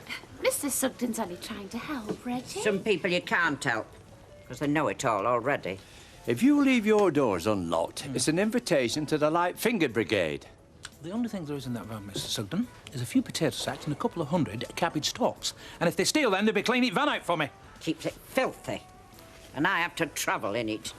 One day there'll be something worth thieving in that van, and you'll lose it because you never bother locking up. Now, good habits, good security. When I need your advice, Mr. Sugden, I will ask for it. Well, I hope you do. Now then, Mrs. Grimes, when I used to be in one of these chairs after my accident, I was always pleased to see a pair of willing hands. Now, if you'd like to go for a nice walk and some fresh air... That's very kind. Oh, that is kind. Isn't that kind, Reggie? Oh, yes, sis, that is very kind, Mrs. Sugden. In fact, I take everything back I've just said. It is very kind. There you are. Thank you. Well, this time next month, St Saviour's Parish will have a new vicar. You got what you wanted, then? Yes, I got what I wanted. So the bishop didn't give you an argument? No. If that was my decision, so be it. He'd take that on board. It's an anticlimax, Emily. Well suited to my life and work. I feel obscurely let down. Well, not so obscurely, I suppose. I think I had hoped that the bishop might throw up his hands in horror and say, "What, Bernard? Leaving us? Oh, my dear chap, we can't do without you." No, none of that. I won't be missed. I'm sure you will, Bernard, by your parishioners. Oh, well, one or two, perhaps. But I won't be missed by the church. That will roll on sublimely indifferent to the coming and going of one minor cleric, more or less. And that's how it should be. But still, once again, Emily, I'm brought hard up against the realization that my life, my work, hasn't amounted to a row of beans. It has, Bernard. You mustn't write yourself off like that. And anyway, you haven't finished with life, not just yet. I think it's finished with me, though. That's fine, fine. Very good. Thank you very much. Anytime. Your hair's in very good condition. Oh? Well, that's luck rather than management, I can assure you. Perhaps I owe it to the Rover's bitter. Keep the change, thank you very much. Thank you See very ya. much. Bye. Bye. Oh, he's nice, isn't he? I'm not bad looking. Oh, yeah? Do you fancy him? Oh, come on. I mean, for his age. And he's ancient, isn't he? He's got to be 40. There is nothing ancient about 40, lady. You're not 40, are you? How old are you? Mind your own business. Well, I'm not 40. Anyway, you're way under with Ken Barlow. He's 50 if he's a day. Give over. Oh, easy, 52, 53. No, he's about 41. I'll bet you. You're on. Right. Next time I see him, I'll ask him. Oh, no, you will not. We have only just got him as a customer. Let's try and keep him, shall we? Well, how are we going to find out? Ooh, we'll think of something. Something clever, something subtle. Would it be any good looking in his vest? Because I know with little lads it sometimes says age 4 to 5. Good suggestion, Fiona. But I think that we can think of something even more subtle than that. Oh, Ben, these are great. Well, not bad, not bad. No, they're the magic. Oh, look at Derek. Yeah, a bit wooden at first, actually. But you won't bring him to life. Aw. Hey, Bet. Yes, lovey. What do you think? Oh, let's have a look. Oh, classy. Very classy. Right, we'll have a quick one here, then we go and eat. I fancy Italian tonight. We can't afford it. You stick by your old man, sweetheart. A large Scottish wine and a G&T. Yeah. Right, Mr. Baldwin. Well, how come you're so cheerful, anyway? Well, I was looking at the school Watson, you know, the prospectus, and I found a loophole in the small print. Well, what do you mean, a loophole? Fee-paying school, right? But they offer scholarships to gifted pupils, no fees. So there is such a thing as a free lunch. So what I'm going to do, see the headmaster tomorrow and I'll get Mark one of them. I mean, he's a gifted lad, isn't he? Well, don't ask me. Well, of course he is. It's my son. There you go. Take one yourself, sweetheart. Oh, thanks very much. Pint, please, Tanya, when you're ready. Right you are. What's them? Ben's holiday snaps. Yeah, let's have a look. Yeah, just as I thought. Usual sexist junk. Fantasy time for blokes with no sex lives. Yeah, well, that's all you know. These are for Newton and Ridley's 1995 sporting calendar.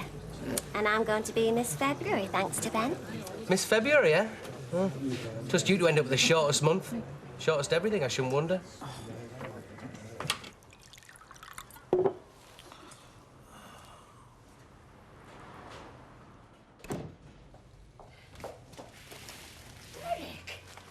What are you sitting in the dark for? And drinking? What are you doing? Seeking oblivion. Oh, now look, Derek, it's been a hard day for me as well as you, so can we skip the dramatics, please? All right, I'm sacked. Sacked? You can't be. As good as. Suspended until the court sits next week to rubber stamp the verdict. Sacked for negligence, Mavis. Me! Derek.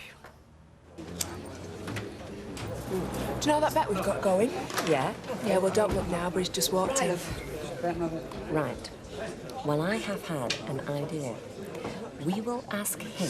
What it was like round here before there were any motor cars. Not quite. No. We will ask him what was the first record that he ever bought. Yeah, that's not bad. Oh, not just a pretty face. Now, if he says the Beatles, right, that would have been 64, 65. Yeah, I bet it was the Beatles. Right, then we'll ask him how old he was then and work out. Ah, you've got the right idea, but it won't be the Beatles because he's too old. Now, it could be Elvis. That would be 56, 57. That could be about right for him. Do you know, you should go on Mastermind. Special subject, ancient history, pop. If you use that word ancient just once more while talking to me... Mr. Barlow? Ken, please. Mr. Barlow makes me feel very old. Right. Well, me and Denise were just talking about the first records we ever bought. Yeah, and I say that everybody always remembers the first record that they bought with their own money. You know, I think you're right. Yeah? So what were yours then? The Beatles? No. Elvis. No, it was Barbarolli and the Halley. Elgar's Enigma Variation. I saw him conduct it at the Free Trade Hall and he just swore I had to have it. Would you excuse me? Oh.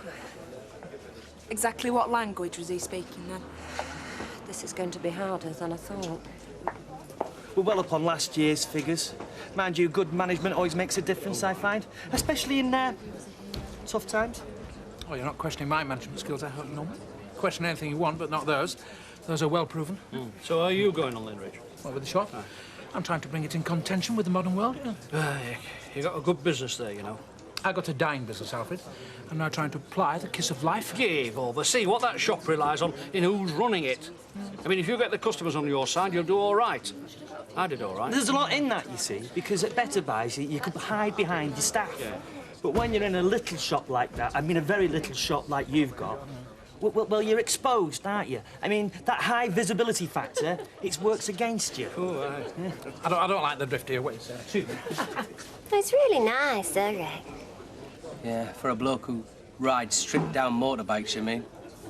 No, I mean, he's really nice. Well, he's not stupid, if that's what you're thinking.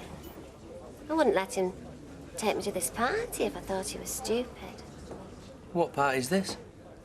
Well, it's just a party. It's nothing to do with you. First it was footballers, now it's speedway riders. You turn into some sort of sportsman's groupie. You're jealous of her, aren't you? Jealous? Give over. She can do what she wants. It means nothing to me. Oh, no, I can see that. The school governors will do exactly as Mrs. Jeffers tells them, which means I'm finished. But she's always had such a high regard for you. Well, not anymore. No, she didn't exactly spell it out, but I could tell. She thinks I'm a drunkard. She thinks I fell asleep last Friday because I was 3 sheets to the wind. Well, we can't have that. No, I shall go to the school. I shall see her. You will not. I will. I'll explain everything about the coach trip and about that unfortunate misunderstanding and how you lost a night's sleep. She'll just think you're lying on my behalf. That's if she can understand whatever incoherent narrative you managed to splutter out. Well, I don't know what you mean by You that. just make things worse, Mavis. You always do. Look, Derek, I don't like your Mavis, attitude. I threw up my career over you. But for you, I would still be a company executive. I'd still have some sort of future. Well, excuse me, but don't blame me for what happened between you and Angela. Go to her. That was Angela's attitude. She thought I was mad. But I got back on my feet again. I held down a managerial job again. A job I'd still have if you'd kept my employer at arm's length. But no, No, you had to let him think he could seduce you. Now, just look, Derek. I'm prepared to admit that our present troubles are partly my fault. It's always your fault, Mavis. Now I'm finished. I'm too old. I'm too tired to fight back this time. Well, I hope you like what you've turned me into. I hope you're satisfied.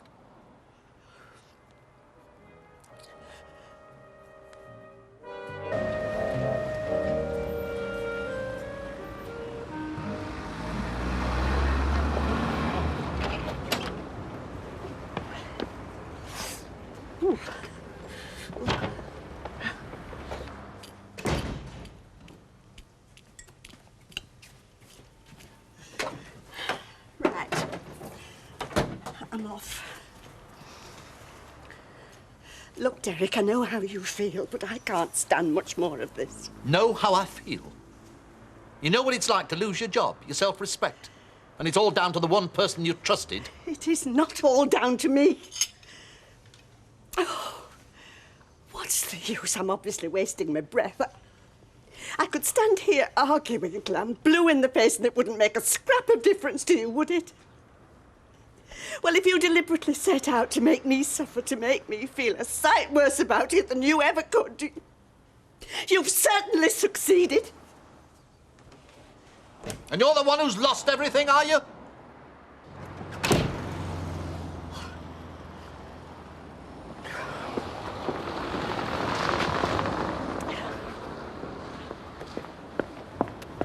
So you're not going to be back much before dinner? I don't know, Mr. Sugden. No, I just wanted to know how long you're going to be. Mr. Sugden, how long I'm going to be out and who with is no concern of yours. Oh, I don't have to ask who with. It'll be that vicar friend of yours. Right. It is that vicar friend of mine. Now, if there's nothing else you need to know, I'd like to get on, if you don't mind. I don't mind. I don't know whether his parishioners will be thinking the same way. His parishioners? What have they got to do with anything? Well, he can't be having much time for them, can he? Not with all the time he spends with you these days. Well, I'm sorry, Mr. Sugden. If you don't approve of the amount of time Bernard and I spend together, that's your problem. But you're just going to have to get used to it pretty quickly, because we'll be seeing a lot more of each other very shortly when he retires. Retires? So he has decided to retire, then? Yes, as a matter of fact, he has. Now, if you don't mind, I really do have to get on.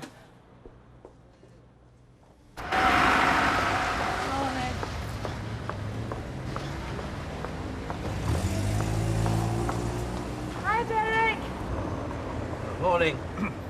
You're not working this morning? No, not this morning. Oh, don't say you're coming down with it and all. Sorry? This bug that's going round. Oh, no, you'll have to excuse me. You never did say how long you're going to be. I don't know, Mr. Sugden. How many more times? I just want to know, that's all, because I'm going to be cleaning out Randy, and I like to let him have a little fly around, you see.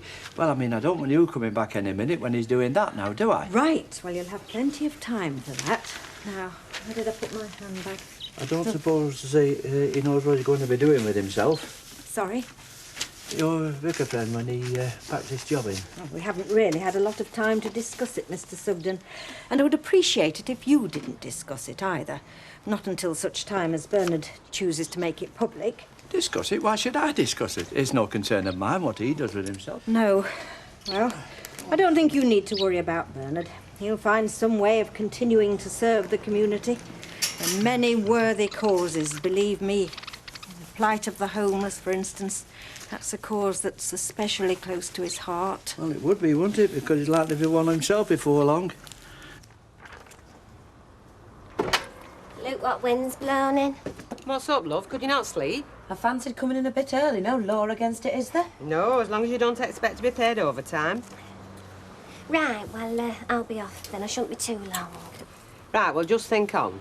If you should happen to bump into Eric the Viking... Oh, no, not this morning. I want to do a bit of shopping. No, I said if you did. Just remember who pays your wages. I mean, you might think you look good on the back of his pillion, but to me you look even better behind that bar come opening time. I'll be back. Yes, and I'll see you. See you. Grab yourself a cup, love. No, I've only thanks. just brewed. No, thanks. Oh, come on. Take the weight off your feet. Jacko's not even seen daylight yet. I'd rather get on. Are you all right? I'm fine. I don't know. You come waltzing in here, crack a dawn, face like thunder, obsessed with my carpet. Your carpet? Well, you've looked at nought else since you come in. What's up? I'll make a start on them glasses.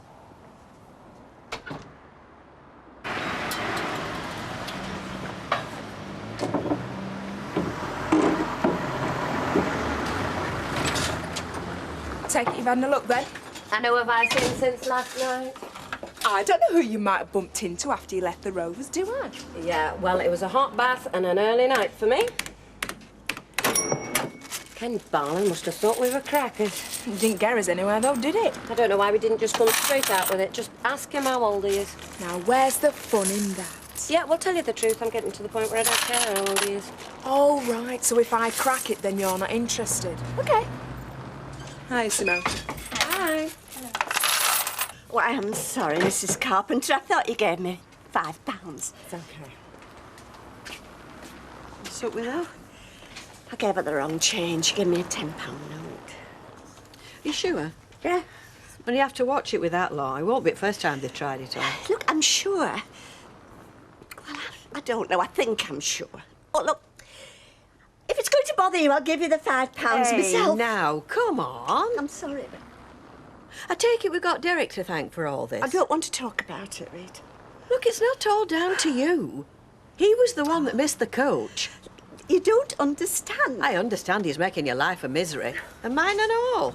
I'm the one you have to work with, remember? Hi. Oh, hello, love. I thought I'd better pay my paper bill before he sent every mob round. All right. I'm sorry Derek isn't so good. Derek? Yeah, I saw him talking to the postman this morning. He wanted to get back in fairly sharpish. I take it he's got this tummy bug that's going round. You never said. Because I happen to think it's nobody's business but Derek's and mine. Now, if you'll excuse me, I'll go and put kettle on. Sorry I spoke. You're sorry. I'm sorry I got out of bed. 4:26 to the end of the week, love. I'm sorry, Mr. Baldwin. What, are you saying that Mark's not scholarship material? He just isn't the kind of lad the trustees would be looking for in awarding a scholarship, I'm afraid. Well, hang on a minute. I mean, I thought he was doing well here. He is. The school was set up originally as a trust, and as such, it was decided that, as far as possible, no boy of exceptional ability should be denied the right to make the most of his gifts because of lack of money. So it was decided that a small number of scholarships be made available for just that purpose. Well, that's Mark, isn't it? I mean, he's bright enough to be here. I've just got a cash flow problem. It doesn't work quite like that, Mr. Baldwin, or there wouldn't be a boy in the school paying fees. Now, the emphasis is on exceptionally gifted, and although Mark has settled down well, I think you'd have a monumental task convincing the trustees on that score. As for the other part of the equation, well, the parents who would be likely to qualify for assistance tend not to drive expensive cars. There we are, love. Thanks very much. Thanks, Rita. Right, well, I'll love you and leave you then. It's all right for you ladies of leisure. Hey, not for much longer, I hope. See you later. Ta-ra, love. Mavis, why didn't you say? Say what? If Derek's not well. Hiya. Fiona. That it? Yeah, it should get me through to dinner hour. Here, you must have known Ken Barlow a long time. More than most round here, I suppose. So how long would that be then? Eh? How long? Well, I suppose the best part of 20 years. No, could be more. Was he a teacher then? It was, as a matter of fact, yeah. That's how I came across him. Used to teach a little boy that I was involved with. Well, involved with his father, actually. Had he been a teacher long when you first knew him? I've no idea. What's all this about? Oh, nothing. Just me and Denise talking, you know. Right, I'll see you later. See you. Bye. Mavis? Look, if you want some time off... No, I don't. Well, I mean, if Derek's ill... He isn't ill, Rita. Oh, I suppose you're going to hear about it sooner or later. Hear about what? Well, Derek hasn't gone to work because he can't. He can't? He's been suspended. Suspended? Over this break-in. And Derek's right, it is all my fault. Hey, now, come on, don't talk like that. No, it is, Rita. If I hadn't gone on in the first place about wanting a change, none of this would have happened, would it?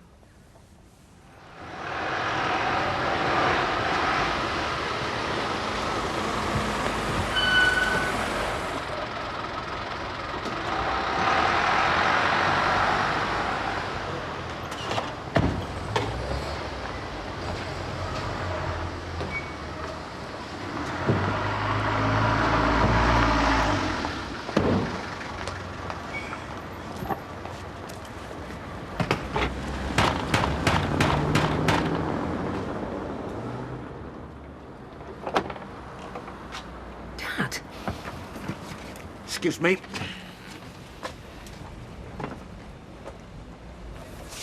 Here.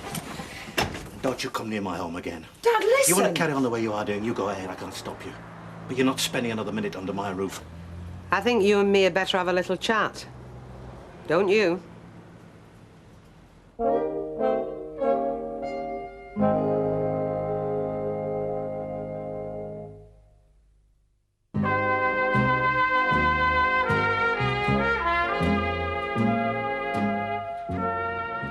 Look, Mr. Baldwin, I sympathize with you. I understand your situation, but you must understand ours.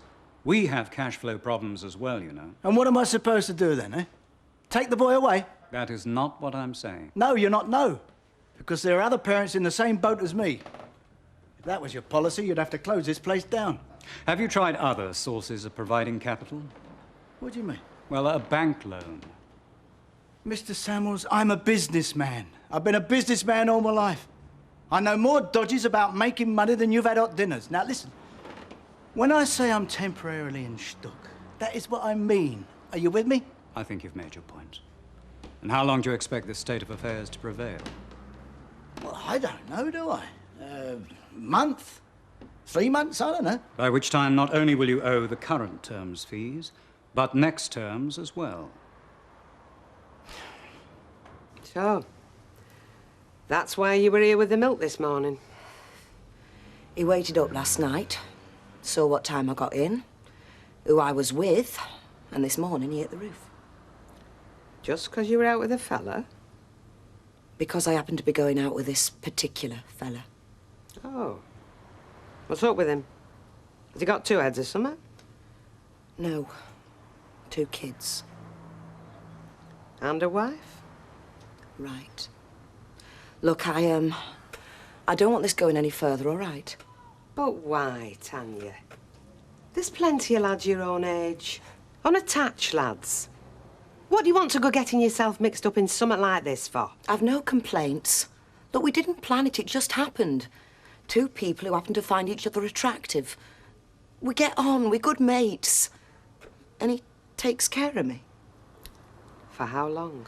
I don't know, for as long as it lasts. I know there's no future in it. There's not a cat and hell's chance of him leaving his wife, and I'm not sure I'd want him to. It's fine as it is. I'm not sure either of us want any more commitment than we have already. Now, you might find that hard to understand, but it suits me, and it suits him. We're very happy. No. I understand. I've been down that path and all. And I'm telling you, whatever you might think, it can only end in heartbreak for someone. Just keep your fingers crossed it isn't you. I can look after myself. It explains some at any road. What's that? Why you took the cafe flat when you were still living at home with your dad. Was that his idea and all, this fella of yours? Not entirely, no. Well, at least you've got a roof over your head. I take it that's where you'll be going. Well, I can't go home, can I? Listen, Bet, you know my cases. Can I put them somewhere out of sight? I don't want Raquel sticking a beak in. I'll take them upstairs. Thanks, Bet. You've a lot to learn yet, Tanya. A hell of a lot. I know. But there's nought to say you can't have a ball while you're doing it, is there? And if you could just straighten it up a bit. Yes, no problem. Fiona. Oh. Here we go. You want to come to the back watch, Mrs. Bishop? Right. You must have seen some changes round here, eh, Mrs. Bishop? I suppose I have. So, how long have you lived round here, then? Oh, practically all my life. Not always in Coronation Street, of course. Oh, so you must have known Ken Barlow longer than most. Ken Barlow? Yeah, me and Denise were just talking. About who'd lived around here the longest of the present residents, like, right, Fiona? Right. So, how far back do you go? Sorry? You and Ken Barlow. Oh, back to his university days, I suppose. How long ago was that, then? Oh, I was working for Mr. Swindley at the time. Mr. Swindley? That's right. A lovely man. When? When did you work for Mr. Swindley? Oh, I worked for Mr. Swindley for years. And then Mr. Papagopoulos took over the business. That's when it became Gamma Garments. You know, I think those were among the happiest days of my life.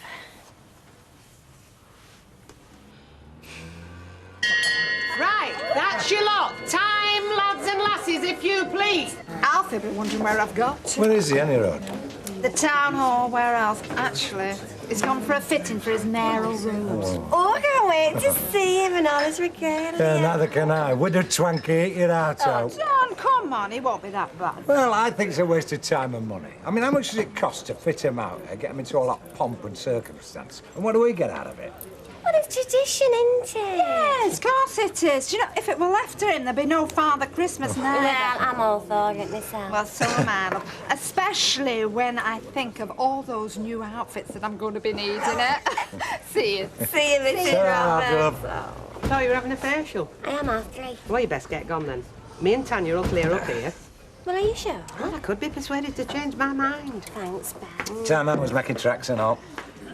Working, are you? No, not anymore. Finished half an hour ago. Couldn't do us a favour, could you, Don? Favour? Would you be at the front door in half an hour? Take Tanya to Jim's cafe. I don't need a taxi. Can you? Oh, yeah, of course I can, yeah. Bet it's 5 minutes walk. And you've 2 heavy cases. Half an hour. Cheers, Don. Yep, all right, see ya. Hey, you didn't need to do that. I could have walked. With 2 heavy suitcases? I thought you wanted to keep this business quiet. Right, come on now. This is the last time of telling. Have you no homes to go to? All right for some, isn't it? Him socialising while we're stuck here. Well, you don't have to stay here, you know, if you want to go home. Home? How much longer is it going to be that? Come on, don't start that. It's not too late, you know, to stop where we are. Mother, we are not stopping where we are, and that's an end to it. Afternoon, ladies. Oh, hello, Mr. Sugden. Maud? I don't know what's good about it. I'll tell you what's good about it. I've come to take you out for a breath of fresh air. And if you behave yourself, it might just stretch to a cup of tea and a donut. Now, there's an offer you can't refuse, isn't it? Oh, thank you, Mr. Sugden. She'll really enjoy that. All right, I can still answer for myself. You may be organising my life, but you don't have to speak for me as well. Look, if I've come at a bad time... No, you haven't. You've come at a very good time, as it happens. The atmosphere in here is becoming decidedly chilly. Mother, we are moving, and that's that. And the sooner you accept it, the happier everybody will be. And to think if it hadn't been for me, she wouldn't even be on this earth. Well, come on if we're going. Hiya, girls. Hiya. Hey, you haven't got a pint of milk you can let me have you? I should think so. Oh, great. I won't make a habit of it, I promise. It's just I haven't got a drop upstairs. Right, there you go. Ta, love. And could you do me another favour? What's that? Put a note with the bottles. Tell the milkman to leave a pint for me outside my door every day. Yeah, of course we can. Does that mean we'll be seeing a bit more of you then? Oh, you'll be seeing a lot more of me. I'm taking up full-time residence as from today. Oh! See ya.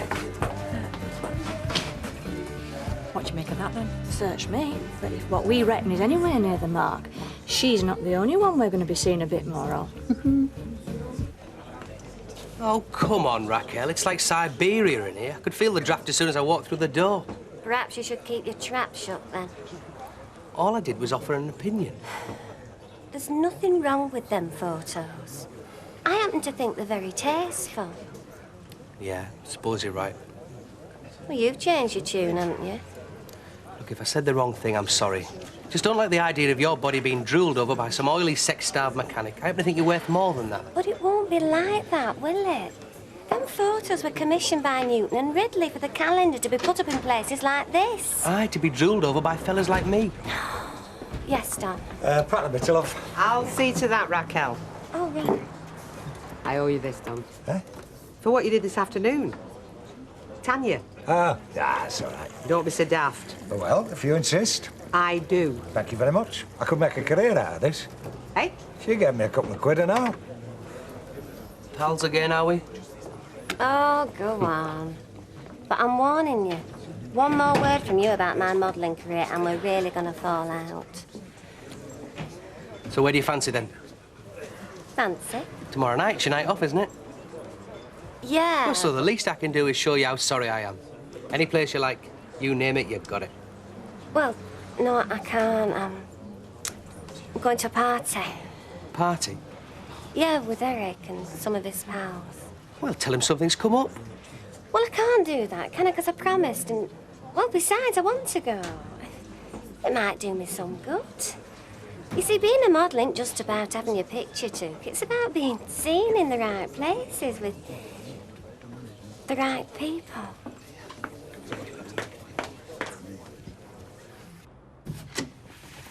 Derek? I'm in here. Thought I might as well try to make myself useful. You are useful. Just because what happened, happened. No, Well, don't worry. I've got things into perspective a bit more than I had this morning. I knew you'd see things differently once you'd had time to think. And I've had plenty of that, all day. Thought about nothing else. And I realise I'm not going to get very far if I let those governors walk all over me. I have to fight, Mavis. I have to defend myself. And that's exactly what I intend to do. Well, you'll be pleased to know you're not on your own. Not on my own. The rest of the staff are right behind you. Rest of the staff?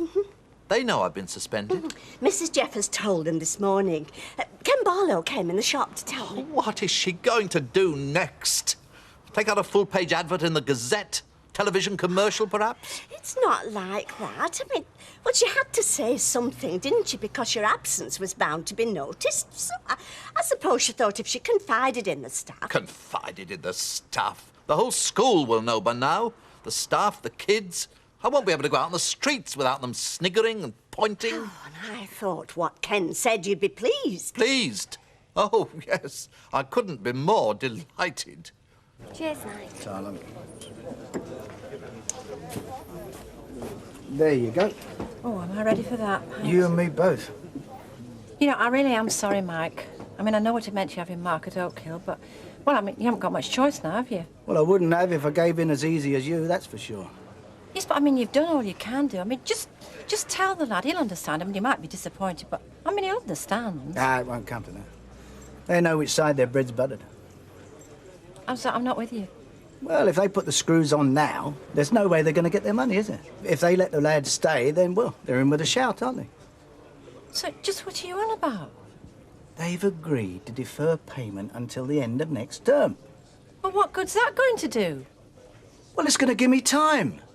Yes, but time for what? I mean, you can't afford for Mark to go to a private school. You can't afford now, and you can't afford at the end of next term. I mean, just cut your losses and come clean. To the school, to Mark, and to yourself. You just don't understand, do you? I promise you, there is no way they're going to throw my lad out of Oak Hill. Even if I have to sell the suit off my back to keep him there.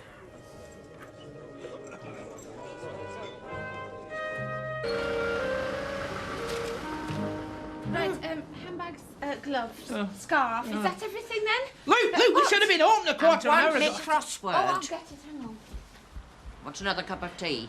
You can't have it. You can have one when you get to the shop. My throat's parched. It can be. Well, it is. Luke, you don't have to come with us, you know. You can stay here, watch the television, do the crossword, drink tea bit bucketful. Me and Maureen are quite capable of running things on our own. Yes, I know that. Right, there we are. Right, are we ready then? Right. That'll be Pieman trying to make a delivery. Yes. Oh.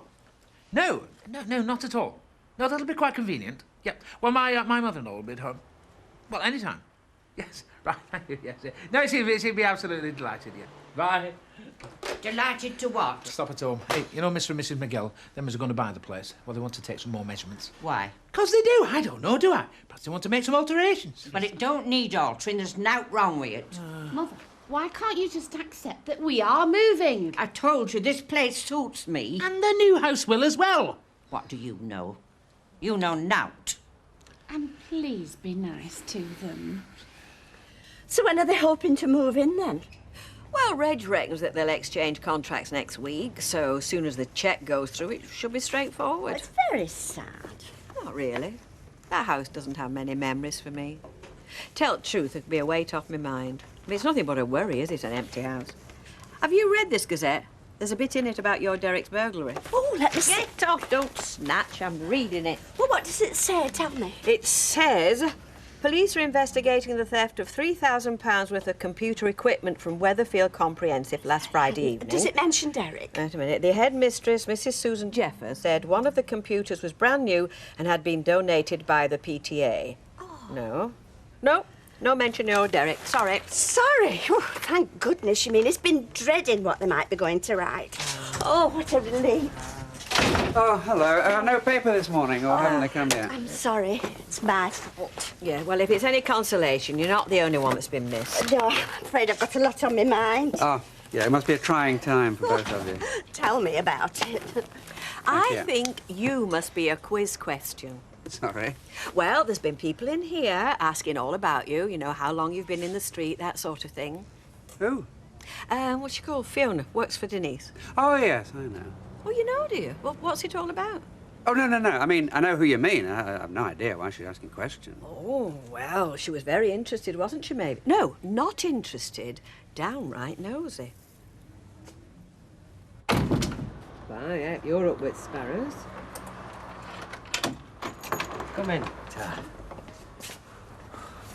can I do you for? Raquel? About her? Well, is she in? I hope so. Oh, do you want to see her? I'll give her a shout. Raquel? You've got a visitor. Male or female? Male? Well, still coming rollers, and who is it? Oh, you're all right. It's only Des. Oh, right. I'm just coming, Des.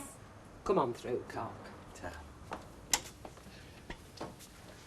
I just finished scraping toast. Hi. Hiya. You'll have to excuse me, I wasn't expecting visitors. Or it's something important. How do you fancy coming out for a meal with me tonight? Des, you've not come across special to ask me that, have you? I'm going out with Eric, I've told you. Yeah, I know you did. Well then, had you forgotten? No. So how can I be in two places at the same time? It's impossible. Hey, I am daft. You're funny. Another time, eh? Right, well, there's nothing to do, Mr. Borden, anymore, but if you want the same stuff, just give us a ring on the same number, right? Sure. Busy? Not bad. Good, because it's rent day. What, you want it now? Yeah, the sooner it's over and done with, the less painful it is. Oh, and cash if you got it. I'm allergic to cheques. Yeah, we'll have to go at the bank. I can give it you, what, this afternoon? 125 quid, remember? Yeah, I haven't forgotten. You'll get it. I will. This afternoon.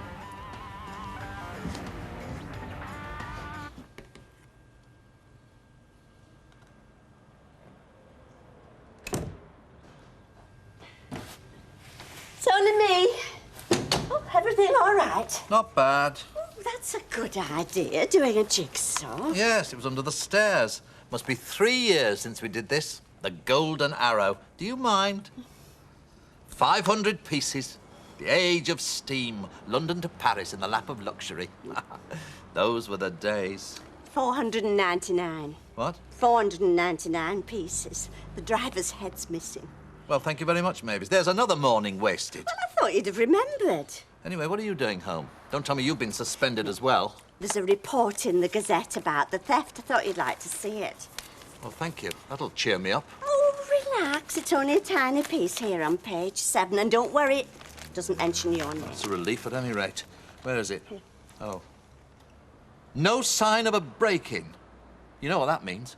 Inside job. Of course it doesn't. Now, anybody with half a brain would think when reading that. Aye, aye, caretaker's in on that job. I don't suppose anybody would even notice. But on page 7, slap bang next to showbiz gossip, they might just as well have put it on the front page. Net closes in on Wilton gang. Well, thank you very much, Mavis. Any more good news? Do you know it's days like this? I think how lucky we are to have our own business. Yes. Just you and me, learning our little shopper. Oh, yes. Shall I put the close sign up? No, Reg. Now, that won't get us very far, will it, in the world of commerce? No. Back in 5 minutes. It was me pen. Do you know you're insatiable? 2 minutes then. Now, just listen to me, Reg. We've got to be patient. Because in a couple of weeks, we'll have all the privacy we want, won't we? Because Mother will be in her own little flat. Yes, well, yes, and then we'll be able to romp about at will. Well, within reason. Oh, Reg, I'm such a happy girl. I knew we'd come up trumps in the end, you know. One of each. Hello, Mr. Roberts. Hello. Was there anything in particular? No, just browsing, you know. Go on, I'll have a box of matches. Oh, that'll be 10p there, Mr. Roberts. No, I got up this morning, you know, and I just remembered all the hours I've spent within these 4 walls, you know. They'll have to be a £20 note, I'm afraid, yeah. You see, the best part of my life was spent in this shop. I mean that. The best part of my life it was, yeah. Can you not change this? Oh, well, I'll owe it you. Anyway, I hope you appreciate it. Oh, we do, don't we, Reg? We do. Yes. Yeah, I believe you're after Rita's house now. Have you got a buyer for your own? Yes, a young couple from Bolton as well. I hope it doesn't drag on forever. No, the first-time buyers, they're keen as mustard. Yes, they're as much in a hurry as we are, really. I wish you well. Oh, forget the matches.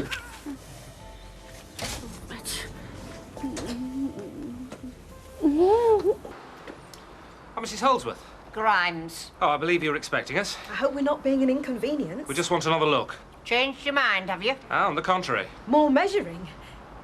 May we come in?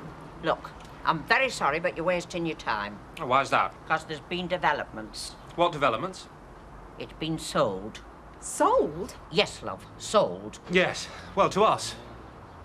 We're Mr. and Mrs. McGill. It's our offer that's been accepted.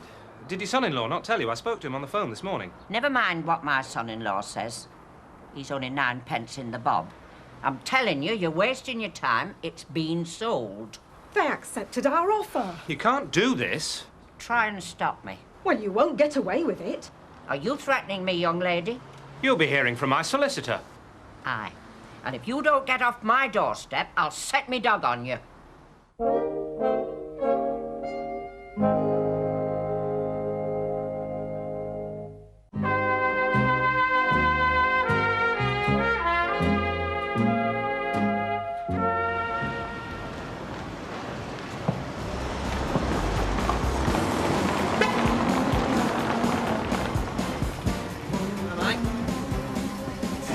Do you want to live? Where to? I thought you wanted to go to the bank. It's on the way. Hop in. Well, I would do, but I've got a lot on road. Thanks anyway. It's all right. Suit yourself.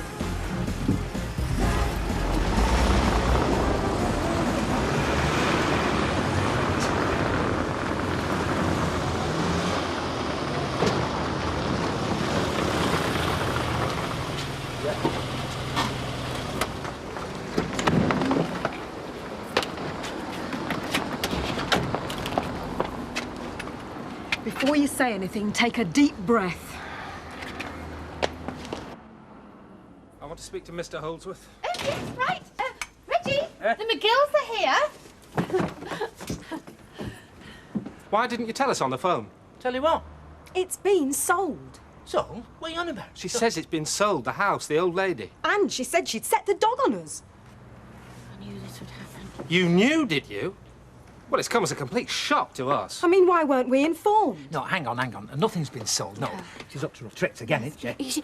Mother, well, she was hoping that you might withdraw your offer. You see, being the age she is, she's very resistant to moving house. Yes, you see, she'd like to revert to the status quo situation. But don't worry, there's no chance of that. We'll sort her out. Yes, so shall I give her a ring? Ring her flaming neck, go on. So it's not sold? No, of course it's not been sold. We'll not let it drop if it is. He's very determined, is my husband.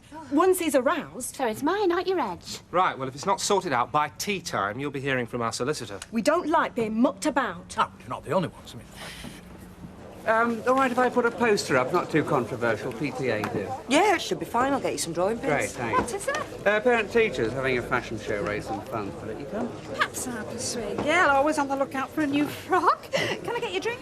No, I haven't time. These should have been up last week. Don't you get a lunch break in your job then? Allegedly. Oh, dear. Ah, just the person I want to see. Me? Yes. Little bird tells me that you've been asking certain questions. Oh, that. Oh, it's nothing. It's just a joke, really. Oh, yeah? Joke that can be shared? No, not really. Well, all right. Me and Denise were just wondering how old you were. Oh, yeah? Any particular reason? No, just for fun. There's no harm, is there? Don't suppose so, no. Well, go on then. Tell us. Well, I'm as old as my tongue and not quite as old as my teeth. You are? In other words, MYOB. MYOB. Work it out. It's almost for tea tonight, mate. It's your turn. It's not my turn. I got it last night. That was a takeaway. Yeah, but I went and fetched it, didn't I? I'll tell you what, I'll cook. You clean up the front room. Yeah, all right then. Do you think it's about time we had a rota? Rota? Yeah, good idea. Yeah, have a look at that. See what you think. What's this one then? One you prepared earlier, is it? No, it's just a consultative document. Monday, I do the bathroom. Tuesday, I do the kitchen. Wednesday, I clean the windows. Well, if you've got any better ideas.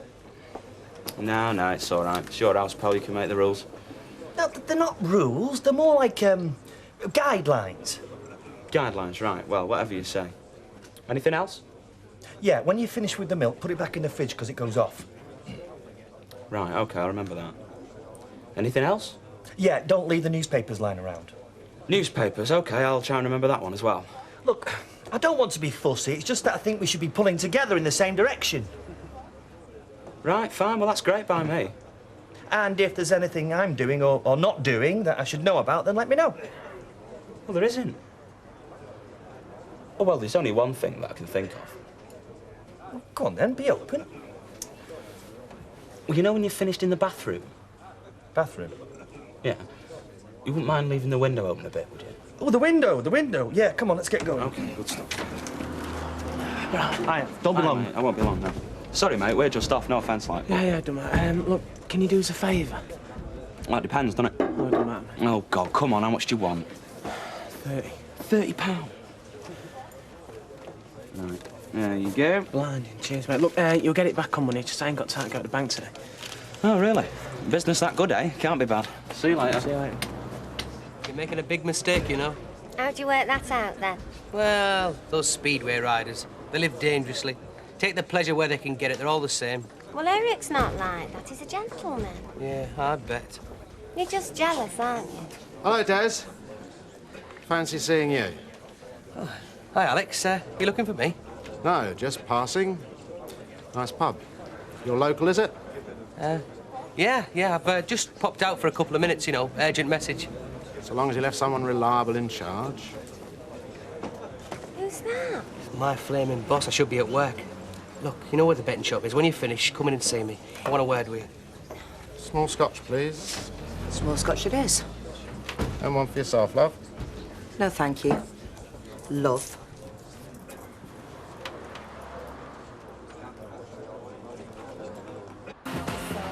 I'm not hassling you. I was just passing. Did you get the bank? Yep. Cash was requested. You can't be too sure. You might go in for printing paper instead of T-shirts. Yeah, well, if I do you want in on it? No, too much grief. No, this way suits us both, doesn't it? I'll get a guaranteed income. You get your chance of making your first $500,000. Well, that's what you wanted, isn't it? Yeah. Good. Then we're both happy. See ya. So, he's a regular. You see him every day. Just about, so. And you knew he worked for me.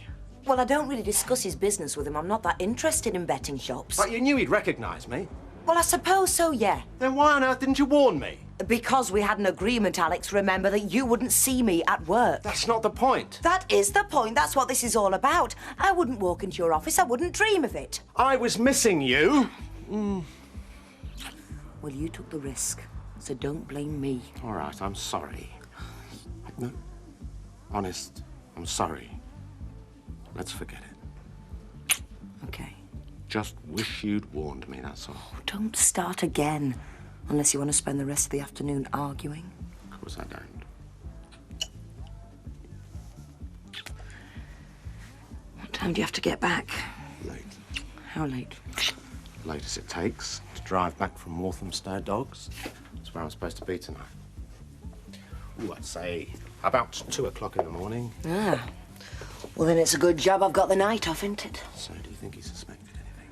Are we going to talk about Des Barnes for the next 12 hours? I am sick of Des Barnes. Let's make the most of the time we've got, Alex.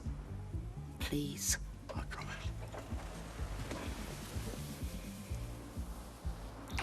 Don't worry. He didn't suspect a thing.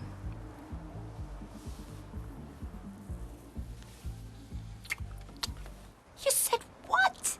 I just said, tell us how old you are. Well, like that? To his face? Why not? Oh, you really are clueless sometimes. I don't mind people asking me, so what's the difference? About 30 years? Maybe 40. Oh, so you are still interested then? No, I am not. I wish we'd never started it. M-Y-O-B. That's what he said. Do you reckon it's a clue? Yeah, it's a clue, all right. Mind your own business. Oh, yeah.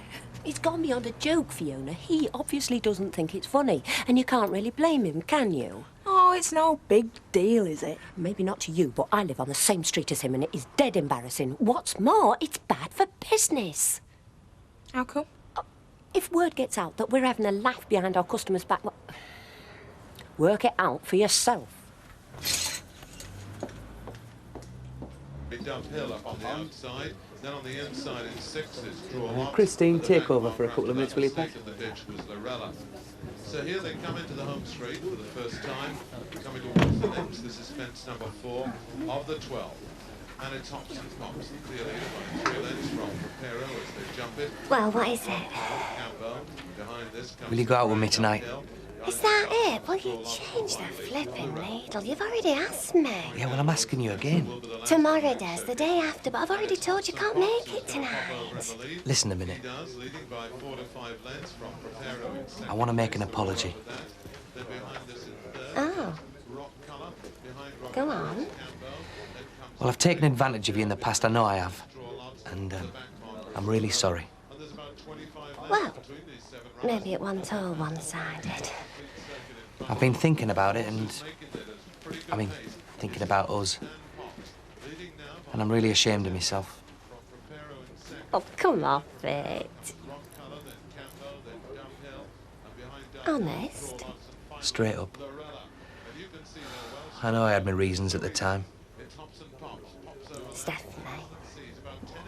And Lisa. Well, you were vulnerable. Well, you were and all. No, I used you when it suited me. And it won't happen again, I promise. Right. Well, I don't bear a grudge you're out. So long as you go out with me tonight. But I've already... Let's give it a go, eh? You and me. Oh, I see. Flipping heck.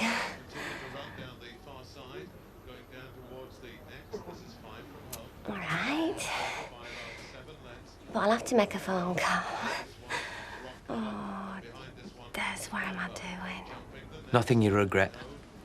I promise. I'll see you tonight. See ya. See ya. Is over safely, but only by 3 lengths now. Preparo's got him in his sights. A gap of 10 lengths then to Rock Colour. Then comes Campbell. So, beginning the bend. Thank you, Ken. You are kind. Oh, no trouble. Will you come in for a cup of tea? No, no thanks. Got a few things to do.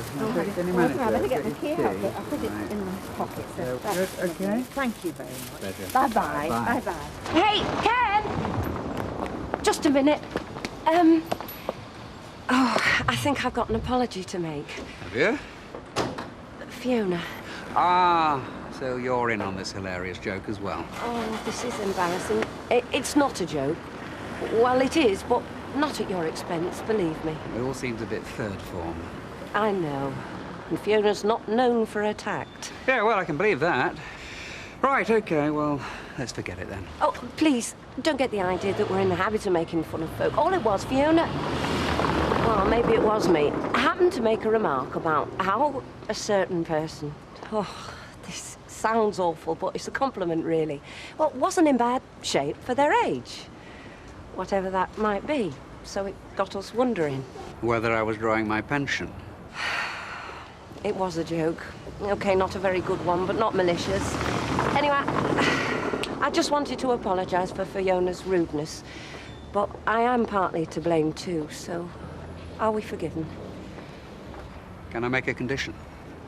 I think you're enjoying seeing me grovel, aren't you? Go on then, what? That I buy you dinner tomorrow night. Don't you get nasty with me, I'll have one of me turns. Mother, how could you, upsetting them like that, telling them it's been sold? And what was that about a dog? We haven't got a dog. You've caused a lot of bother. Hey, have you told them we've had to shut the shop to sort this out? Reg says that they'll withdraw the offer now. Only what she's been planning all along. I told you I wasn't happy with the arrangement, but you wouldn't listen. You never do. We're doing it for you. So you can have your own nice little flat. I don't want a nice little flat. I want to stop here. Ah, well, you can't. Who says? I do. Well, that's just where you're wrong, Mr. Know-all. 'Cause I've sold it. What are you talking about? First of all, you say you don't want to move, and now you say you've sold it. Yes, well, that's the deal. Clever, eh? They let me stay here for as long as I want. Who does? The new owners. Weatherfield Finance. When I pass on, they get the house. But till then, they pay me a weekly allowance. But you can't. It's my house. No, it's not. Well, not legally, no, but I pay the mortgage. Well, I'm talking legal. That's what counts in them matters. No, you're right. Tell me I'm not hearing this. On the deeds, it just says Maud Grimes. We only needed the one signature. Who did? The fella from the finance company. I asked him to call this morning. Oh, Mother, you can't. You're too late, Maureen. I've gone and done it.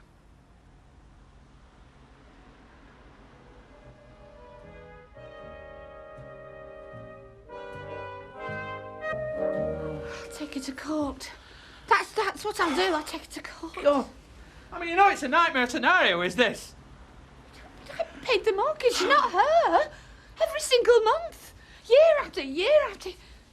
Where's the contract? No contact, Look, what we're going to have to do, we're going to have to get a lawyer to go through this with a magnifying glass. This is all I have to my name, this. Well, it's a pity it weren't in your name. You should have known about that. But I trusted her. Like a fool, I trusted my own mother. Well, never again. You know, it's not the idea of buying Rita's house well and truly on the head. Oh, I hate her. All the dreams we had. Ensuite bedroom, her own front door, shattered in one stroke of a pen. What a sickener.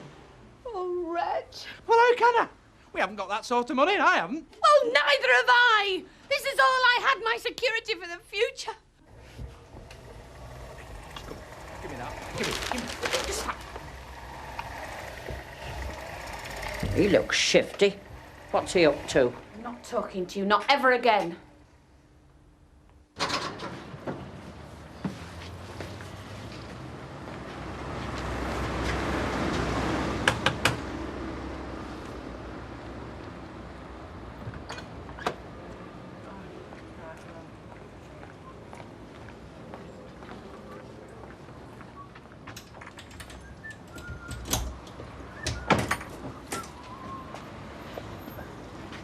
Morning. Morning. Pop in if you want, lift. No, I'm just off for a paper. I'm not on till 10 anyway. You don't fancy doing an extra couple of hours, do you? No, not particularly. Why? Because we're short-staffed, that's why. Yes, well, you will be, won't you, making all them people redundant? So you'll be taking people on again next. Might have to, if I can get permission from head office. Hey, well, if you do, will you let us know? Because I might know somebody. Yeah, well, 10 o'clock, don't be late. I am never late. Hi, Vera. You know, I've just been thinking, if something don't turn up, I'm going to have to cancel the note next week. And you don't love yet? Oh, these days, you're too old at 30. Hey, well, listen, there might be something going at Better Buys. Oh, I won't go at there. Why not? Well, after the way they treated me last time. I'd rather work on middens. Oh, suit yourself then, if you're not interested. Well, I'm not either, I'm sorry. Only trying to help you, love. Another coffee? I can't, I'm going to be late. Oh, look, I don't want to go, but we've got to live with it. I have, you mean? Come here. Oh. Don't spoil it, love. We've had all day yesterday and last night. Half an hour, come on, come back to bed. It won't be long, I promise you. When? Let's have a look. Oh, maybe I better arrange it with your secretary. Don't be like that. Tomorrow. But I can't stay the night. What's new? Look, we'll sort something out. When? Spend more time together. We can, you know. Oh, I know. I'm always here. I'm not stopping us. Just give me some time to fix something up. A holiday. A weekend, at least. We deserve that. Somewhere abroad. Hey, you ever been to Amsterdam? No. Just the place. We can be there in no time. Take a Friday flight. We could spend the whole weekend together. Good hotel, somewhere special. You fancy that? Of course I do, but when? A week on Friday. I'm supposed to be away that weekend anyway. It's a conference in Birmingham. Dare say I can bunk off. Leave it to me. I'll book everything. Give us a kiss. I'll make it the best weekend of your life. Likewise. See ya. So, what did he say? Just that. Would I go out with him? And? And nothing. What, you didn't accept? It was a joke, wasn't it? How do you know? Because I was there and you weren't. He was just getting his own back. You embarrassed him, he embarrassed me. It was a joke. So, what did you say? Nothing. I didn't know what to say. I mumbled somewhat about how we were too busy. I wish we had never started this in the first place. Anyway, we're all quits now, so let's hope that's an end to it. Got to admit, he's rather sweet. Get on with your work. Hey, What? she's only gone and sold it for 10 grand less than the McGills have offered. Oh, Richard. I'm sorry. Here we are. 23 change of my office. Let me have a look. Yeah. Oh, Reg, it is sold then. Yeah. Oh, but we can take it to court, can't we, Reg? Well, she's not done out illegal, has she? I mean, we're in her name. Hey, I found your grocer. Oh, it's under a pile of magazines. Right, thank you. Everything all right? Yeah, fine. Oh, good. Fine. Well, not completely fine. Oh, I'm sorry about that. Are you serious? Maureen, I'll explain this. Yes, Reg, I'll tell you. Yeah. Tell me what? Well, there's been a slight hiccup. Oh, don't tell me there's another problem with buying the house. No, not a problem, no. No, just a hiccup. Yeah. We just need 1 or 2 weeks more to iron out... My mother. Yeah. And a few problems. She's not been herself. Yeah. Our offer still stands at No. No, Reg. You've done this to me before. I want shut of that house as soon as possible. But you've accepted our offer. I don't care. It's going back on the market this morning. Oh, no. Rita! Come on. I hate Mondays. You're not the first. And Tuesdays.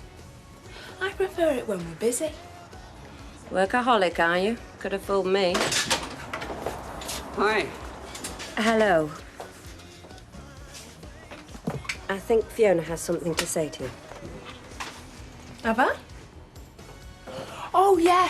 I'm really sorry. All forgiven and forgotten. I thought I'd book another trim. Is it Wednesdays?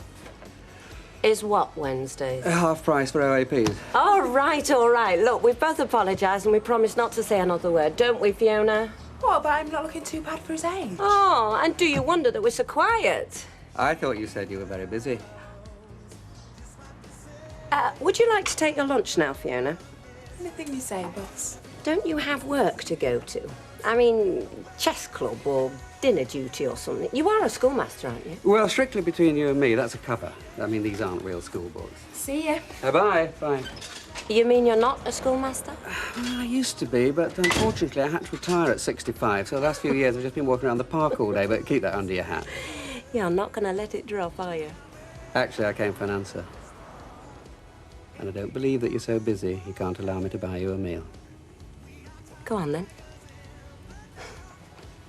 Listen to this. Section 28, cooling off period. You have a legal right to consider the matter again and change your mind if you wish. See? See? If you wish to withdraw, you must return the cancellation form. Within 21 days, Reg. We're saved. We're saved. That's wonderful. I knew it would turn out right in the end. But what if... What if she doesn't want to change her mind? Oh, don't worry. She will, Maureen. Oh, yes. But how do you know, Reg? Because we have got her where we want her. At our mercy. Have we? Yes, we have indeed. And the sooner you get round and tell her, the sooner you'll get your house back. Oh, Reg. Yes. £6.70. I'll bring you food in a minute. Don't worry, I'll get the... I can't get the drinks. I've just lent Steve me last fiver. Won't see that again, eh? Well, no, he says this morning, according to him, he's got a big order coming in. At the moment, he's suffering from a cash flow problem, you know what I mean? Well, that's what he says. Oh, hi, love. Listen, you couldn't answer fiver, could you? Oh, saved by the bell. Cheers. I'll get you a drink. Yeah, you'll have to. That's my last one. So how'd you get on? Oh, waste of time. See? She's wasted. Finest landlady the Queen's ever had. Oh, yeah, who says? Not just me, love. Not fancy another pub? Who'd have me? Not Newton Ridley. Oh, another company. Yeah, but I need a reference, Kev. Well... No, you see, she did such a good job for the Queen's. Like, they don't want her working for the opposition now, do they? Excuse me, have you been to job centre? Yeah, I have. Yeah. Well, they're out in the Port and lemon, please, Betty. Well, it depends if you're any good with computers or welding equipment. Oh, no shop work, cleaning jobs, not like that. I'm sorry, Vera, there were nothing at all. Have you read this? Have you? Because we have. Give it me. You'd no business to take that. You've got 21 days to change your mind. What are you talking about? 21 days, the cooling off period. It's you needs to cool off, not me. Getting yourself all aerated. Oh, sit down and eat a biscuit. Listen, Mother. If you don't tear up this contract... What? What will you do? We'll move out, and then you will be here, all on your own. You wouldn't dare. Just wait and see.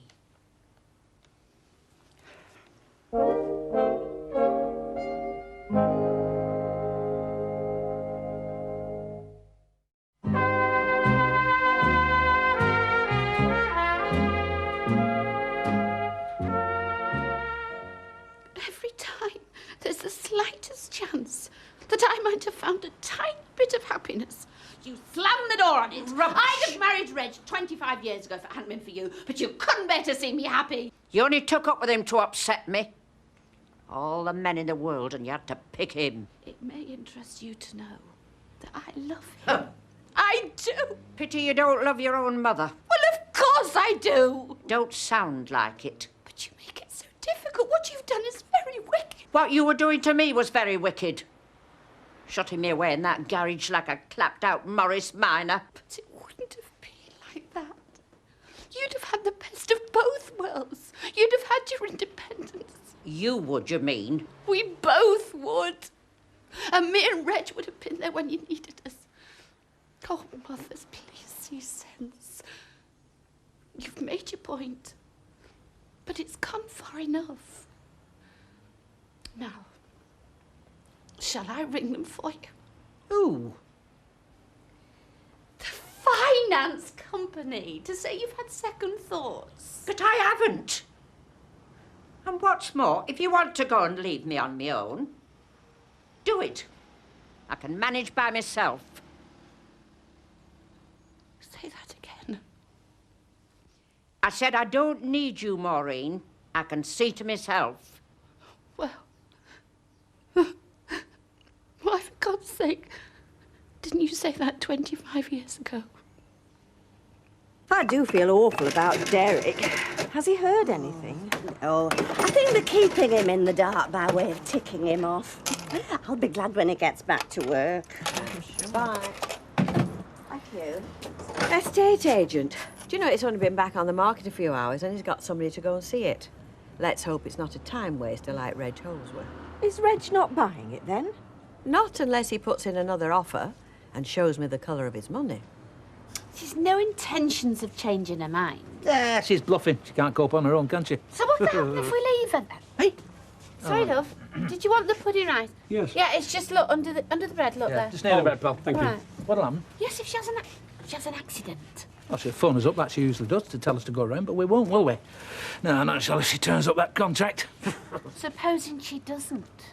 I'll spend another night in the flat, and another till she succumbs. Killing two birds with one stone. It's what we've always wanted, isn't it? A few nights on her own. Yeah, £1.21 then.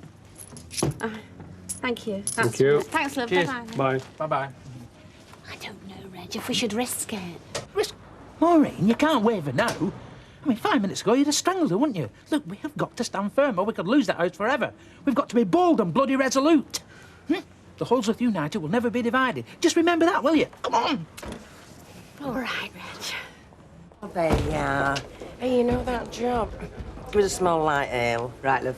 Do you think I should go in for it? Don't ask me. Nearly bit my head off this morning. Well, I've been thinking I'm not going to get out well somehow. Well, it's not easy being an old. I mean, there's no imp, but what do you think? Yeah. Thanks. Look, do you want me to ask him for you tomorrow? Oh, will you? Hey, it'd be just like old times, me and you working together again, wouldn't it? You know, I can't remember last time I had any brass in my pocket. Anyway, I'll get this down, me, and then I'll go make our Jack's tea. Hey, thanks, Simon. See, I'm in two minds between the Greek islands and Hong Kong, because I've heard Hong Kong's brilliant. Hey, Jim brought me back a fabulous silk dressing gown. Oh, did it? Oh, I love silk. Oh, well, Hong Kong's the place then? Oh, yeah, and we love Cantonese food, both the best. Hey, what is this, a public house or a reading room? Just get the wife a brandy, will you? Make it strong. Just go and sit down, okay? Is she poorly? No, Are you all right, Maureen? She's all right. Collie wobbles. I'll take that. Soda, ginger ice. Just as it is. Cheers. It's £1.50. There you go. Right, get that down here. Now, you're not going to crack under the strain, are you? No, I've made my mind up. Good, because we've got to be cruel to be kind.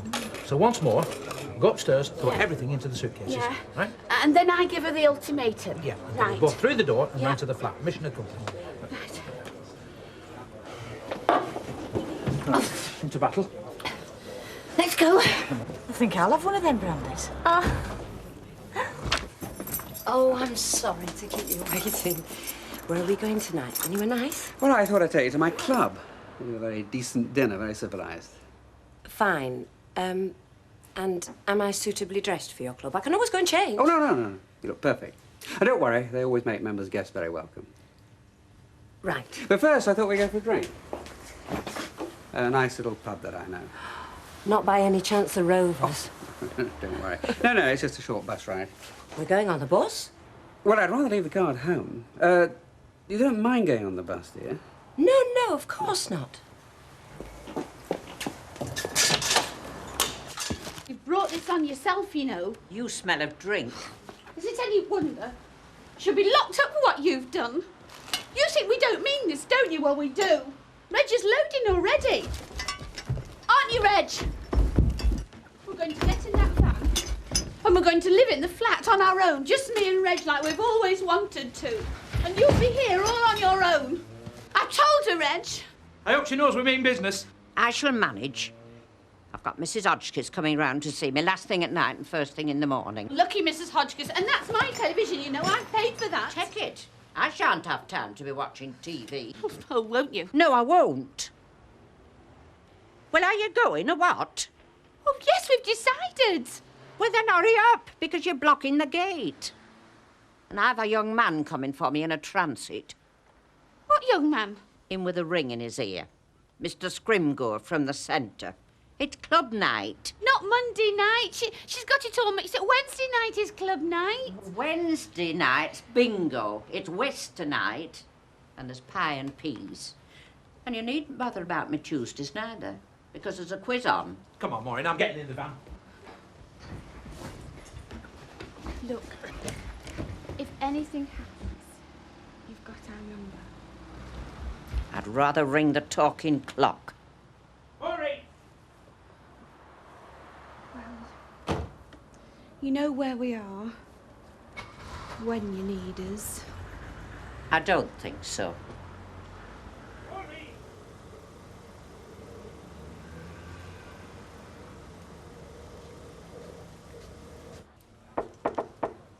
Come in. Could I have a word, Beth? Yes, love.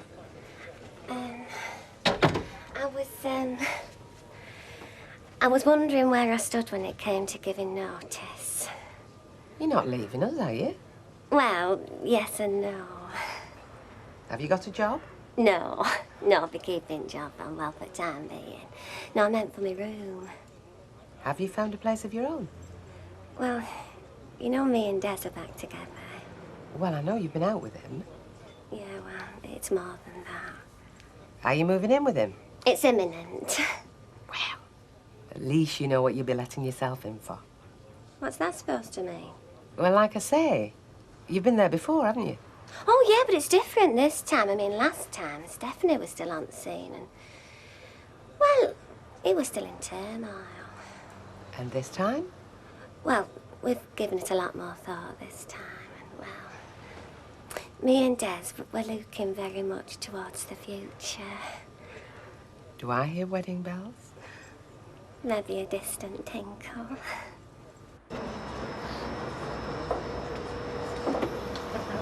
Door-to-door service, you make me feel like royalty. Thank you very much, young man. Here, get yourself a drink. No, it's okay. Go on, take it. Thanks.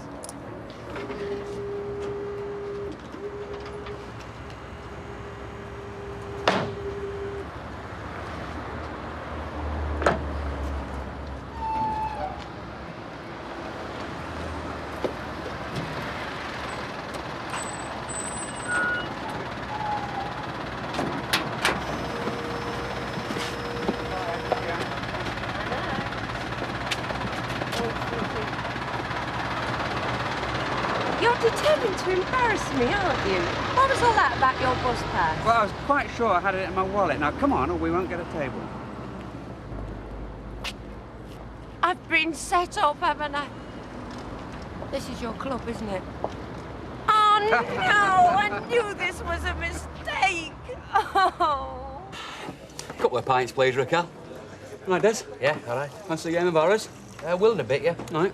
What can I get you? What's he got that I haven't? I beg your pardon? I think Martin was before me. Oh, sorry. I won't concentrate. I know it's too fine. Yeah. Looks like you're well in there, Des. There we are. That's on me. Cheers. Well, nothing to do with me, pal. Just do as I'm told. Cheers. Yeah, cheers. Then there was Neil. Oh, the builder? Now in Australia, I believe. Poor old Neil. Or young Neil, rather. There, between us, have been around. Done it, seen it, and as they say, bought the T-shirt. Another drink? Coffee? No. I've thoroughly enjoyed tonight. Mind, there were a couple of moments when I was looking for the eject button. Oh, yeah, I didn't fancy the pie and peas with Maud and her chums. I'd have gone through with it. What, just to see me make a fool of myself? Would have been only yourself to blame. You were glad enough to get into that taxi. Only because I didn't fancy another half an hour in the cold waiting for a bus. Just a way of life for us senior citizens. Oh, I'm never going to be able to forget this, am I? Well, you started it. I tell you what, let's clear this up once and for all. How old are you, Ken? Tell me how old you are first. Oh, no. I tell you what, let's drop the subject. Agreed. Fancy Chinese later? Yep. Smashing? I mean, I'll cook you a meal if you prefer, only you've not much in at the moment except an old packet of sausages. I thought we could go shopping in the morning and stock up. Right. I'm so glad it's turned out for us. I mean, I sort of knew it would, because even when we weren't together, we were always friends, weren't we? Well, let's hope we always will be, eh? more than friends now. Yeah, I'll say. Give over. What? Stop it looking at me like that. Like what? Like that bedroom eyes. Anyway, I've had a word with Bet and told her not to count on me being here forever, you know, in case I moved in with you. Oh. Well, we'll have to talk about that sometime. Yeah, sure. I don't want to rush you. Yes. You ready for that game, or what? Sure, yeah. 501. Doubles. It's Keith Diller. Ring you? You like? Yeah. Martin? Who? You and Des? Yeah. Not the chaps. Swap round.